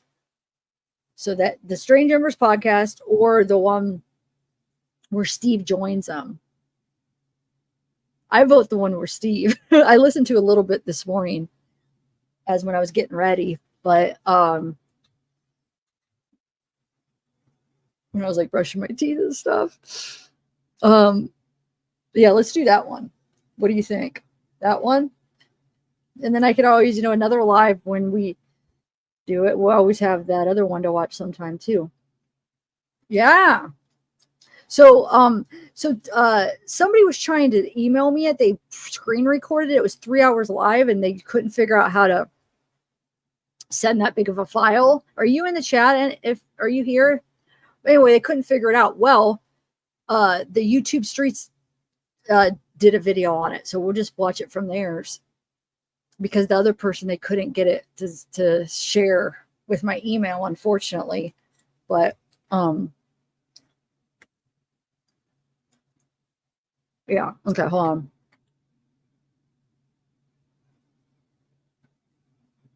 I know. When I woke up, I was watching a little bit, getting ready, brushing my teeth. I was watching a little bit too. I heard some of it.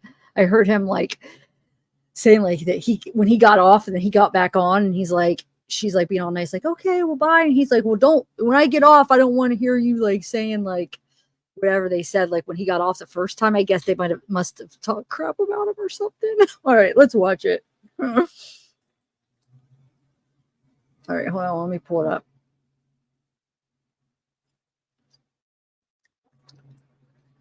Let me get it.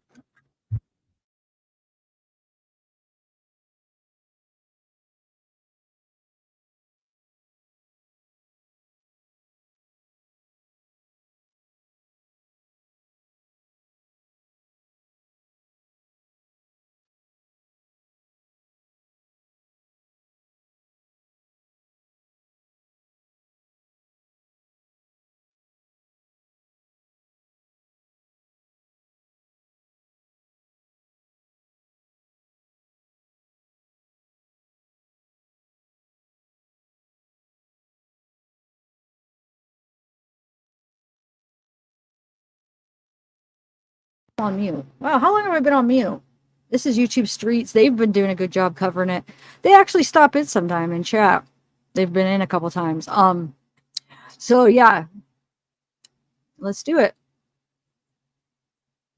Oh, I guess it's 1 hour and 33 minutes. So the whole thing must be a total of 3 hours. I think maybe this is just the part where the Dwayne's dad comes in because the one person that was trying to email me said it was a 3 hour live. All right, you guys ready? I heard it's good, and the part that I listened to was really good. But yeah, YouTube Streets, guys, they're doing a good job covering it. Go check them out. Oh wait, I keep doing that wrong. There we go. All right, here we go. YouTube Streets podcast, man. New age plug. You did it again. This is the countdown to death for Wade Wilson. Team Wade has been on their little power trip, going on multiple podcasts. They've been all over TikTok. But now we're about to see Wade Wilson's dad go in on Team Wade. Let's get into it. Thanks, Dana. Good people, okay? You take them when their house burnt down. I'm just going to give you a little background, okay? When their house burned down, they just built this house a year and a half roughly before the fire, okay? Everything they had, all their memories, their photos, I mean, everything that they had for 60 something years was gone. Now I'm going to tell you something else. Okay. His adoptive mother was in the home. Okay. She was in the home. Didn't know that the garage caught on fire. That's where the hot water heater was. Luckily, a neighbor drove by and saw the fire in the garage and came barreling down. They had a long driveway, honking the horn, get out, there's a fire. So their initial reaction was, let's get our animals and let's get the hell out. They didn't even know the house was on fire. They were able, luckily, to get out of the house with their animals. And, you know, his father, luckily, full had context, the sense, full I don't know why I context. wouldn't have done it. Full context. Wade Wilson and Team Wade's theory is that the house got burnt down by the organization. Wade Wilson is putting that on his family, saying, yo, they try to kill my family. Now, if you didn't listen to what the dad just said there, it was some kind of other issue, but I'm sure he'll say it again. Let's get into it. To get in the garage real quick, get the car out to at least try to save the only vehicle they had. Yes, it was investigated. Yes, it was faulty wiring on the hot water heater. There was a whole, and listen, this is all public record. So whatever that thing, I saw the same thing you saw, and I knew instantly it was fake. That's not even who those people are. The people standing there like that, that's not even them. But it's all public record. The fire marshal's findings, and they even went after the contractor who installed all that. But wow, Team Wade, how does that feel? How does that feel? One of your little holes in the story just got exposed. Shout out to the father for bringing this information to the light, man. I did not know this. That was the one weird thing that I've been saying about this case is the multiple house fires. Mila had a house that was on fire as well. The adopted parents, you know, it was a sweet little story, a sweet little thing that they were putting out, trying to get everybody on board, but it didn't work for the people that just knew. But I always thought that was just a little weird, but now we got answers. Shout out to Steve with the answers. You know, that's what makes me mad is nobody thinks about, before you say things, why don't you think about, you know what, do I know for sure that this is the truth? I know what I saw, but I don't know if that's the truth. So before I post that and dig up an old wound for these people who lost, think about, I don't know if you have children, but think about all the memories you have stored of your kids and baby blankets and just pictures and drawings your kids gave you. It's all gone. They lost every ounce. All they had was the clothing on their back, a car, and their animals. That was it. So think about the pain that caused. Not only are they dealing with the child that they raised and did everything in their power to get help and protect. And well, Steve, if I was there, I would ask you right now, is the GoFundMe that they made was real? Was that fake as well?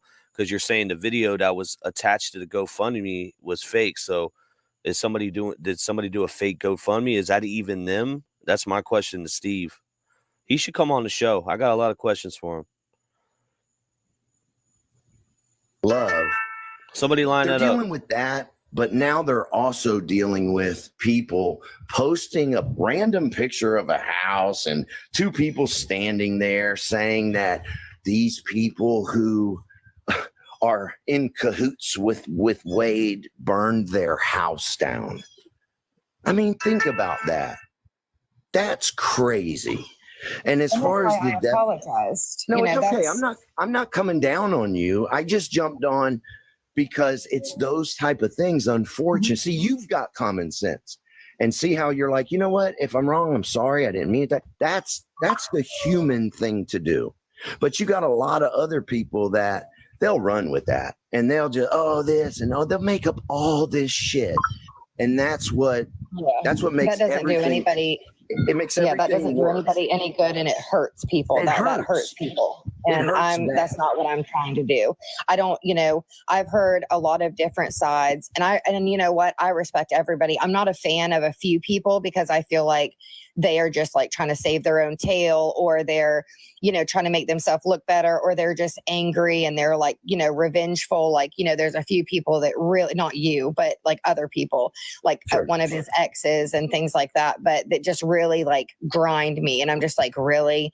But it's not up to me to tell. I mean, your story is your story. The truth is the truth. I don't know who's speaking right there, but I hope you're not talking about one of the victims was griming you. I mean, who is this talking? Amanda?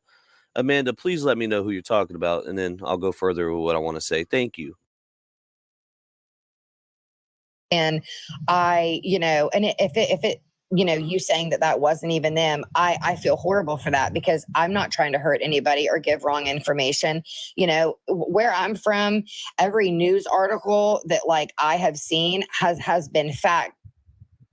Where I'm in a small little like town, so it's like facts. So I guess I wasn't considering the fact that it wasn't in South Carolina, it was in Florida, and it could have been somebody. There you go. Listen, there you go again. I know, but see, I'm not upset. I'm just trying to prove a point. It wasn't in Florida. It wasn't in South Carolina. It was in Tennessee, I bet. That's what the GoFundMe says, Tennessee, but let's see what he said. No.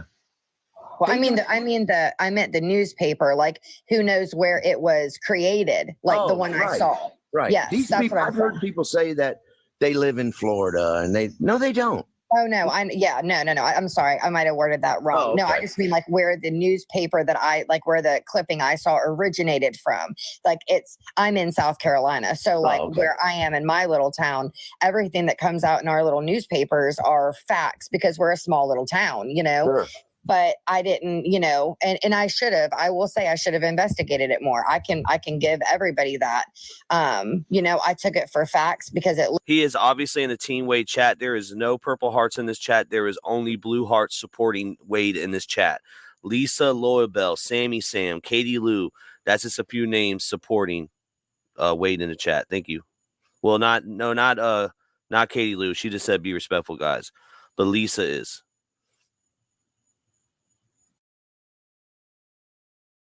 Looked very legit, and if that wasn't true, then I apologize. And I feel bad for his parents. Let me answer you on the death penalty thing, okay? Okay. I know my son, okay? And I know his previous time in prison. It was very hard on him, okay? I also know I don't want that for him. I love my son. I don't want him. I've seen it for many years, what happens to certain people in prison. I don't want that for him. And I know he does not want that. Personally, he has told me, yeah, I want the death penalty. Why did he tell me that? Because he knows that I know how hard it was for him in prison. He knows that. He called me. We talked. I know how hard it was for him. So do I think he wants to be put to death? No, of course not. But this go around, he's got the fame, right? I don't think obviously he hasn't talked to his dad in a long time, I believe, right? Well, that's what I assume. Listen, Stevie's gonna get mad about that too. He's gonna say, "Oh, don't speak on what you don't know." I'm just assuming from the last call we got on the kiosk, he was saying you were dead to him. Now, when it comes to, you're saying that that he wants the death penalty over life in prison. I don't think at this time he does, because why is he going so hard trying to appeal the case? He ultimately he wants to be free, but if not, I think he'd rather have life in prison than death, because why would he be fighting so hard with Team Wade right now? You saying that you would want that. Being a parent, I don't think I could ever wish that upon my child. This is just hard. It's just hard for me to even be in this mind state, but I guess I'm not in it, and I'm not in his point of view. So let's continue. I don't think most people want to be put to death, but I also know for him, I think there's a little comfort and some solace in knowing I'm going to be in a one-man cell. I'm going to be safe. That's his mentality. That's his thinking. Okay. And that's just the truth. So I'm not going to publicly say I want my son sentenced to death, or I want him put in prison for life. I want what's best for him. I don't agree with this situation. It saddens me. It has broken me down as a father, as a man, as a person. It has broken me down because of some of the details that I know that were never brought out in court. Things that would probably make the average sane person vomit because of how disgusting and just off the wall crazy it is. RAP. Some of the things that happened. And I know that. So for me, as a parent, it destroys me. It destroys me. I think of like, That's how sad. could this child who's got my DNA, you know, who has his mother's DNA, how can it become this? You know, I don't understand. I look at my other kids and I'm like, you know, Put a banner up. it breaks my heart. It really hurts. Sorry. So I don't know. I want what's best for him. I don't want him to suffer. I know some people are like, he did heinous things, he should suffer. I get that train of thought 100%. My biggest piece is knowing that it can never happen to another woman again. You know, for me, I can sleep at night and know my conscience is clear that there's no other woman that's going to be hurt. Is that good? So for me, I have a whatever that question. means. Do you think he is scared? Do I think he's scared? Like scared of what? To die? Because I mean, that's sad. Are you scared to die? No, Wade, is he scared to die? No, I'm asking you. Are you scared to die? Of course. Me too. I'm scared to die. Not because I'm scared to die. I'm scared because I don't want to leave the people I love. I don't want to. I just want to be here as long as I can for my kids and grandkids and family. But, you know, do I think Wade is scared to die? No, I don't think he's scared to die. Whoever's running this panel on the TikTok, tell everybody to mute up. Like, I don't know who's in charge of this little show you got going on, Amanda or whoever it is, Hennessy. You need to tell the other people to mute up, have some etiquette. You got the dad of freaking Wade Wilson on the panel. Be respectful. You got, come on. I'm hearing freaking everyone's family in the background in this shit. Everybody's. I don't think he wants to die, but I don't think it's a fear of his, you know. That is funny. That is funny. That let's just because your take on all of this is that he's guilty. He did all of it. So I'm just going to go on to that part. Somebody peeing? If you had a question that broke up, I didn't. Like, why you got whose kid is in the background? Why y'all got the kids around it? This is true crime. This is supposed to be adult time. I don't know what's going on in this TikTok world y'all got going on. Kick everybody off the panel that's not contributing. You have the dad of Steve, come on our show, man. Get the proper respect, the proper questions. Hated. Oh, I'm sorry. You believe that he's guilty and he did all the things, so I'm just going to go with that thinking. Do you believe that he would have done such heinous crimes if he wouldn't have been on substances? You know, I don't know. I can talk on my past experience with my son. There were many blocks of his life that when we were, communicating, and you got to understand, he was ripping and running. He's in Texas. He's over here. But my role in all that was, Dad, can you help me with a hotel? Dad, we need tires. Dad, can you give me some money? Dad, and I'm doing it. I'm trying. He's my son. I'm trying to be there, but I'm not going to chase him all over the goddamn country either. But, oh my God. What was the question again? I'm sorry. Do you believe that and that's all I'll add, the brain injury, the substance abuse, do you believe he would have done those acts if he wasn't high? Yeah. I can't answer that really, because like I said, there's been so many blocks of time where he was sober. And yes, he's the funniest dude. He's cool. He makes you laugh. He's a caring person. It's just, something about when he gets ripping and running and he's, uses drugs. Sometimes that's, in my experience, that's usually when the physical abuse would happen. That's usually when he would make crazy choices and end up in jail. I don't, in my memory, I don't remember a time any of that happened that he wasn't using. So I don't know if that answers it or not. Yeah, so pretty much the substance you would agree, just like in a general like statement, obviously being intoxicated on things and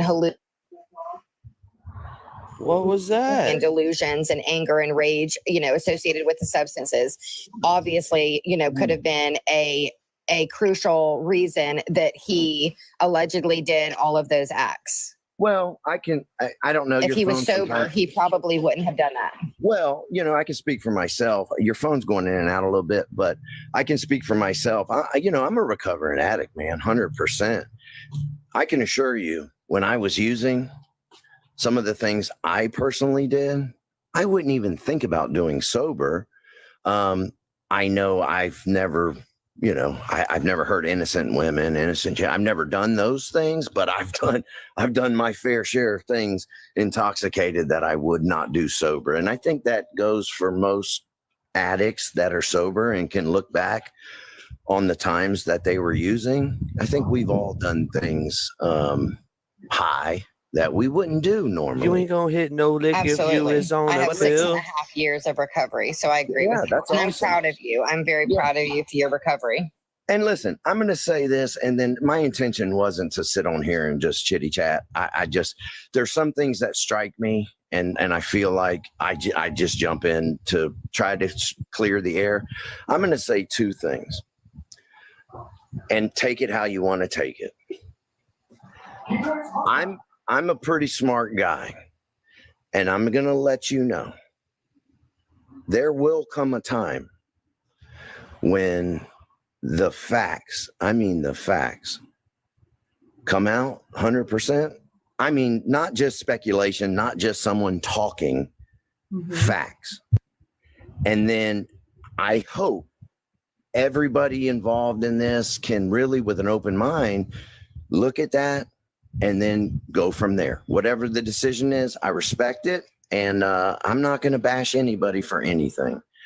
My only thing, I just want everybody. What does he mean by that? Listen, we're not all meant to get along as people. There's people I meet and I'm like, instantly, I get that vibe and I'm like, no, that's not my kind of person.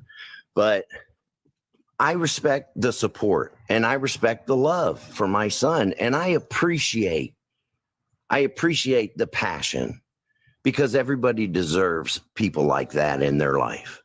But I want everybody to really think before you post and before you attack and before you bash people and before you just, we're human. We're here together. We should really respect each other, and we should not love each other, but we should just be kind to each other. And your beliefs can be your beliefs. My beliefs can be my beliefs.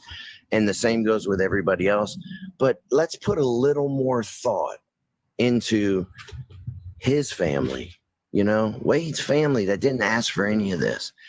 There are some people involved in this. They put themselves here. So sometimes it's hard to deal with the repercussions of that, but you kind of put yourself in that situation. And there's a lot of other people that 100% did not ask to be a part of any of this situation. So all I'm asking is that people really think about everybody involved. Hey, and Steve, I actually heard your comments about people posting your ex-wife. You two streets, we never posted your ex-wife. We did post the adopted parents, obviously. They said they still support Wade. We thought it was, this is what Team Wade's coming out with. So you're not even talking with the leader. That's a conversation that needs to be had. You and the leader of Team Wade on a podcast needs to be had. That needs to be, y'all need to dish that out, get an understanding before you just attack. And I know sometimes you're responding or reacting to other people's attacks, and that goes for them as well on both sides of everything. Just be respectful, man. Just try to put yourself in the situation like, okay, what if this was my child who I'm trying to build a bond with that I missed out on for years and years? What if that was your child and you were put in this position and you heard these things and you did everything you could to try to prevent these things, but they still happened, how would you feel? Would you battle with what is right morally? Would you battle with, fuck it, I'll just let him rip and run and whatever happens, happens? My question is to you, Steve, would be this. If you didn't give Wade up, would he have still become the man he is today? Now let that marinate. You have to put yourself in other people's positions before you just judge. And I love my son to death, but he's a liar. I mean, he's, since the day I first met him, that's just where he was at. I think the drugs and just everything, he just is a liar. He lies. He's a storyteller. He makes shit up. He doesn't care who he drags down with him. And for me as a parent, that character about him breaks my heart because I know the good side of him. And I really wish he could get back to that sensitive, caring, loving side. But that's not going to happen right now because he's got everything he's wanted right now. He's always wanted the attention of women. Got it. He's always wanted money to be comfortable. Got it. He's got more money in his account right now than he's ever seen in his life. Oh, my. Why wouldn't he? Oh, my. Oh,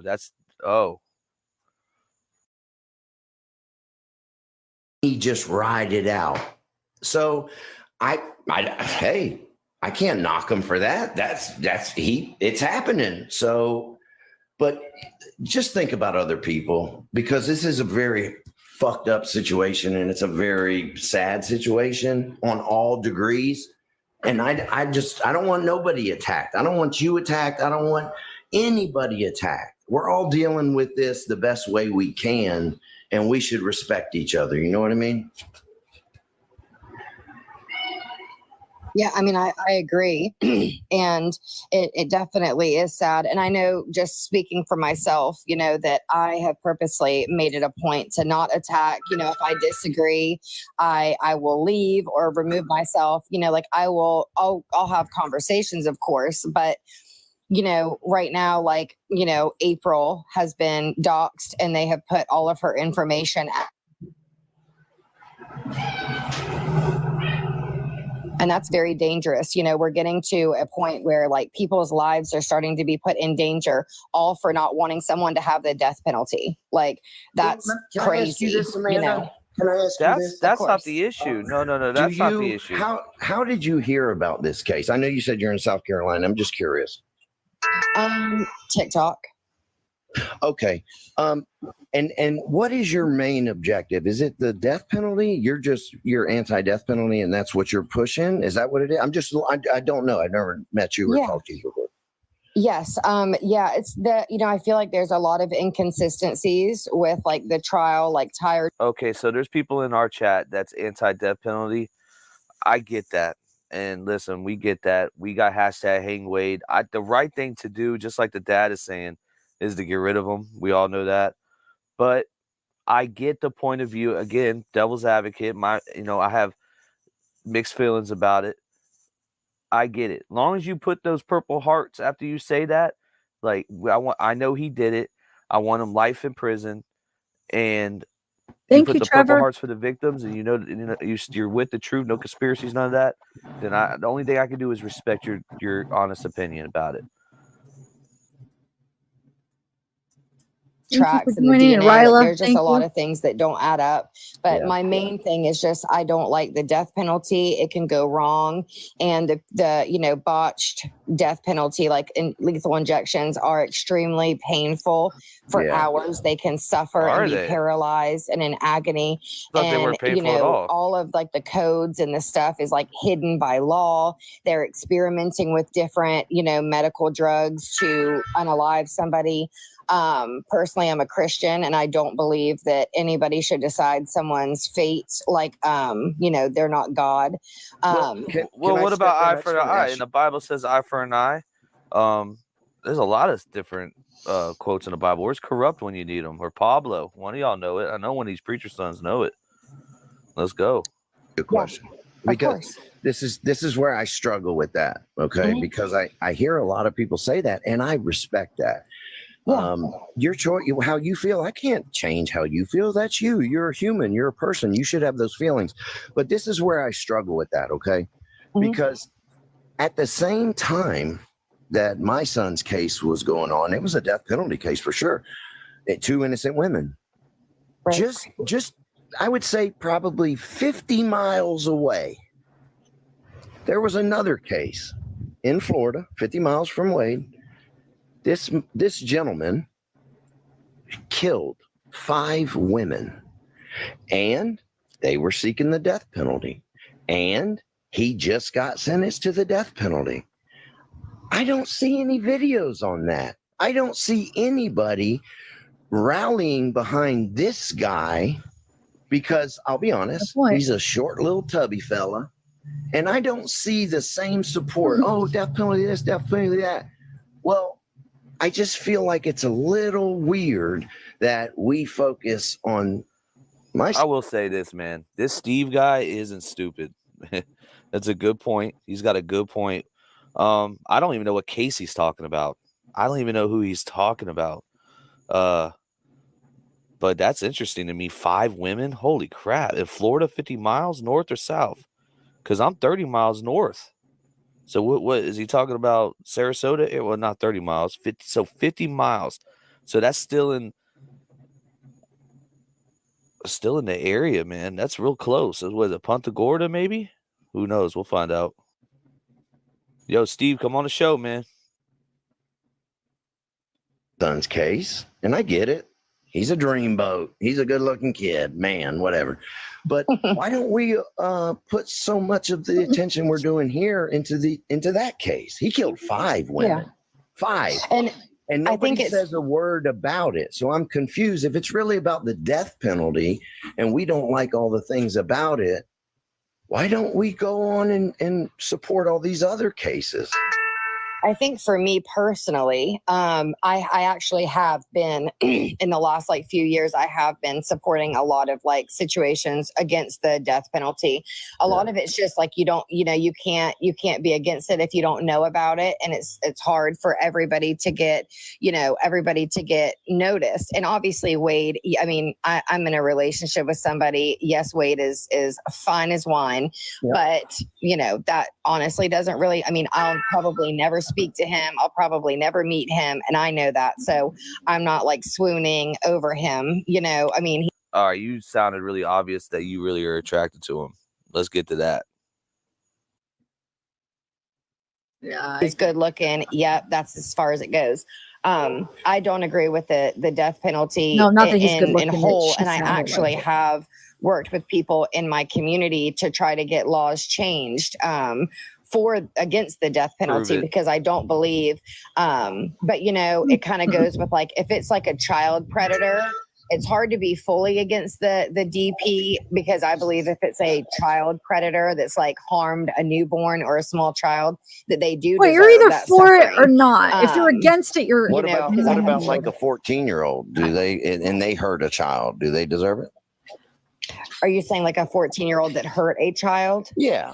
What if, I mean, not just a young person. What if it's a kid, 15, 14? Do you support that if they hurt a child? I mean, I don't support the action. Of course not. Absolutely not. But I think that, at that age, the brain isn't developed and they have some serious issues and they need to be locked down. And I don't believe that the death penalty would be a correct thing for, Well, I can tell you in Florida, I don't know about South Carolina. In Florida, they used to do electrocutions, and facts, Steve. They had a gentleman whose actual head caught on fire, from I remember the electric chair, and that's why they stopped that, because that was pretty brutal,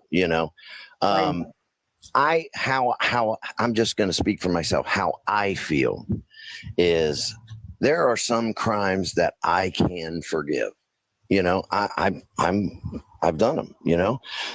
I can forgive some crimes, but there's some stuff I can't forgive, innocent victims, people, women, children that just randomly are targeted and hurt. I have a problem with that because I truly do love people, man. I love talking to people. I love meeting people.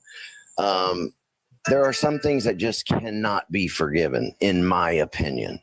And that's where, for me, knowing a lot of the details of things, and I mean facts, it's hard for me because of just the brutality of things. It's I take myself and say, what if he wasn't your son? And he was just some random guy you saw on TikTok or the news or whatever? How would you feel? And I would feel the same way I feel now. It would crush me. It would be horrible. I would feel bad for the people that experience that and their families, So for me, I don't have really an opinion on the death penalty or life in prison, but unfortunately it hits closer to home with it being my son, so. Steve, I have to tell you something. It's Hennessy. The thing is, I guess we don't believe in the death penalty, but we also want a fair trial. Sure. But let me tell you a little snippet that you may not know. Okay. I'm just going to tell you something. I don't know if you know or not. Let it roll. When I was in the court, my wife and I stayed another day. I canceled all my stuff for the next day, and I just felt like I just needed to be there. I spoke with his attorney outside the courtroom on one of the little recesses or whatever. And I said to him, listen, please, will you just tell my son that I love him and I'm sorry that he put me in the position he put me in? And his attorney looked at me and said, I will tell him, but it's like talking to the wall. We try to talk to him. We've tried from day one, and we just get shut down. We can't communicate. He won't communicate. I don't know why that is. I don't know. Listen, would I feel great if they were in control of my life? Those two? Absolutely not. But in their defense, if they really did try, like they said they've tried, to communicate with him and talk to him and work things out, and they keep getting nothing in return, I'm not a lawyer. I don't know what the right step is after that. What do you do as a lawyer? Do you address the judge? Do you, I don't know what the answer is. So I don't know. Yeah, we just want a fair trial. Yeah, I think part of it is too, and who was this I'm speaking to? Hennessy. I think part of it is Hennessy. And, it's just me, just knowing some of the things I know. I think, when they seek the death penalty, this is just from my research. If I was in court and facing the death penalty and I said, you know what, Your Honor, guilty. I'm guilty. I did these things, whatever. They still, because it's a death penalty trial, they still have to pick a jury. They still have to go through the process, because it's different if it was just a life in prison or whatever. You can do that. But I think when they seek the death penalty, they have to do, either a sanity type situation, or they have to produce facts, evidence, whatever. My opinion, I'm saying this is what I think. Okay. I think there was so much overwhelming evidence before the confessions. There was so much physical evidence. I said that multiple times because his confession and all the evidence, the dad didn't even need to take the stand. I said that before, Steve. You're just putting words in my mouth at this point. Let's go.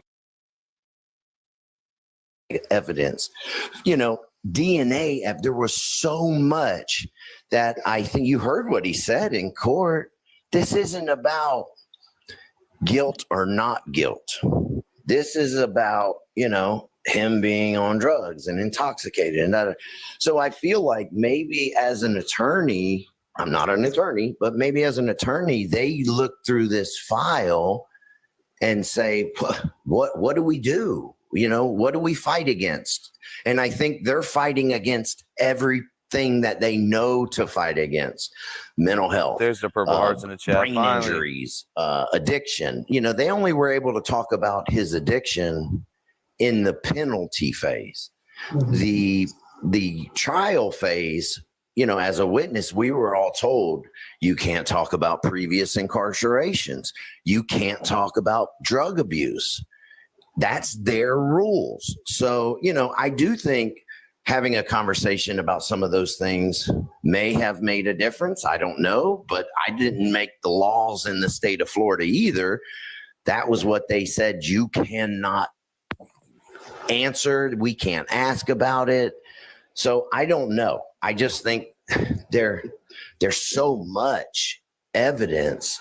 And that was my thing on some of those phone calls with my son. I said, wait, listen, stop.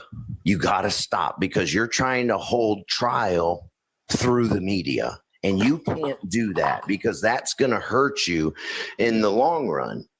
That was why I got so upset with him, because I knew what he was trying to do. He was thinking clearly, and in his mind, he thought, I've been able to kind of talk my way out of things in the past. I'm gonna run with this, you know. I never really got that, Steve, because if him talking to the media makes it worse on the case, then why wouldn't you just let it do it? I think it's just a spectacle around. You wanted him to be quiet through the court. You know, that's just my opinion. This is my opinion. You were weird about on the phone with him about that. You're like, yo, shut up. After he already confessed, and he confessed to you and all of that. So where was your mind state at that point? Because it seemed like you were on his side of trying to remain him innocent. So anyways. Oh, and I don't know the background of all. I'm gonna overlay. I did a I did a of him talking. I did some screenshots too for thumbnails, but I just like did it slow motion of him talking. It doesn't have any sound. I'm just gonna overlay it of him talking on the phone with his pretty smile. All the players involved, and I hope, yeah, joke. But yeah, you know, whatever. But my point to him was, just stop. Let your attorneys fight for you. Takes up the whole thing. Not you on channel whatever trying to prove your innocence. You know, I think that really hurt him a lot, and that's what I was really trying to avoid. You know. Well, and I appreciate you coming on here and, you know, talking about all of it and being respectful. You know, like I said earlier, that's exactly what we want. Like, I know Courtney, like, you know, she's always saying, like, please be respectful, because we're allowed to disagree. We're allowed to not, you know, to not like each other, you know, whatever. But the people that are going and bashing and trying to dox and put people's information out there, like, that's dangerous and it's ridiculous, you know. But it's happened to me. And I don't know who's done it, but I've seen tons of videos where you're throwing my shit out there. You're throwing other people's stuff out there. And like the point I made with Josh on that lockdown 23-1. Listen, I got a past. I got a history. But you're going to call me out because I have a history. What channel did that to him? Because it wasn't us. It was not us. We never covered him. I remember him talking about his wife too. And we were going to do the Dark Past of Mila. I started the documentary on it. But as you get down the line, I think I need to talk to Tommy. That's my goal. I want to talk to Tommy Williams before I continue with that. But when it comes to him, we did the Dad Goes Off live. And then I've had my opinion about him taking a stand. That's about it. I don't know why, because I've heard through other people, and I don't know if it's true that he doesn't really care for our podcast. So, but it is what it is. There it is. Found it. Okay. And I have a past, and, you know, say, how can this guy be believed? But you want to believe the guy that has the same past. That on the Reddit. I seen that on the Reddit. Right. So And you to me, understand it's the the hypocrisy danger. in that? Yeah, to me, it's the danger, you know, like, because I have a past too. I'm in recovery. I mean, I have a past. I think almost all of us probably have a past, and you know, that is what it is. But it's the danger, and like, you know, you have children and grandchildren. What you know, danger do you mean? What do you like mean by dangerous? putting somebody's real name, somebody that's using that's the a internet. name that's not their government name to protect themselves, and then Sure. somebody goes and stalks them and then posts like where they live and their phone number and their real name, like like that's so like people could go after them and harm them, So what you're saying, and listen, I don't know you and I don't know anybody in here. I don't follow people's names and all that on here. Yeah. Are you telling me, are you saying that nobody in support of Wade has done those things to other people? Oh, absolutely not. No, that's not at all. What? No, Nobody you guys have been that doing weird supports shit. Wade, anti-death penalty. Nobody on these platforms that you guys have. Nobody has done that. Nobody's posted anybody's personal information, kids, addresses. No, that's not what I was saying. I'm saying because you're like, saying it's dangerous for people to He do must that. know I'm that just they wondering, have. Have In any general. of you guys done that? I know Yes. I You must personally know. have You not. must know. Nobody Do you that I think- can speak to has. Team Okay. Wade I has. did it too. I respect Yeah. the privacy. Yeah, Yeah, and you that's should. my thing is the safety of others who have children. Just because we don't agree doesn't mean that I would ever go and stalk you to get your Right. personal information and put it out there, because that's very dangerous for you. It's illegal for one, it's illegal to dox somebody, but even not speaking of that, just the danger that you're putting people in. And I don't support that. If somebody Yeah. in here did it, I would like completely shut the conversation down with them too. I don't, that is dangerous and it's taking it too far. And that's my thing. Listen, I respect everybody. As long as you respect me, I'm going to respect you. As long as you respect others, I'm going to respect you. But don't get it twisted, because I can go back to the old me, just like you can go back to the old you. Everybody can go back to the old them. And, I would personally never, ever post. I don't post anyway, but I could never post like someone's personal stuff, their children, their family, their business, anything to try to prove my point. That doesn't even make sense. That makes you look worse of a person. Prove your point on facts. Prove your point on truths. And I want to make a deal with everybody in here. If you guys are right, and this was a setup, and there's this big conspiracy, I promise you, because I get so many emails from you name it, A&E, you name it. I will publicly get on my knees and apologize for being so blind and so stupid that I couldn't see it for what it is. But in return, when the facts come out and blah, blah, blah, I expect everybody who's been very vocal and Get on your said the knees, things Team they've Wade. had to say, post the fake stuff they've posted. I expect everybody to do the exact same, not necessarily on your knees. I just mean, come on out, post a video, say you were wrong, apologize to the people that have been hurt by all of these attacks that are going on. That's the right thing to do at that point. And I mean, I agree. And I mean, I'll say it right now too. If anybody has been dragged through the mud, if anybody has been harmed emotionally, physically, mentally, if I have harmed anybody in any way, I already will apologize. My goal is not to drag anybody through anything. I have a different opinion than a lot of people. And I know a lot of people are watching that don't agree with, our group here. But I respect every single one of them. And I can make the promise that I will never put any of their personal information out. I never want to disrespect any of you. I respect your opinions, your thoughts, your decisions. Just because we don't disagree does not mean that I think you're a shitty person and that I would ever go after you. I don't know any of you, I strictly I don't believe. Guys, Steve, I have a question for you, bud. Who am I speaking with? Oh no. Yeah. What the Well, heck? that doesn't matter. I have a question. How do you It feel does about matter. I'm a grown man, and just like I've asked every person before you, and they have answered me Oh, here we go. kindly, I would like Yes, to know sir. who I'm talking to, sir. I just want to know how you feel You about don't the want to say screenshots your from April name. to Why don't you Rosemary. want to say your name?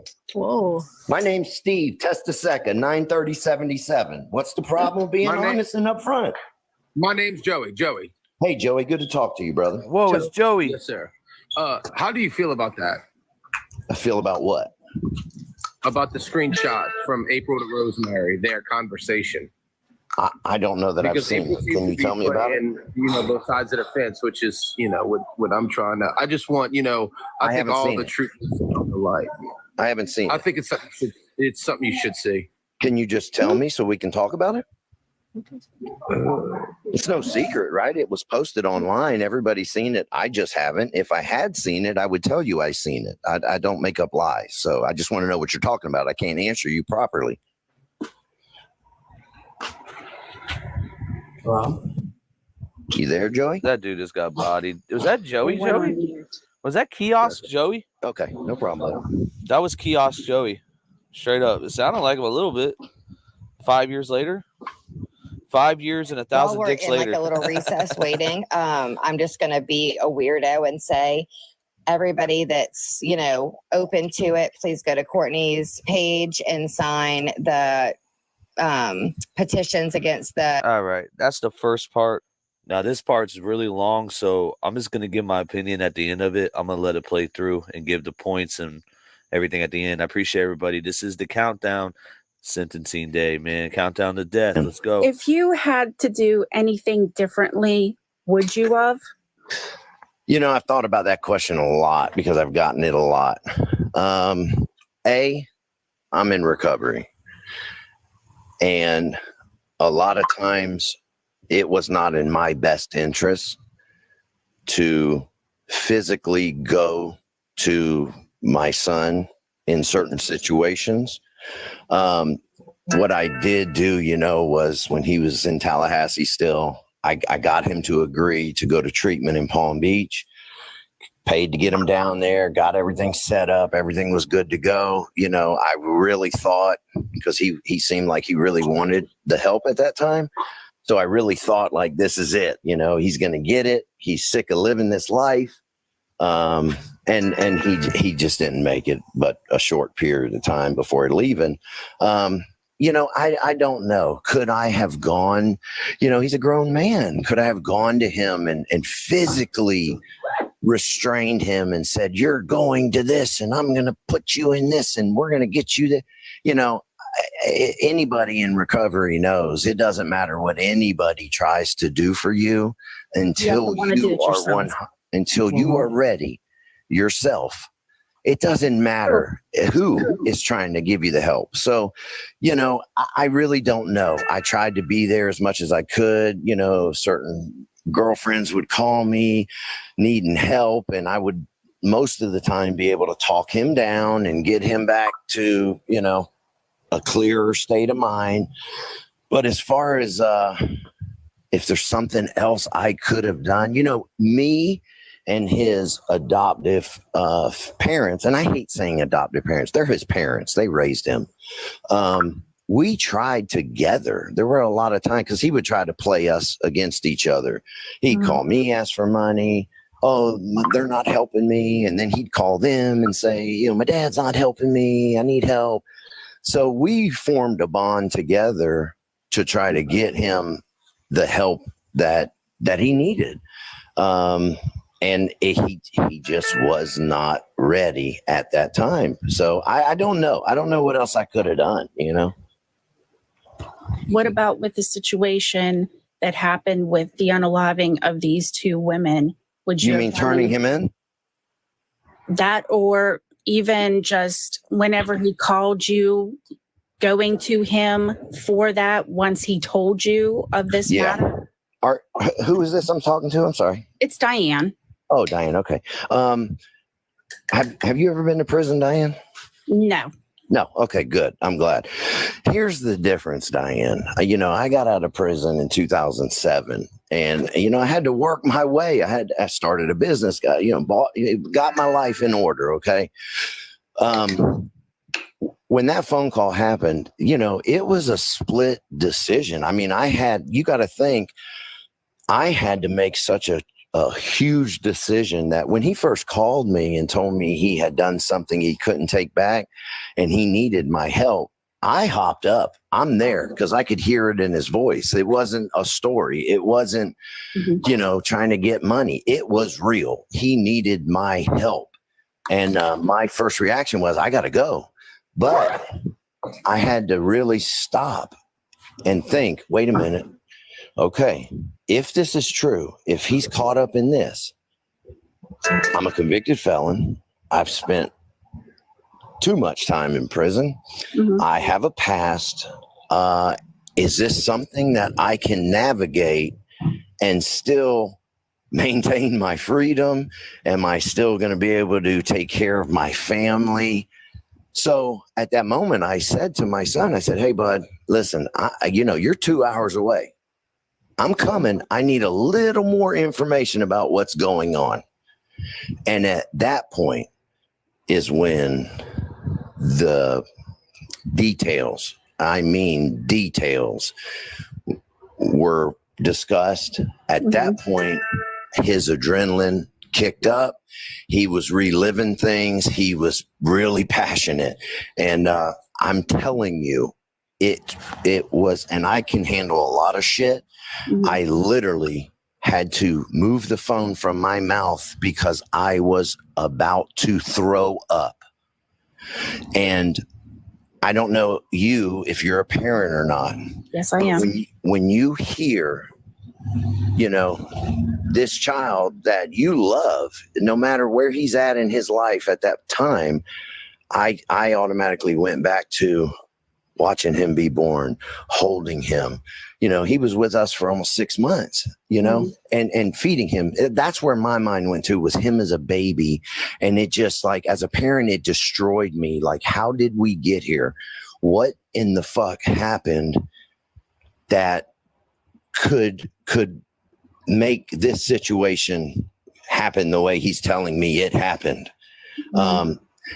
The other thing, the relationship my son and I had, I get, oh, that motherfucker ain't done shit for me, blah, blah, blah.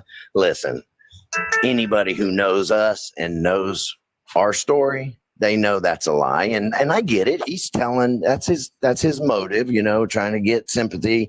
But you notice how quick he said, I don't want to talk about that no more.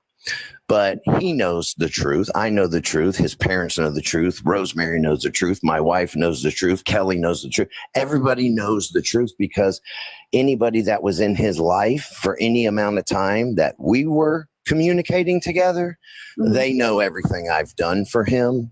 So I don't even take that personal. I get why he said that. It's fine. But, it's so hard to hear those words from somebody you love, especially your child, that in that split second, I remember looking at my wife, and sometimes my wife, I've known her a long time. She knows me better than anybody. Sometimes she is my voice of reason, because I will make a fucked up choice very quickly and then end up paying for it in the end. I looked at my wife and I was like, what do I do? I don't know what to do. I was so conflicted. And, my wife's like, you have to make that decision. But, I think what's right in your heart. She said that because she knows me. She knows how I am with people, especially a woman, especially with a child, especially with innocent people. She knows how I am. And I felt like at that moment, there was no other option, because the way he was so excited about talking to me about it, it broke my heart. And I knew, if I get there and take him, he had nowhere to go anyway. I don't even know, had I went to pick him up, where the hell am I going to take him? But he had nowhere to go, nothing. And I knew if he was able to get away from that house and move along, that there would have been plenty of other people that would have suffered 100%. And I don't know that y'all know this, but the house that he went into after he left Mateo Graphics, it was right around the corner. Those people were snowbirds. Those people literally just left their house that morning to go back up north. And one of my biggest, I'm so appreciative that they had left, because my fear is with him in such a panic and trying to just get away from the situation. Had they been there, you know, we may be having a different conversation. And I'm very grateful that at least nobody was in that house. So I kind of figured that they were, like you said, snowbirds, but I would think that they would be down in Florida for winter, then go back to their place when it gets warmer. I think they said they were from Ohio. I thought it would be like turned the other way around instead of leaving to come up here in October, because that's when it starts to get cold up north. Yeah, I don't know the ins and outs of that. I don't know if they were just heading back up for a trip or if they had a family thing. But most snowbirds, you're right, it's flipped. You know, they come down here when it's cold up there. So, Joey, were you able to figure out your question, bud? Thank you, Steve. I just wanted you to go to the page and kind of dig into it yourself. You know, I respect everything you say. I just wanted you to kind of, you know, for people like April who are playing both sides of the fence, it can be very snaky because this is already an in-depth trial. And I don't like, you know, you're either on one side or you're on the other. Stop playing both sides of the fence. You know, stop being a little snake. That's my issue. Joey, what I'm gathering, I haven't seen it or anything like that, but what I'm gathering from what you're saying, and I'll check it out when we get off of here. It sounds like this person is trying to play both sides of it and possibly sent Rosemary a message like she was in her corner. Is that what you're saying? Correct. Like it's just all the, you know, both sides of the fence. Like, I mean, it is, you either pick one side or pick another side. Yeah. This is already, you know, it's that's what I don't like. And I'll expose whoever I have to. That's just ridiculous. Please. Still matter whose side you're on. Make it make sense. Stick to what you know. Like you either pick one side or pick the other. Stop leading people on, you know. Yeah. I think, Joey, and I'll just be honest with you. I think, and I don't know about this particular situation, but I know I have seen some where I think some people are kind of on the fence, and the more shit that has come out, I think some people are like, well, that kind of don't make sense. I was feeling this way, but now I'm feeling this way. So I think there's just so many layers of shit to it that maybe people are just going back and forth. I don't know. I will speak on this though. Stop following the case. You see what I'm saying? Like I agree. I agree. You can't take it, then drop the shit and that's that. Let it be. Yeah. I will say this, man. I have a lot of love for Rosemary. Okay. She's the mother of my grandchild, children, whatever you want to say. Rosemary will speak out when she wants to speak out. But I can assure you those are facts. We were heavily there for them, Wade and her, during this period of time. And as much as y'all don't want to like her, whoever don't want to like her, she's done a great job and turning her shit around. She's done a great job being there for her children. She has her family. And I take serious offense to people attacking her. Because whoever it is, you don't have a clue. And I promise you, she will speak out one day. And those things that she will say are facts. And there's many people that can attest to those facts. So give her a little bit of a break, man. She didn't ask for any of this shit either. Not to cut you off, this isn't even about Rosemary. This is more about, April and how much of a snake April's being. That's what all this boils down to. I don't know who that is, so I trust what you're saying, but I don't know her. But anyway, that's all I wanted to say. Nothing but love and respect for you. I get it. Yeah, I appreciate it. And I feel the same way, man. I like I've said 1,000 times, I don't care what you do with your money. I don't care what you support. I respect that. We all have that right. We all live in this country. You have that right. But all I ask is before we post, before we bash, before we do all that, let's think about the other people that, you know, didn't choose to be in this situation. They were put in this situation, and it's a different ballgame when you're forced, you know? And that's why I'm trying to get to the bottom. Don't say one thing, and then I have evidence and proof of you saying other things. So if you're gonna do it. But you know what I'm saying? Don't be a snake about it. Stop playing both sides of the fence. That's all. Yeah, I got you. Yeah, I got you. But all right, man, listen, I'm gonna jump off of here. I appreciate you guys. See how nice that was to just have a normal back and forth conversation. I didn't bash nobody. I didn't feel like anybody bashed me. And that's progress, man. That's a good thing. That's all we ever want is to just get along and be respectful. But sometimes we don't always get that in return. Yeah, I understand. People are very emotional about this situation for sure. People have a lot of feelings, a lot of emotion. And I understand that. Trust me, I get it. There's a lot of shit about it that is just hurtful. On here. And then we only see what the court TV, that's where I watched everything at. We seen what's on there. So if there is more information that is not being released, we wouldn't know that because we only watched a trial from court TV or wherever people might have seen it from. But that's where I watched it all at. Well, let me just say this to you guys, because I you know, listen, I've never been on this end of a court hearing, so I didn't know how any of this shit worked. Just so you know, anything that they discuss in court, you know, they're very careful because they don't want the jury to hear like back and forth between the lawyers and all that. So a lot of times, court TV or whatever channel was on there, they only filmed when the jury was in there, because that is what is public record. There were so many times, just the 2 days I was there, there were so many times where they would say to the jury, hey, can you guys step out, take a little break? And then they would hammer out some details that they wanted to either try to submit into court or be taken out of court. There were times that pictures were put on the slide. That the jury, you know, they're very careful with that. I didn't know that's how it worked.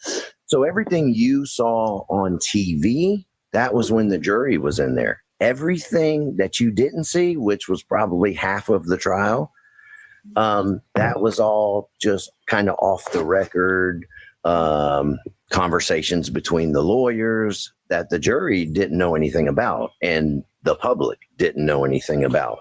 I'm assuming maybe some of that stuff will come out once everything's done. I don't know exactly how it works, but I can assure you there is probably about 75% more shit that was not even talked about in court. Just like the visitation between Wade and I when I drove down there 3 days after everything happened.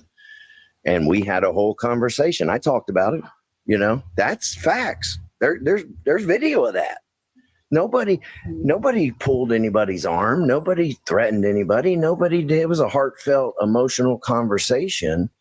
So, you know, and I can assure you, if for a second my son was being set up by this big ring, I can promise you, I would be the first one he would tell.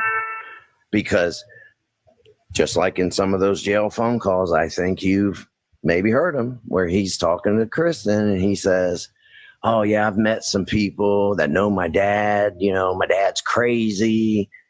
What he was talking about was because when he was in prison last time, he was able to link up with some people that I knew. And he would call me, hey dad, you know, I talked to such and such. And, you know, trying to get him comfortable and trying to keep him safe or whatever you want to call it. So, you know, he would have 100% said to me, Dad, I need help. Like, they're trying to set me up. They're trying to take me down. And he knows I would have been the first one down there to try to get through all that and stop any type of that shit. So I don't know. Have you tried? Hi, I'm Lisa.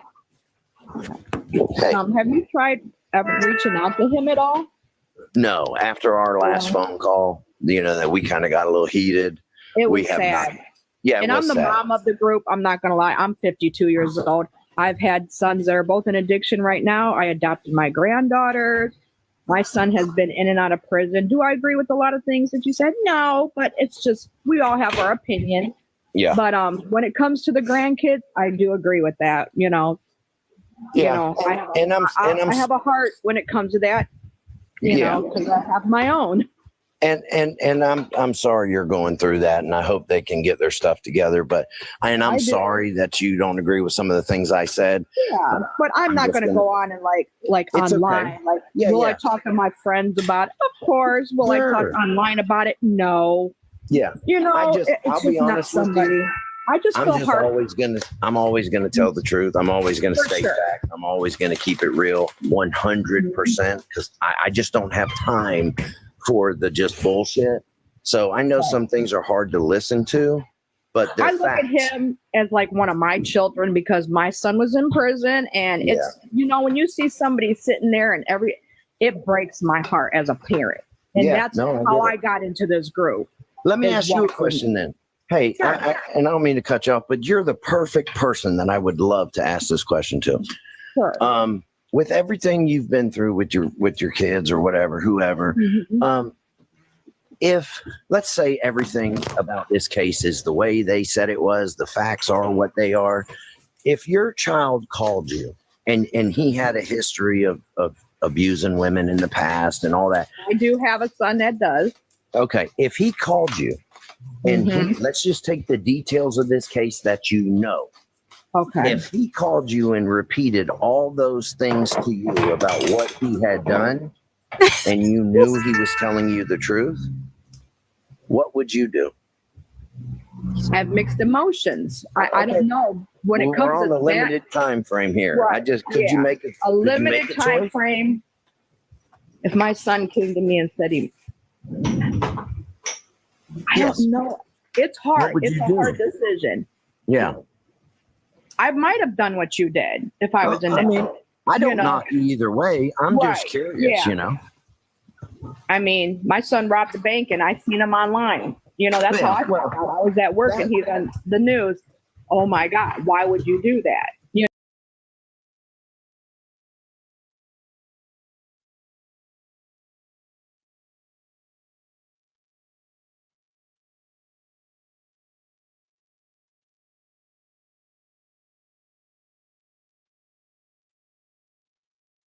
Did that go off? Sorry. I accidentally turned it off. Hold on a second. I'm trying to figure out which one to play, guys. Court TV, because Court TV I feel like is going to be late coming in. Sorry, I didn't mean to stop sharing that screen though. Hold on. Sorry. I accidentally hit the wrong thing. Okay. We'll continue that. All right, here we go.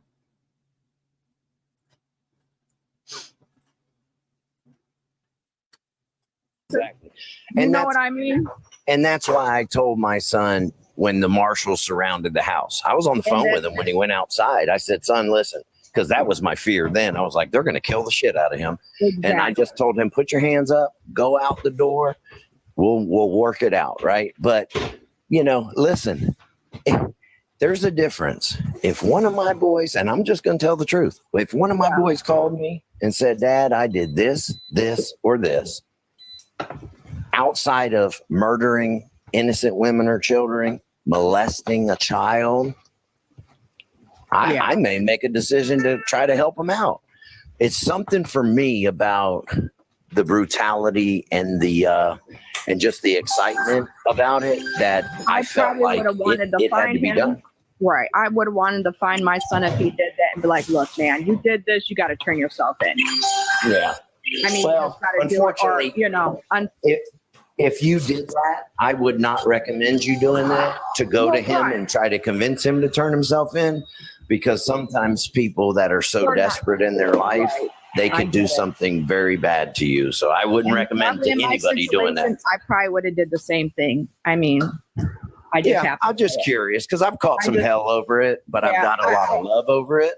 So Just in I my was just wondering. situation, and now talking to you about it, yeah, I probably would have told. You Yeah. know what I mean? Because it's a horrible situation. And I won't want that. You know, and mine just robbed the bank. God forbid. You know what I mean? Thank God he didn't hurt anybody. Yeah. But I mean, I get it. You know, and It's a like bad with the situation. grandchild, it's a horrible situation. I don't wish that upon any parent. Right. So, all right, guys, But the listen. bashing on here and everything, yeah, we don't do that on here. I Good. have to say, this group is an amazing group that I'm in. You know, these girls, you know, they care about your son, regardless if they know him. Courtney does know him, so I give it to him. You know, but the whole bashing on either side, I don't like it. Everybody has their own opinions. Yeah. I just look at him as like my son, and I feel bad, you know, because you know he's sitting in there. Yeah. He did a horrible thing, and you know, as a mom, I just feel bad. That's how I feel. And let me just say this to you real fast, because yes, I do get it. He is sitting in there, and yeah, it's not easy. It's hard. No. But when I get to getting in my feelings about that, right? Because I've been there, I know what it feels like to be there.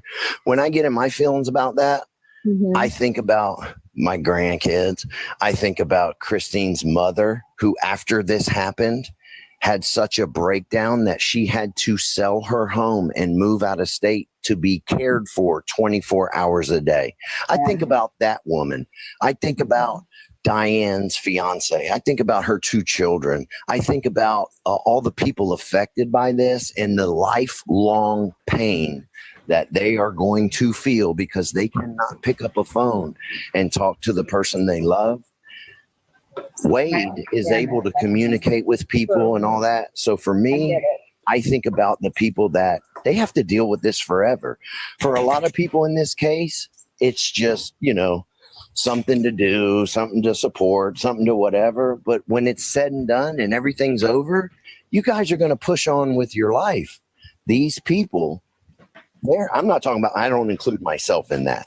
These people who cannot call their godmother, their best friend, their sister, their mother, like those are the people who see these videos, if they watch, I don't know, who hear this shit that some people say. And to me, that's what breaks my heart, because they don't have the chance, man. Those kids, Zane woke up and went to high school and came home and never saw his mother again. Yeah. How fucked up is that? Like, that's hurtful. Really and it hurts me to think about that, you know? Right. And I get do it. have guilt because he is my child.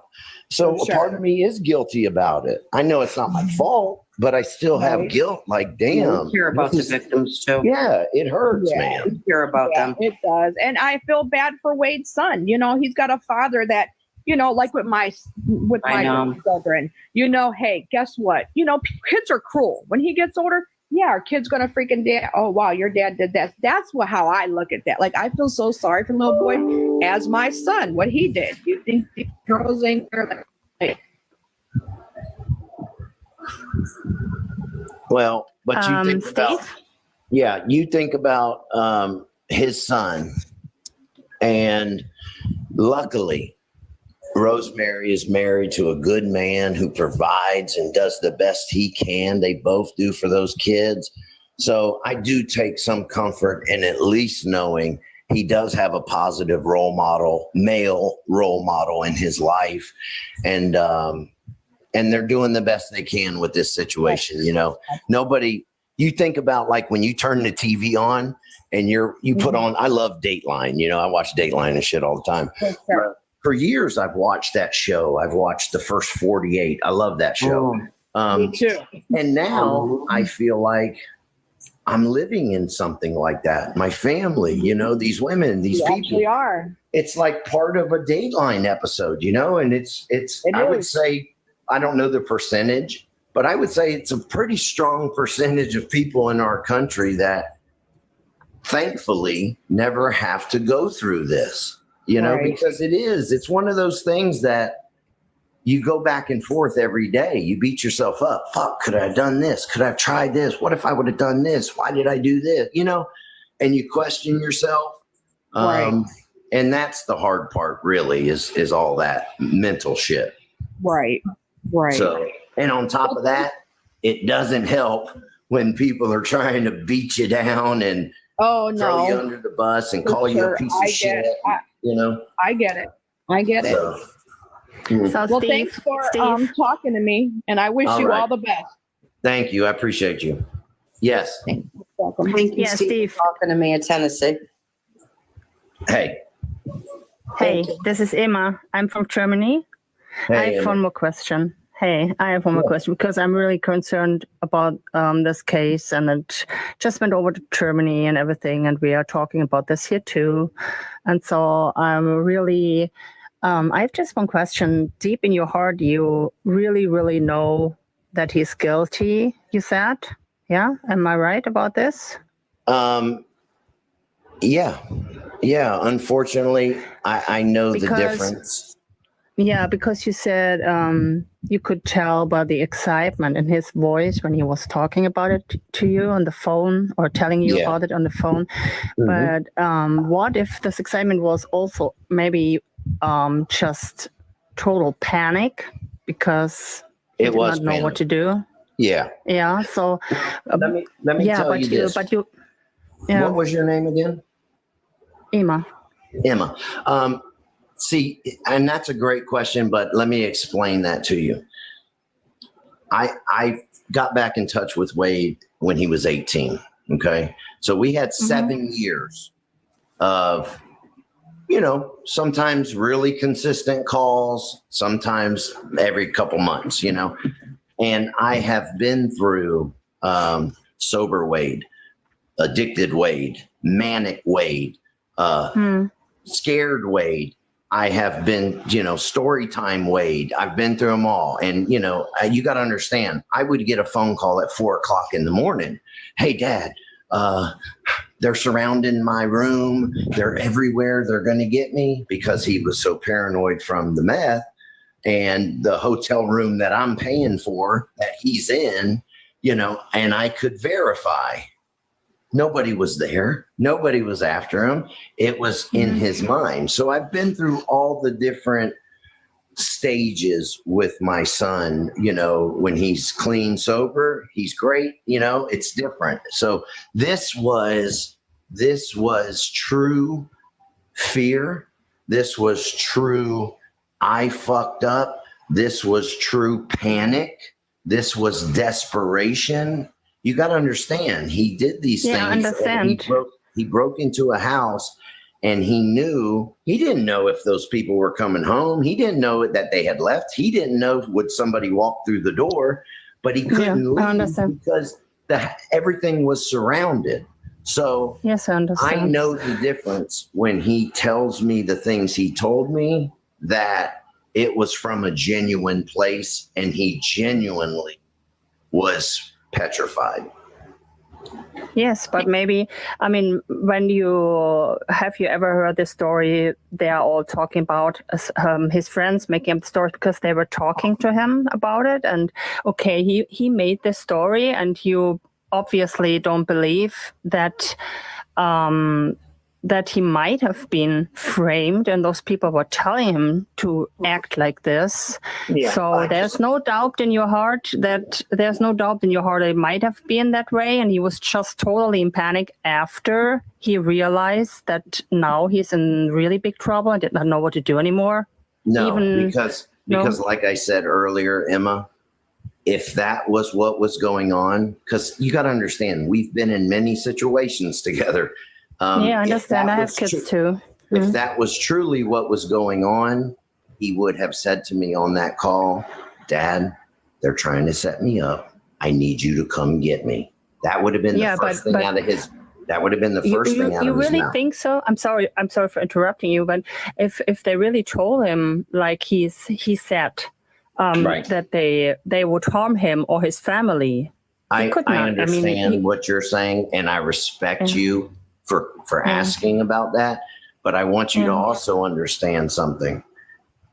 2.5, 3 days after he was arrested, I went to the jail and we had a visit together, and he told me with emotion in his voice and on his face when I told him Diane had children. Diane's children are on TV begging their mother to come home. And I watched the emotion come into his face. And he looked at me and said, Dad, what do I do? And I said to him, right now, you look like a fucking monster. I said, you can make yourself look a little bit human by giving these people what they deserve. They just want their mother home. And he said to me, tell the detectives to come see me. I will tell them everything. And then he described to me where her body was. When I came out of visitation, they had found her body. Don't you think at that moment he would have said, if he didn't do it on the phone, he would have done it in visitation, and he wouldn't have, been able to describe the location of her body.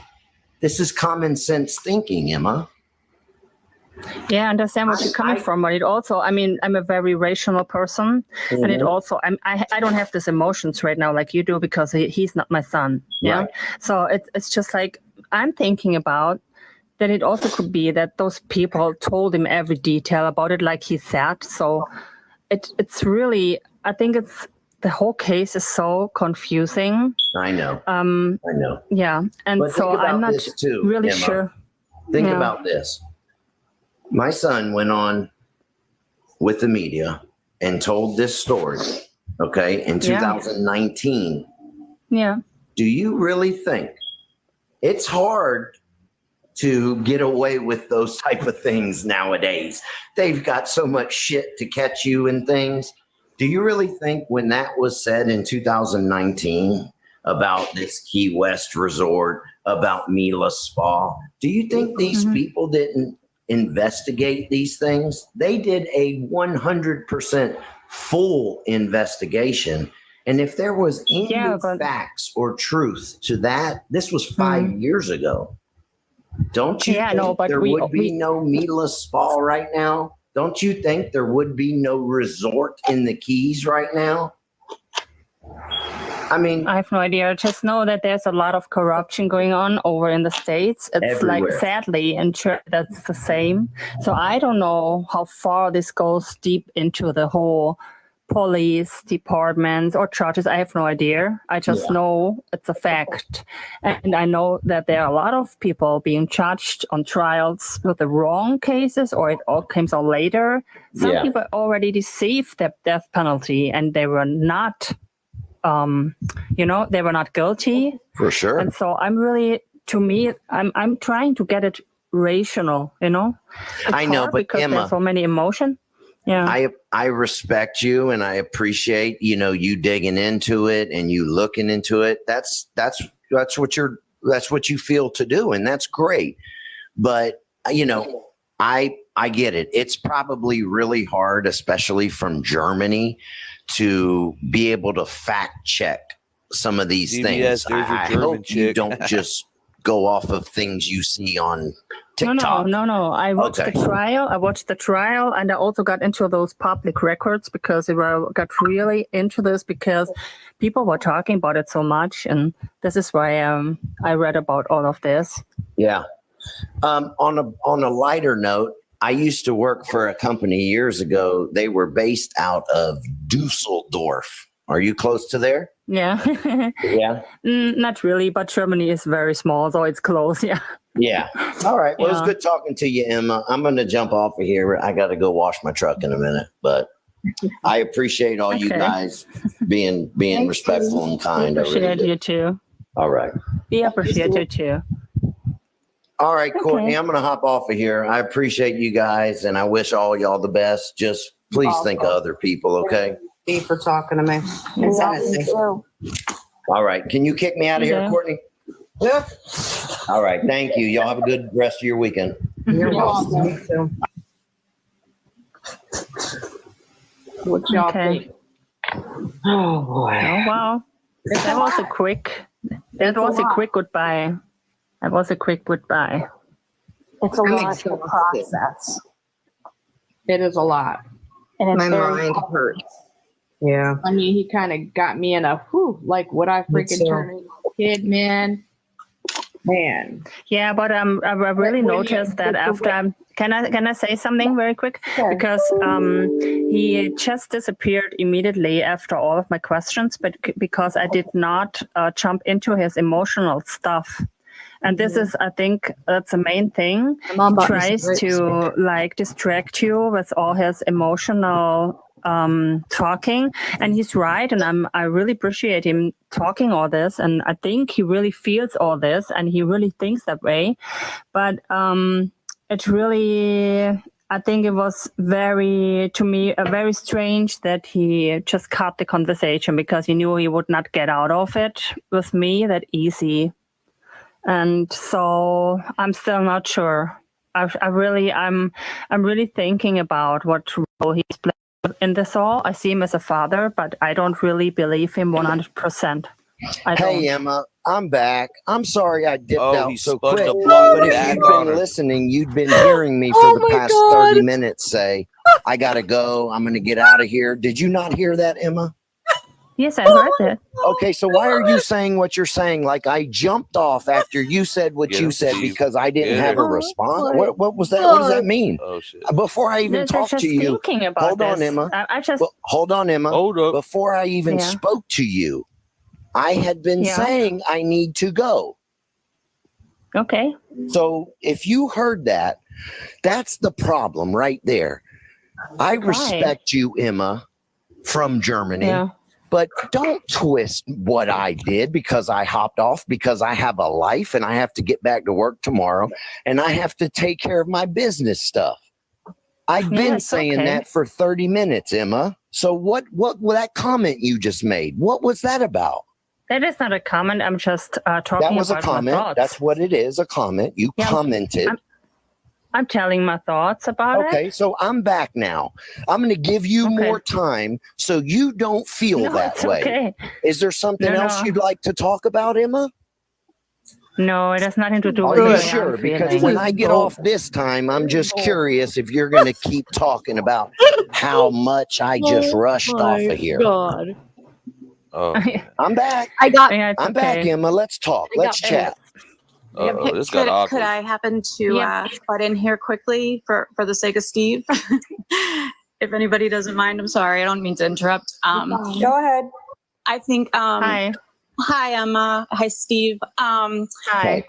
I have been listening to Steve. Not quite on yet, but I just want to have it ready. I'll go with Core TV, but Core TV might start a minute behind. So I know I'm just like, got to get ready for the comment saying this, it started. And then the comment saying, this is behind a minute. This is behind a minute. Trust me, it happens if I'm live streaming and they're behind. So just get ready. That's all. That's what I was like, man, is the low volume worth all the comments of people? You'll see what I'm talking about. If they're even behind. The last round, they were actually behind. Okay, so let me stop this. But I mean, to me, it is worth having the volume just to be a minute behind. It's not a big deal, but it's just now having to explain in comments. But hopefully, maybe they won't be. But they were like a whole minute behind. I kept comparing because I was going to switch over last time because I noticed the volume was better. But I'm like, if I switch over, it's going to go back a whole minute. So they might actually start a minute late. But is that, I mean, the sound is worth it, right? Oh, let me know.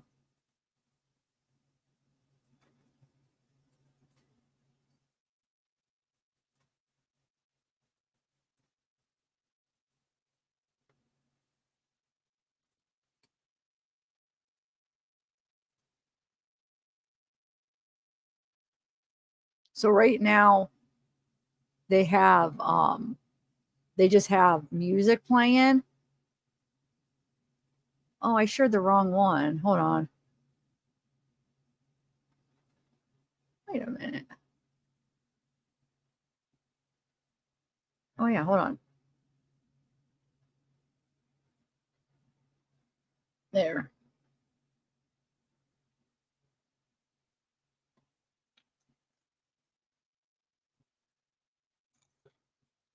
Aw.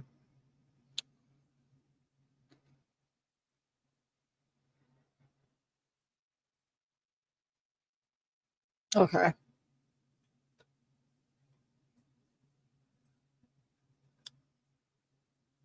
There we go. Okay. We're gonna go with them. Maybe they won't be behind. It's all the way up. Let's play them. All right. Okay.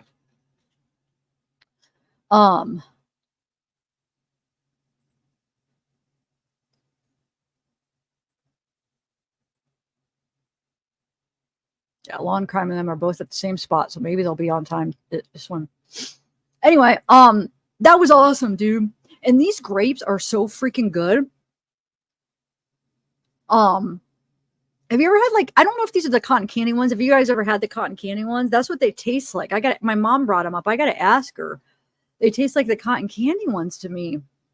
Have you guys had those? Who's had them? They're so good. I don't know. If they're not, then wow, they're really good. Thank you, Trevor. Is that another one? Thank you. That's another one, huh? Thank you so much. All right, guys, sentencing. It's about to start.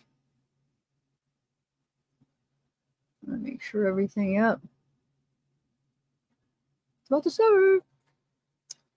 And these chips are the best Tostita chips ever. We just got them the last time. It's the first time I ever had them. They're the Cantina. They have the best freaking flavor. And usually I'm not like I don't eat like a bunch of these, but we got them last time and oh my God, they're so good.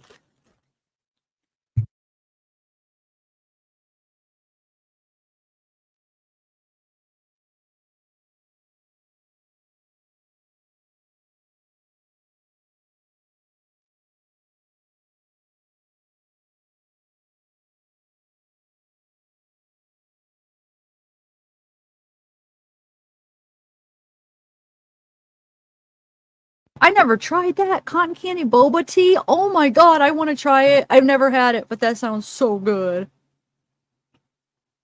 Wow. That sounds really good. I love cotton candy flavored stuff.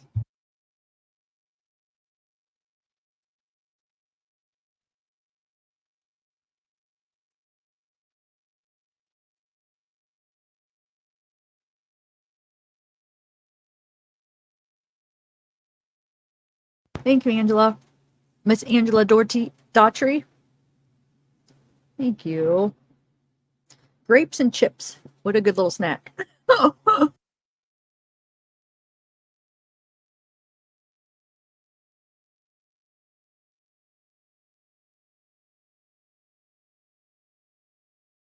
I love it. I just never had cotton candy. I'm definitely wonder where I could get it. I gotta try to get one of those. You haven't? Oh, they're so good. The cotton candy grapes. I swear these are what these are, but so Sarah, they're not like really strong on cotton candy. It's not like they taste exactly like cotton candy. Well, obviously they're grapes, but they have like that flavor, like a nice hint of the flavor, if that makes sense. They're real good. I got to know what these are. These are definitely. They gotta be. I gotta go ask my mom. Hold on.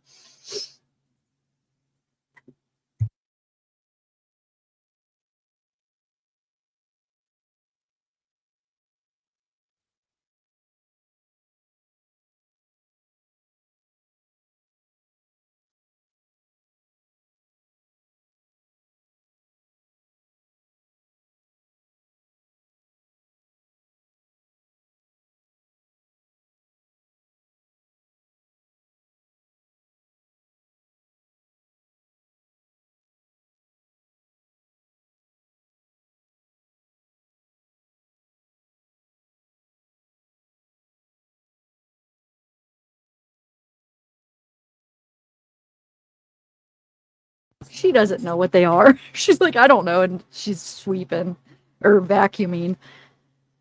She's like, I don't know. I just bought them. I don't know if they are. I'm like, they sure do taste like, they don't taste like the normal ones.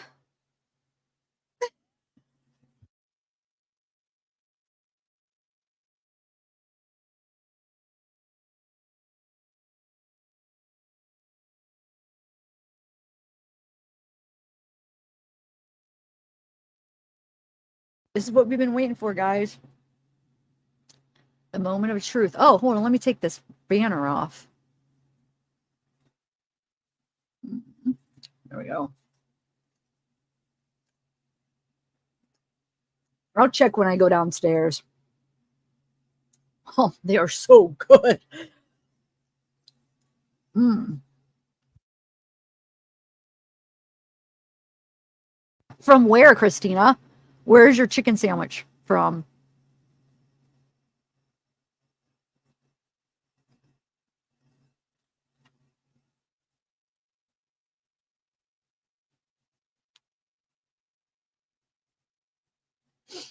I'm gonna have to get some more of these. Man.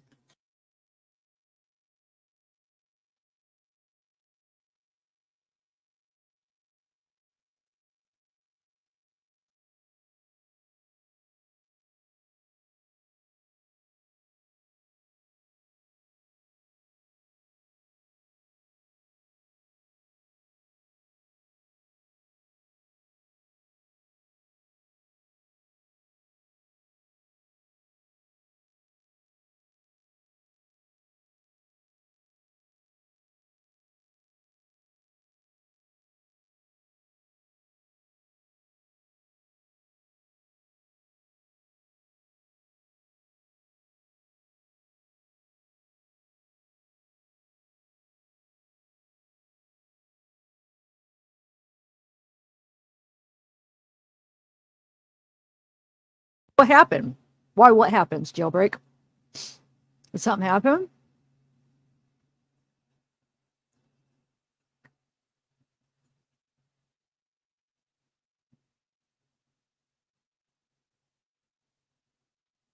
Wait, what's your fire alarm comment, Lewis? Let me see.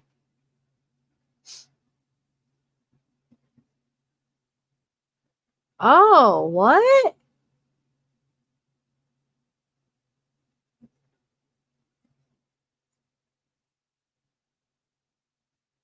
Wow. Yeah, right here, look. Good call, Lewis. You were on it. You did it before that comment came up. You were on it. Wow. Well, I guess we'll wait. Come on. I was anxious for this day to be over so I could relax. Oh, my Lord.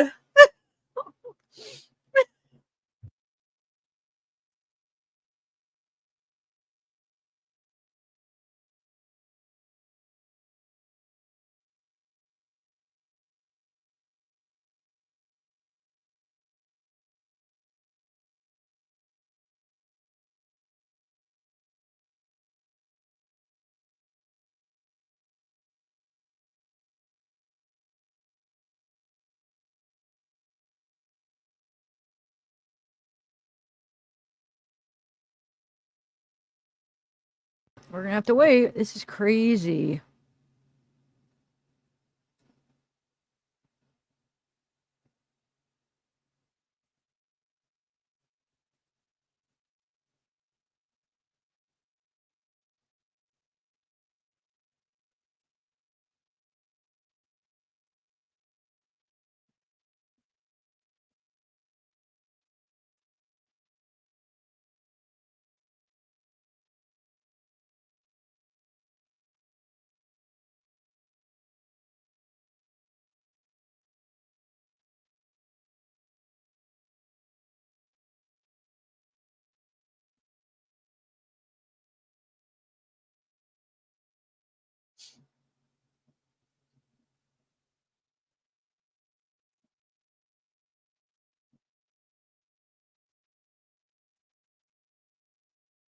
Oh, sorry, I'm just reading chat. Hold on 1 second. I really hope this could take a while, guys. Dang it. I'm really ready to just kick back and cuddle with Zeekster.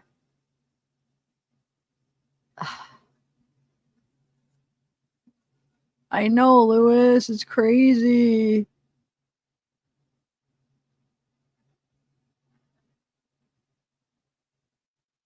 I know, I heard, KG. It's up there. It's crazy. It was probably Wade supporter, you think? Or who do you think? Do you think it was like a planned thing? Or somebody just like wanted the attention? Oh, it's on court TV. Let me pull the alarm. And you know, some people just like to see be able to see it. They caused something. Or do you think it was like something to do with like somebody who feels passionate about this case or something? I have no idea. Or Wade set it up for. Well, what would that really accomplish? It would just delay, you know.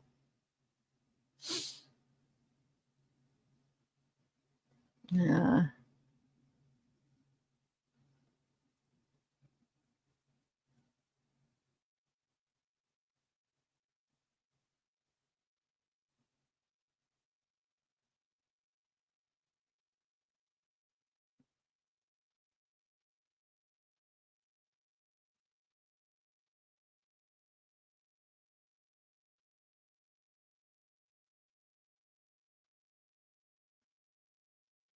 Dang it. Hey, Katie. Yeah, I don't want to put on anything else because I don't know how long it's going to be. It's making me kind of mad. I was so anxious to be. Ugh. I'm going to eat a couple of chips. What do you guys think it'll be?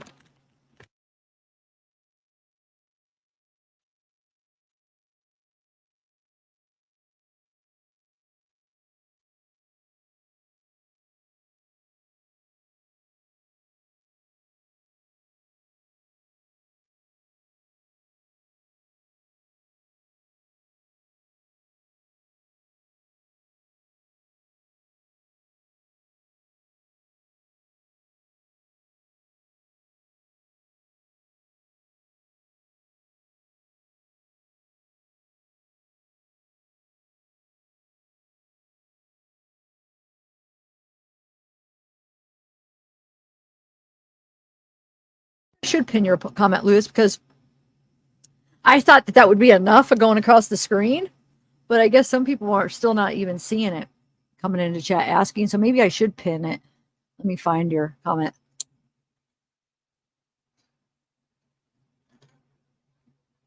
Oh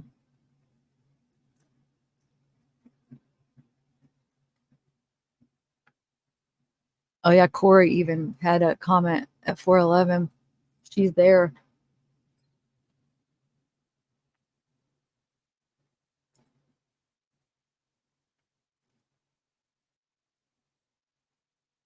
White shirt with black dots with Denise, Corey, and Josh. Okay, cool. Corey, so what's going on? Wait, Corey, I never got your answer. Did you say Steve and Mila are there or not?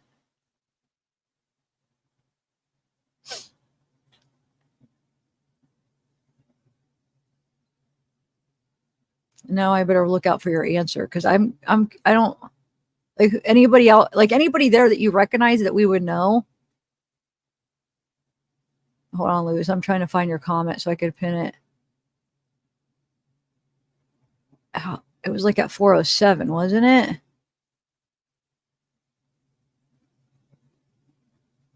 I guess I could have just had you write a new one.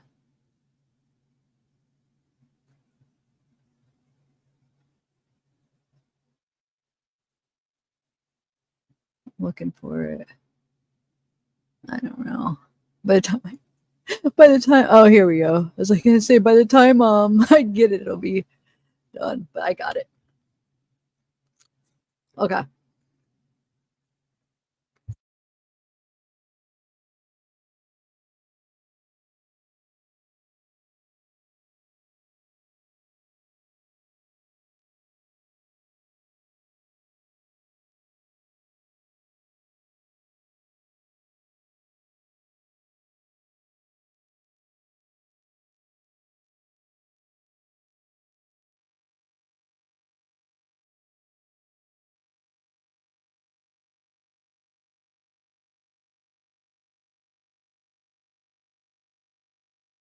On mute. No, remember, Sarah, he said, do you have something to say? He says later, not today. It made no sense because later is today. So he didn't say tomorrow. I thought he just said not later, not today or whatever. So yeah, I mean, maybe. I just thought he was just like not thinking. Like, what do you mean later? Later would be today, like when they come back. But yeah, I don't know. I mean, but what is that going to accomplish though? Like, what for any side? Like, what is that? How does that benefit anybody? I don't really understand. I think it's just somebody for attention because they could see in live time like what they did. Like, oh look, I stopped the whole court. Like for like an attention thing. You know, people get off on that kind of stuff. Unless if help me think of what this could even, how this could help them. I don't know.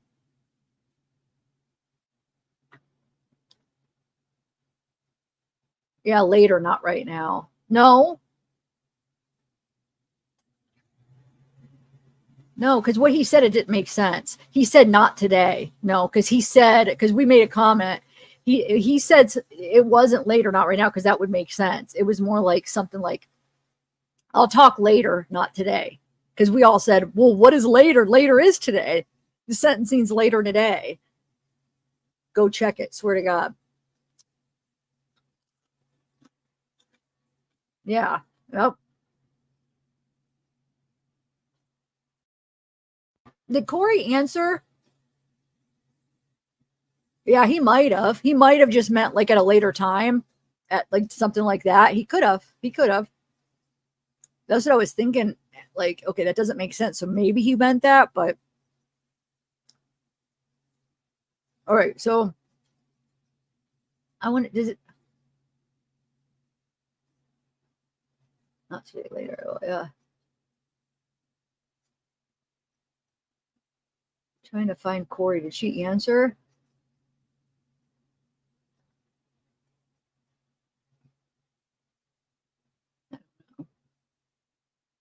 Oh, thanks, Christina.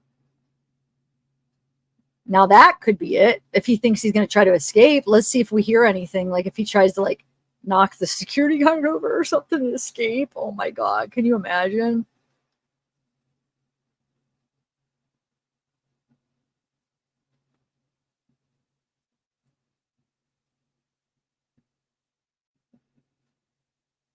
Where is... Hi, Wild Woody.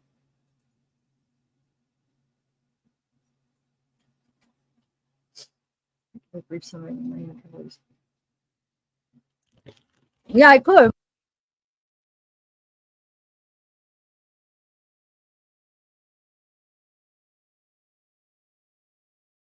He did. He had a really weird smirk when the judge was saying the last words. Yeah. When he asked the second time, when he asked, we're talking about when he said later, not today, or whatever he said, however he said it, in whatever order. It was right after the Spencer hearing. It was like during that hearing. And then they asked him again when he was just on. And then he had that weird, like, inappropriate smirk almost. It was really weird. You're right. No, he might have. He might have. I'm just trying to think like how would he benefit? So maybe he is going to try to escape. I mean, I guess we'll hear what happened.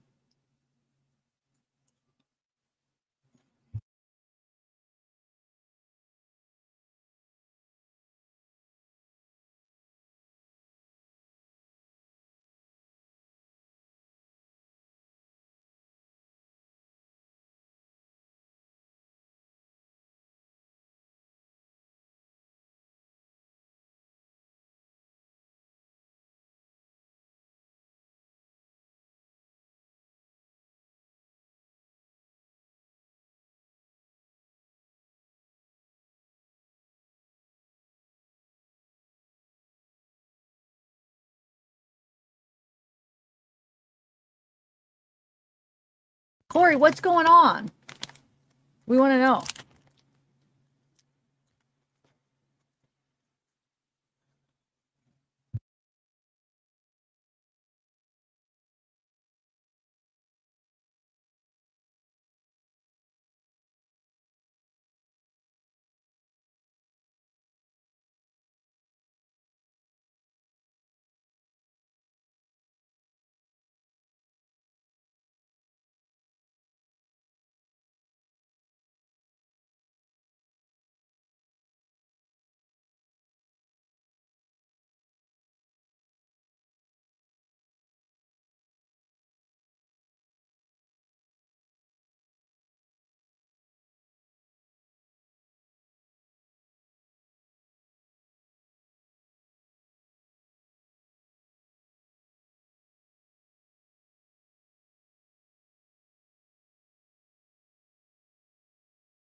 true.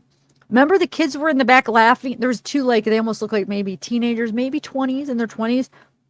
You could see them in the camera behind Wade when they were reading Wilson's letter.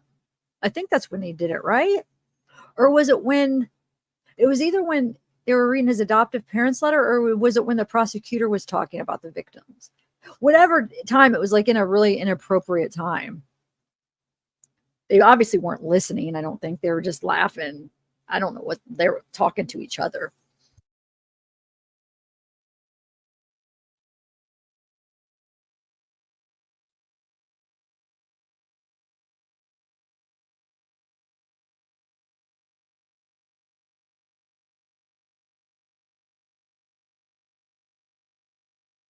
I keep forgetting. I don't know. So yeah, well, a summary. I mean, I could read through my notes, but I mean, bottom line is the defense's lawyer said, Dr. Rubino said there was some atrophy, a little bit of brain damage, not much. Dr. Coyne, the state's attorney, basically debunked it. I mean, I could go through all the details again, but all the notes, but I don't know how. I mean, I wonder how long this is going to be. I would recommend maybe them watching it. But summary is, yeah, I mean, it depends who you trust. I'm sure the Wade supporters are going to say, nope, Dr. Rubino, he's right. Rubino,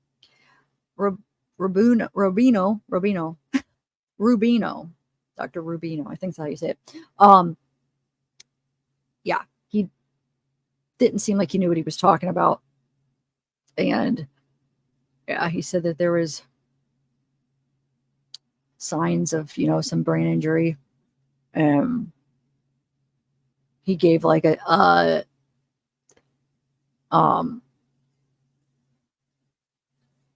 hold on. I got an email. Hold on a second.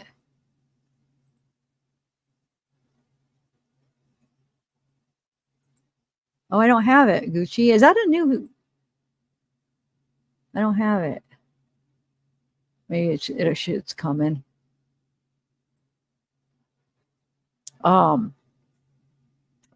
Let me get situated here. Hold on.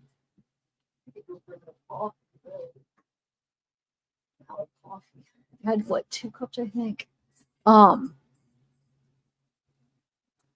right, hold on a sec. So, let's see. You want me to go through the notes of what the doctor said? Is that what you're saying? The summary, you think? I almost feel like, where did I put it?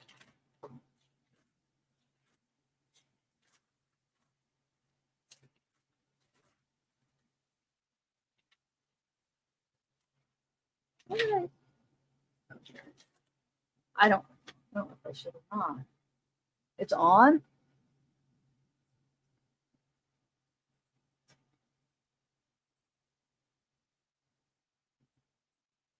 It's starting? I have it up.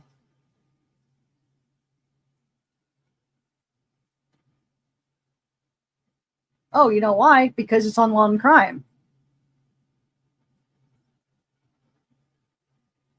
See? You want me to switch over?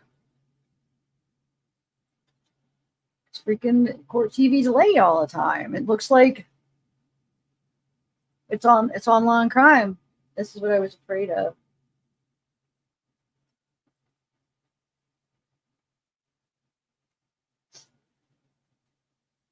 They're going to be on. Unfortunately, Oh, well.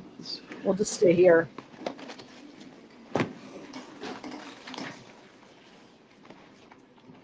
Now watch how many people come in and say we're behind. That's what. Oh, well. Let the record reflect that state's president, defense counsel, and the defendant are all present. We're here for sentencing. Was there anything else that the court needed to address prior to sentencing? No. All right. So I have considered all of the testimony and evidence, arguments of counsel, applicable case law, and statutes. I have prepared a written sentencing order, which I'll file contemporaneously with the pronouncement of the sentence here today. I also have copies for the state and defense, which I'll hand out once I conclude. So in the state of Florida versus Wade Stephen Wilson, case number 19 CF 568, the court will read aloud the portion of the sentencing order related to the sentencing circumstances and proportionality.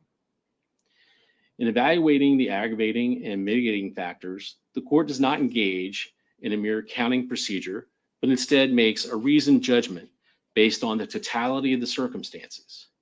In reaching this decision, the court is mindful that because death is a unique punishment in its finality, its application is reserved only for those cases where the most aggravating and least mitigating circumstances exist. The law never requires the imposition of a death sentence. In this case, the totality of the circumstances indicates the defendant, with premeditation, beat and strangled Christine Melton in her home before stealing her vehicle and driving to meet his girlfriend, Melissa Montanez. After Montanez refused to get into the car with him, the defendant battered her in broad daylight. The defendant told law enforcement, when Ms. Montanez managed to flee from the defendant, he fled the scene and drove back to Cape Coral, where he decided that he would murder another person. He saw Diane Ruiz walking to work and pulled over, pretending to ask for directions. She got into the car to provide directions, but the defendant strangled her when she tried to exit. He then drove to an empty lot, strangling her into unconsciousness at least one additional time on the way there. When she tried to flee from the car, he drove over her at least one time, inflicting mortal injuries to her spine, ribs, and neck. The evidence showed that both murders were heinous, atrocious, and cruel, and that the second murder was cold, calculated, and premeditated. The defendant inflicted serious physical and emotional pain to the victims. Moreover, the defendant committed the murders while on probation for prior felony convictions, and he committed 2 first-degree murders contemporaneously with each other and with grand theft of a motor vehicle, battery, and burglary of a dwelling. There were no statutory mitigating circumstances that were established, but the court considered the non-statutory mitigating circumstances presented by the defendant. Out of 13 enumerated non-statutory mitigating factors, the court found that 10 had been established. Out of those established, 6 were given little weight. The totality of the mitigating circumstances indicates that the defendant suffers from drug use from a young age, along with undiagnosed and untreated mental health issues of some kind.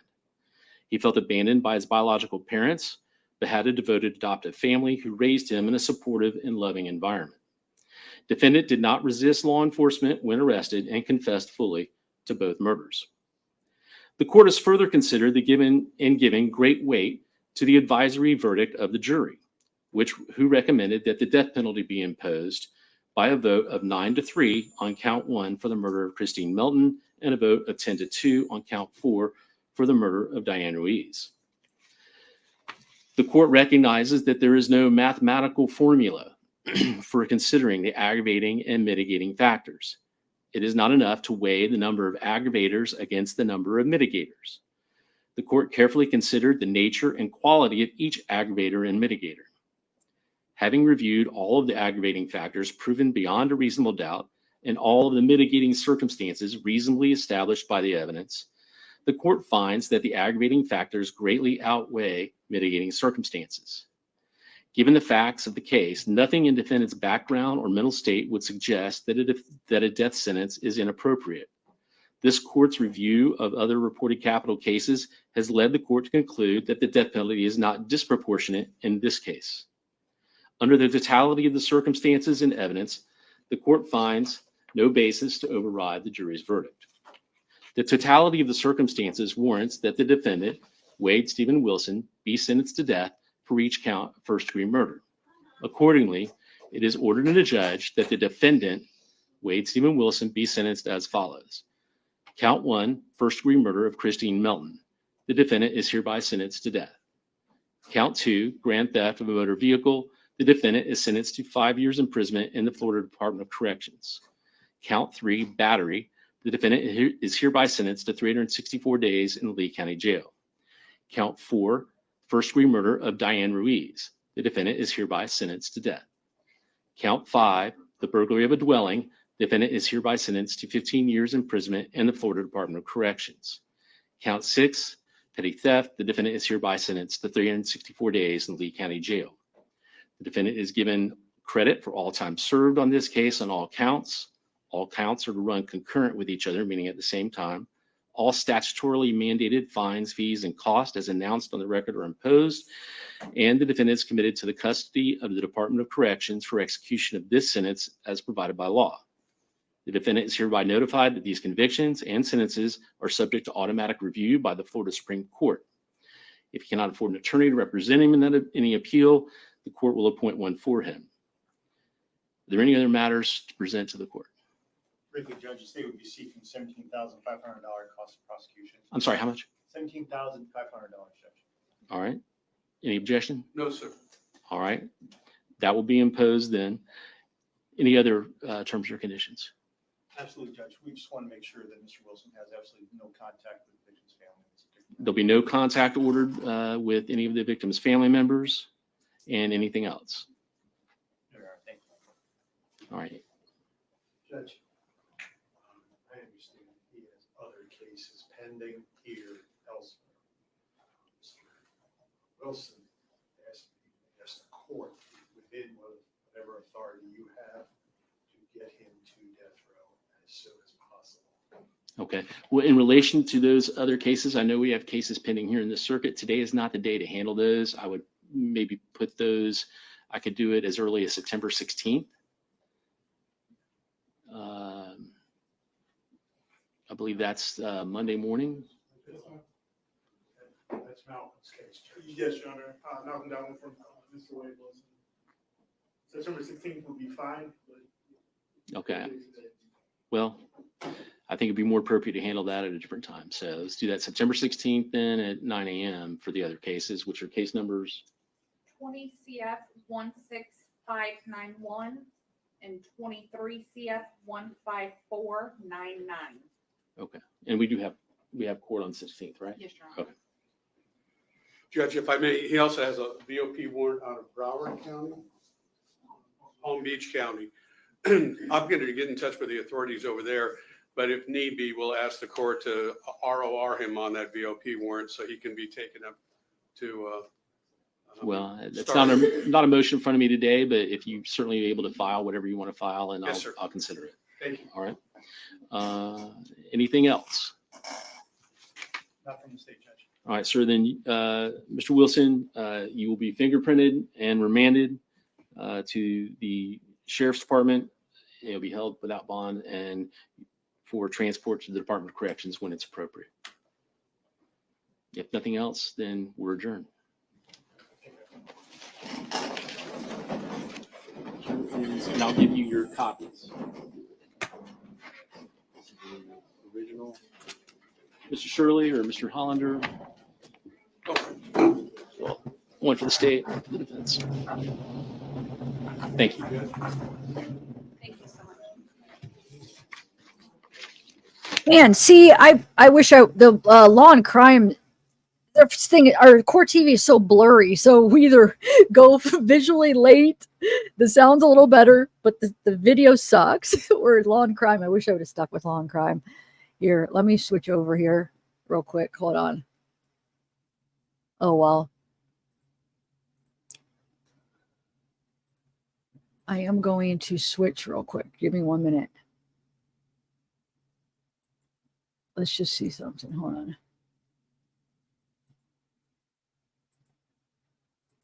Just for a minute.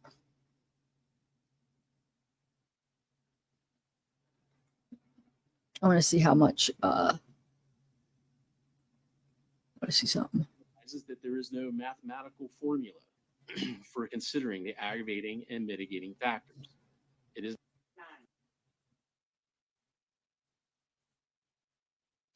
Oh, wait. Why did it do that? Hold on a second. I want to see something.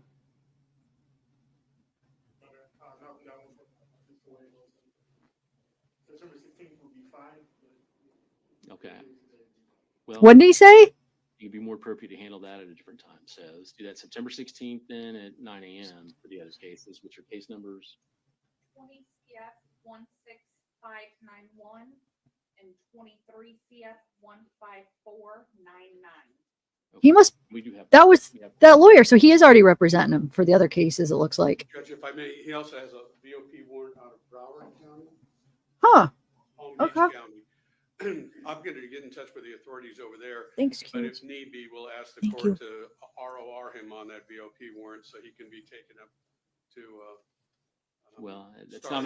not a motion in front of me today, but if you certainly be able to file Thank whatever you. you want to file, and Yes, sir. I'll consider it. Thank you. All right. Anything else? Not from the state judge. All right, sir. Then, Thank you. Mr. Wilson, you will be fingerprinted and remanded to the sheriff's department. It'll be held without bond and for transport to the Department of Corrections when it's appropriate. If nothing else, then we're adjourned. He kind of does look scared, like he wants to cry almost, but for himself, not for the victims. For himself. Mr. Shirley or Mr. Hollander? Well, one for the state, one for the defense. Thank you. Thank you so much.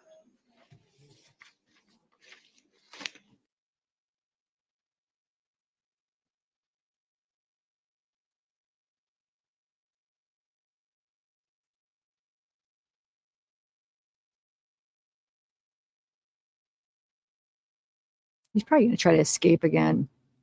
Oh, death row. That'll be really hard, though. Man.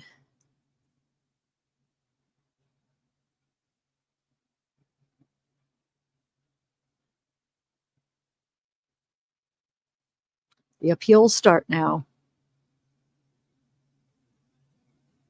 Most of the time, you're not in death row. It's going to be hard to get appeal unless if you got the Innocence Project backing you up.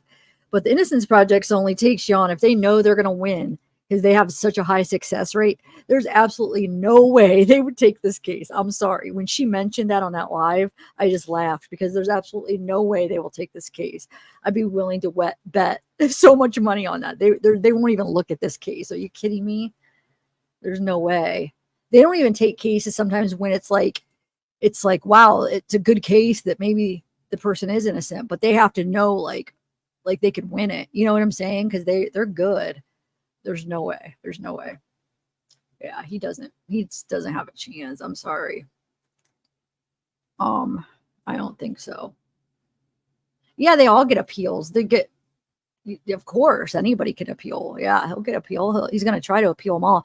When the death penalty, there's they say it takes almost 10 years to get through all your appeals. Like you get all kinds of appeals and stuff, but rarely does anything happen unless if there's something big. Now, this case did get pretty big, so he might unfortunately have maybe some big people that decide to start backing him. I don't see why, but I don't see why all these women are why. I guess I do see why. I mean, I don't, but I do. I mean, you know what I'm saying? Like, I don't understand it because I think but I get that that's why they are. But what if there's some people that are attracted to him and they're like powerful people or wealthy and they back them, and who knows, I guess. I hope not. Well, there you go, guys. Justice is served.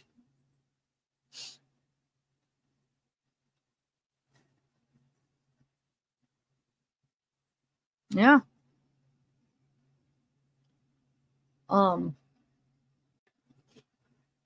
Yeah, thanks, Lewis. Thank you for all the help, Lewis. You've been a huge help with this case. I'm going to do a couple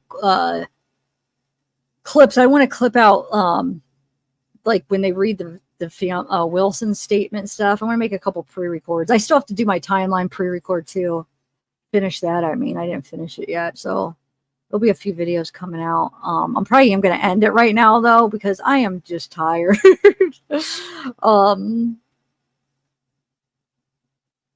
Thanks for hanging out. That was fun though. 8 hours. It didn't seem like 8 hours because I was, it went quicker than I thought. Like I was thinking thinking about this day, I'm just thinking, man, it's going to be a long day, but it actually went so quick, to be honest. It's like, by the time we got one thing done and then we did something else, and it went really quick. Well, thanks, Jordan. I know. I think I am. That's what I think. I'm going to take a nap. Wait, maybe I shouldn't take a nap. Maybe I should just go to bed early. I don't know. I think I'm going to go downstairs, hang out with my mom and my Zeke and my grandma, and just watch some YouTube, non-true crime YouTube. And well, I should do a couple clips first. Dang it! Whoa! What is that noise? Whoa, that was loud. That was playing on my screen. Oh, really? You don't get phone calls? I didn't know that. Really? Whoa, I had no idea. So you don't talk to anybody? Then that means you wouldn't talk to anybody. Yes. Wow. And T's apple bottom. Oh, thank you. I didn't realize that. Oh, it's something different, Snuggie? It's not the same thing then, right? You're saying it's a different group? And so they're not going to be as good as I'm talking about the main ones they're really good. Like when they take a case, they usually win. Oh, wait, hold on. I forgot you emailed me. Hold on. Oh, I got it. Hold on. What did you send me? I forgot about that. Thanks for reminding me. Oh, hold on. I got a couple emails. You guys don't leave yet. This might be interesting. Oh, who are they? Hold on, Gucci. Who are you saying that is? Oh.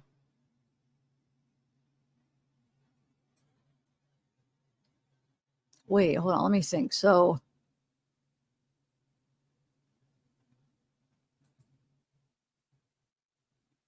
hold on a second. Hold on.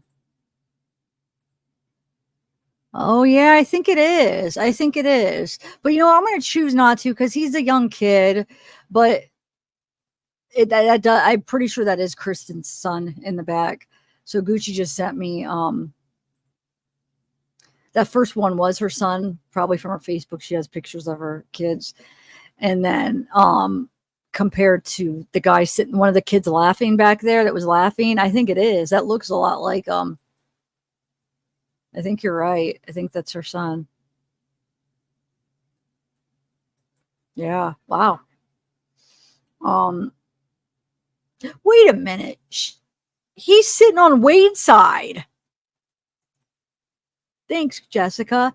So what's all this talk? Hold on a second. Like Kristen went on all this talk how she's just this changed person. She doesn't support him. How old is her son? Is he under 18, right? Thanks, Evie.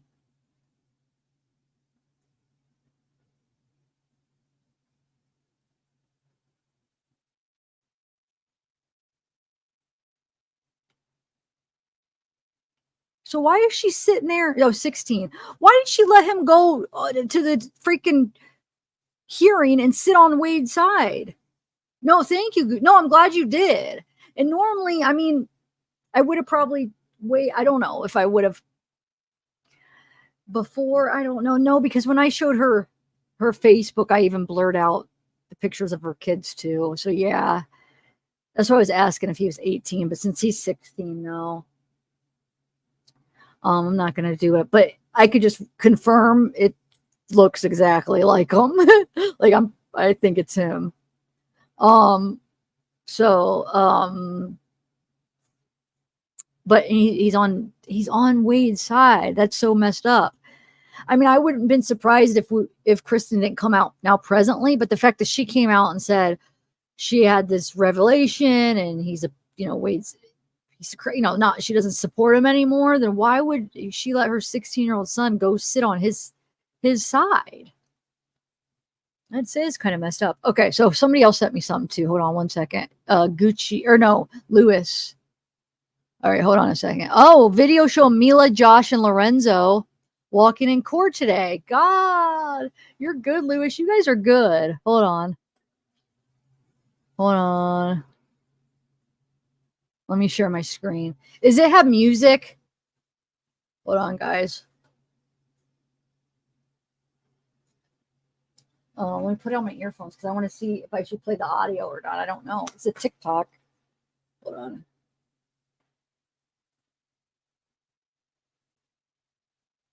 One second, guys. No, it's just music. Okay. Sound. 1 second. Let me share. Thank you, guys. Thanks, Gucci, Lewis, Jordan. Trying to think of all the people that's been helping me with emails. Brenda, I don't think Brenda's here. Brenda, I haven't seen her today. But thank you guys for all the help and finding stuff. You guys have been awesome. You guys have found such good stuff, all of you that's been sending me things. All right. Here we go. I'll rewind it. Wait, hold on. Let me move this. Okay. Let me. Here, they're going to come back. I should just, I'm going to have to download it and edit it because it's so, you can't really, oh, there we go. Okay, yeah. Mila, Lorenzo, and who else? I don't think that was Josh, though. I think it was, it's not Josh. I don't think that's Josh. I think that's Mila and Lorenzo, and maybe it's that other, is that Jake maybe? But I don't think it's Josh. Doesn't look like Josh to me. Josh is like not that body style, and he's, no. It might be that Jake guy. Or I don't know, maybe it's not Jake, but it's, so Mila's first, I think, and then Lorenzo's behind her, maybe. But I don't know who the third guy is. It's not Josh. Yeah, it might be Jake. Oh, it does say it on the screen. Okay, so I was right, Jake. Oh, maybe somebody, maybe you typoed, or did I read your email wrong? I'm sorry. Maybe I read your email wrong. No, you did put Josh in the email, but you probably just you probably did a typo, huh? Sorry, I didn't read it. I was just reading the email. I mean, the screen. Yeah, I think the screen is right. Okay, so now the next one. Hold on. Thank you, though, Lewis. Let me see. Oh, that's it. That's all that you guys sent. Okay, that's good, guys. I know there's gonna be different people doing court, TV, law and crime, but I think I'm gonna call it a night, guys. A day. It's been a long day. Oh yeah, do it. Oh, Jake was on. That was Jake. So did you hear? I kept asking you. I don't know if you saw me, but that's what I kept asking you. I kept saying, "Is Steve or Mila there?" I don't know if you ever answered. Maybe I missed it. So was Steve there too? And did you? So you saw Mila, but was Steve there?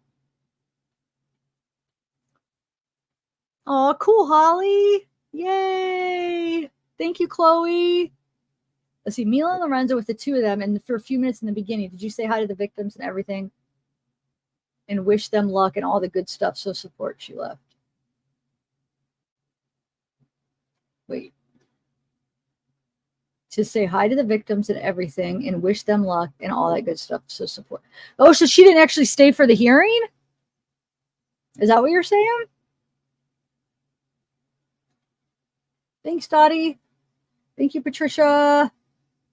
Thank you, Amber.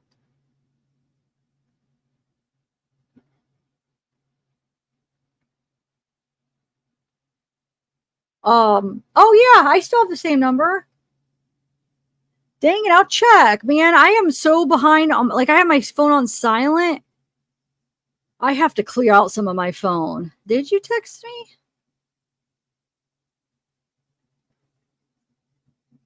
Oh, you did. Okay, I'll read it when I get off. I'm sorry, I didn't just now seeing it. Let me scroll down. So I have things, I know I'm so bad at like, so I have so many different like text message combos that the new ones get way down on the list. And I don't know. I mean, as you can see with my Facebook too, I'm so bad at like emptying them and like looking at them, but I see it now. I will respond. I need to clean out my phone so bad. Anyway, oh, thanks, Alicia. Thank you, Mallory.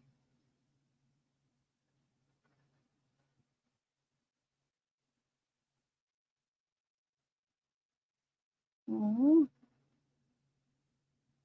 Cool, Corey. Thank you for checking in and updating us. That was cool. Yeah, email me if you got anything interesting, like since you were there or any. Yeah, email me. Oh wait, did I miss a super chat? Hold on a second. Okay, thank you. Zava emailed me about Sarah Boot earlier today. Just wanted to make sure it went through. Just a heads up. Okay, let me see if it went through. Is your name the same? Yep, there it is. Okay, I'll read it. It was when I was like some of the emails when I was live. If they're just like like messages, I haven't got to them yet. But yes, I will read it. Thank you. Here, I'll star it so make sure I don't forget. Thank you for the super chat. Jessica, thank you for a super chat. Jordan, thank you. Curious, thank you. Trevor. Oh, shoot. I saw yours, Trevor, and it just disappeared because I accidentally hit the star. Anyway, yeah, that was fun. So yeah, they got, I mean, death penalty up. I wasn't surprised after I heard the doctor. Once I heard Dr. Coyne, I'm like, there's no way he's going to go against the jury. They didn't even find brain injury. I mean, because obviously anybody could hear both of those doctors and see who's more qualified, I feel like, and who actually is making sense and is accurate. Like, you know what I'm saying? It's just, yeah. I'm glad they had their witness, their doctor, because if not, it would have made me like wonder, like, But I'm glad they had him and he was able to explain everything, you know, because we're not neurologists. Like, he has those scans up and he doesn't explain anything. Probably, you know why? It's probably because there wasn't anything to explain. There wasn't anything there. So that's probably why he's just like, yep, that shows atrophy, but there really wasn't anything that it was showing. So that's why I was like, why isn't he pointing out exactly what's what? It's because there wasn't anything. That's why. Oh my God. Oh, I don't mean to be mean, because I mean, I feel bad for him because but it's just like, we got to be honest. He was wrong. He was wrong. The doctor just showed it was not correct. That was not read correct. I'm sorry. So I always get a second opinion if it's like a big medical thing. If you're like, this doesn't seem right, get a second opinion, because remember, he's a doctor, and some doctors mess up, and yeah. No, not for Wade. I was saying the doctor. I'm not saying, no, don't. Oh, great. Nobody misinterpreted that I meant I felt bad for Wade. No. I was saying I feel bad for the doctor in a way because he got so much hate. But I mean, I guess it's I mean, nobody deserves hate, but it's just like, I don't know. He just wasn't good at that part of his job. I mean, obviously he must kind of know. I mean, he's a neurologist, so he must somewhat know what he's doing. But with that kind of stuff, I mean, he didn't. I mean, I'm sorry, he didn't. So it's like, it was just it's hard not to say anything, because I mean, even that doctor up on the stand, like, I mean, of course he had to be professional, but I mean, come on. Yeah. It was just, first of all, he wasn't prepared. The deposition, he was really not prepared. And he just, I don't know if he really believed that, or was he just trying because he was paid by the defense? Was he just trying to go along with the narrative of the defense, or did he really think what he was saying? Because if he did, maybe he should keep the MRI readings to the radiologists and stuff. You know what I'm saying? Because he doesn't know how to read them properly, or I don't know.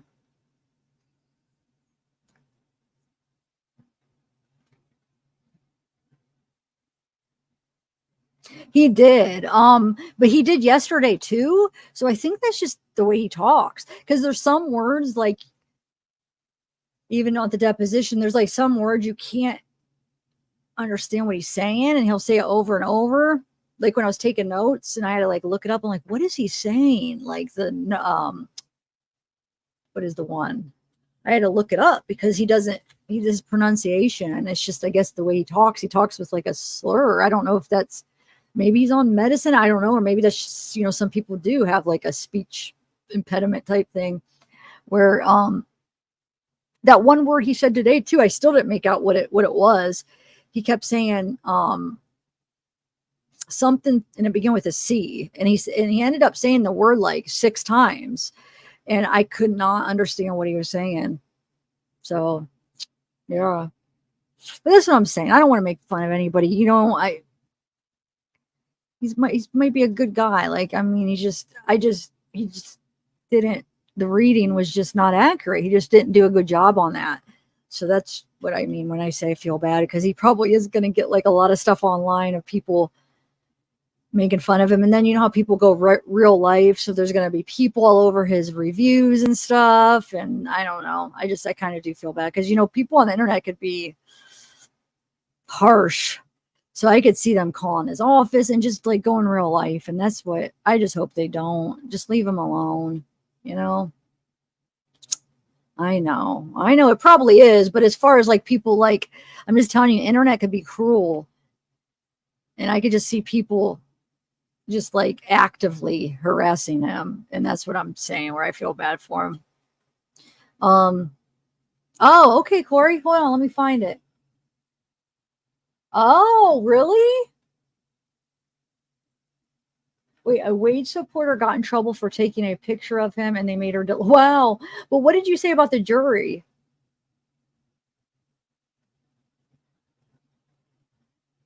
I didn't see. Is that the thing you're talking about? You said about the juror that was, was the Wade supporter a juror? Wait, hold on. Let me go more up. Hold on. Email me information. Email me some stuff too, because I'm probably missing a lot of your comments, because I'm going to end it soon. Wait, another one of us got in trouble for trying to take a video, but then there is a Wade supporter at the end that took a quick picture of a video. Wade, okay. Yeah, well, if that's the case, if he was purposely like lying, that's even, I don't know what's worse, if he's that incompetent of his job or if he's purposely lying. But I guess a lot of experts, they're paid off by the side that they work for. So, I mean, I wouldn't say they necessarily always flat out lie, but they may kind of distort the facts a little bit to fit more with the side that they're testifying against. So I guess it's not that abnormal that witnesses do that, experts do that, because they do. Like, they get paid a lot of money a lot of the times. Well, how much did you say he get paid? He got paid like 400, or there's documents in his documents you could see, but everybody keeps saying it was at 400 an hour. I don't feel like looking up any more documents right now. All right, wait, I'm trying to find your thing, Corey, about the juror though.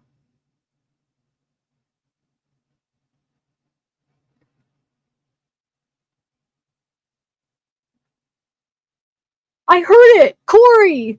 I heard him start to clap. I swear to God, I heard it. I was like, oh my God, he started to clap. Somebody started to clap and then it stopped. That was your boyfriend? I definitely heard him. I was going to say something, but then, you know, they were reading stuff, so I didn't want to say, and I forgot. But yes, I heard him. Was it just one? Because I couldn't tell if like a few people started clapping, but I heard clapping start. I did. Oh my God.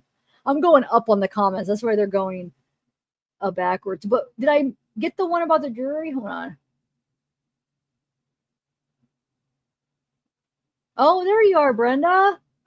You changed. Wait, did you change your picture and your name? You did. You had your whole name before, huh? Oh, here it is. There was a juror that did the sign like when you take your hand and like you're cutting your head off, like this. And she made that symbol at me and cheered. She was excited.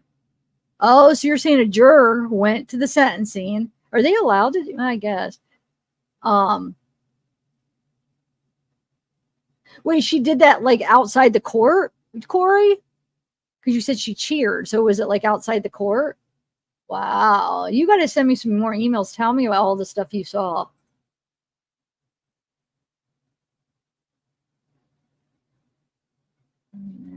Is it that we're there today? Okay, yeah, maybe we will. Okay, email me, guys. Maybe we can do something like a live where you come up and talk about what happened.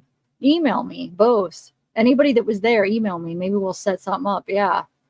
All right. I am. Okay. Yeah. All right, guys. I'm gonna go. Yeah. Yeah. As much as I want to like watch the stuff on now, I'm taking a break for a minute, like for the night. I'm gonna take off the rest of the night, I think. Unless if I can't help myself, I might have to clip out. Oh dang, 8 hours. Hopefully StreamYard recorded this. That clip out a couple things. I don't know.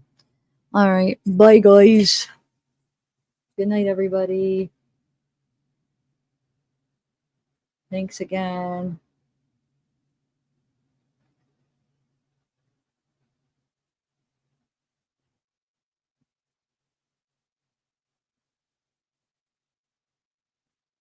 It's your guys' heart. You guys are addicting. Now I want to keep reading because it was very interesting information you guys had. Corey, you got me now wanting to know more information. I'm like, wait, does she have more? Let me hear more about what happened. And then Denise, you were there too, right?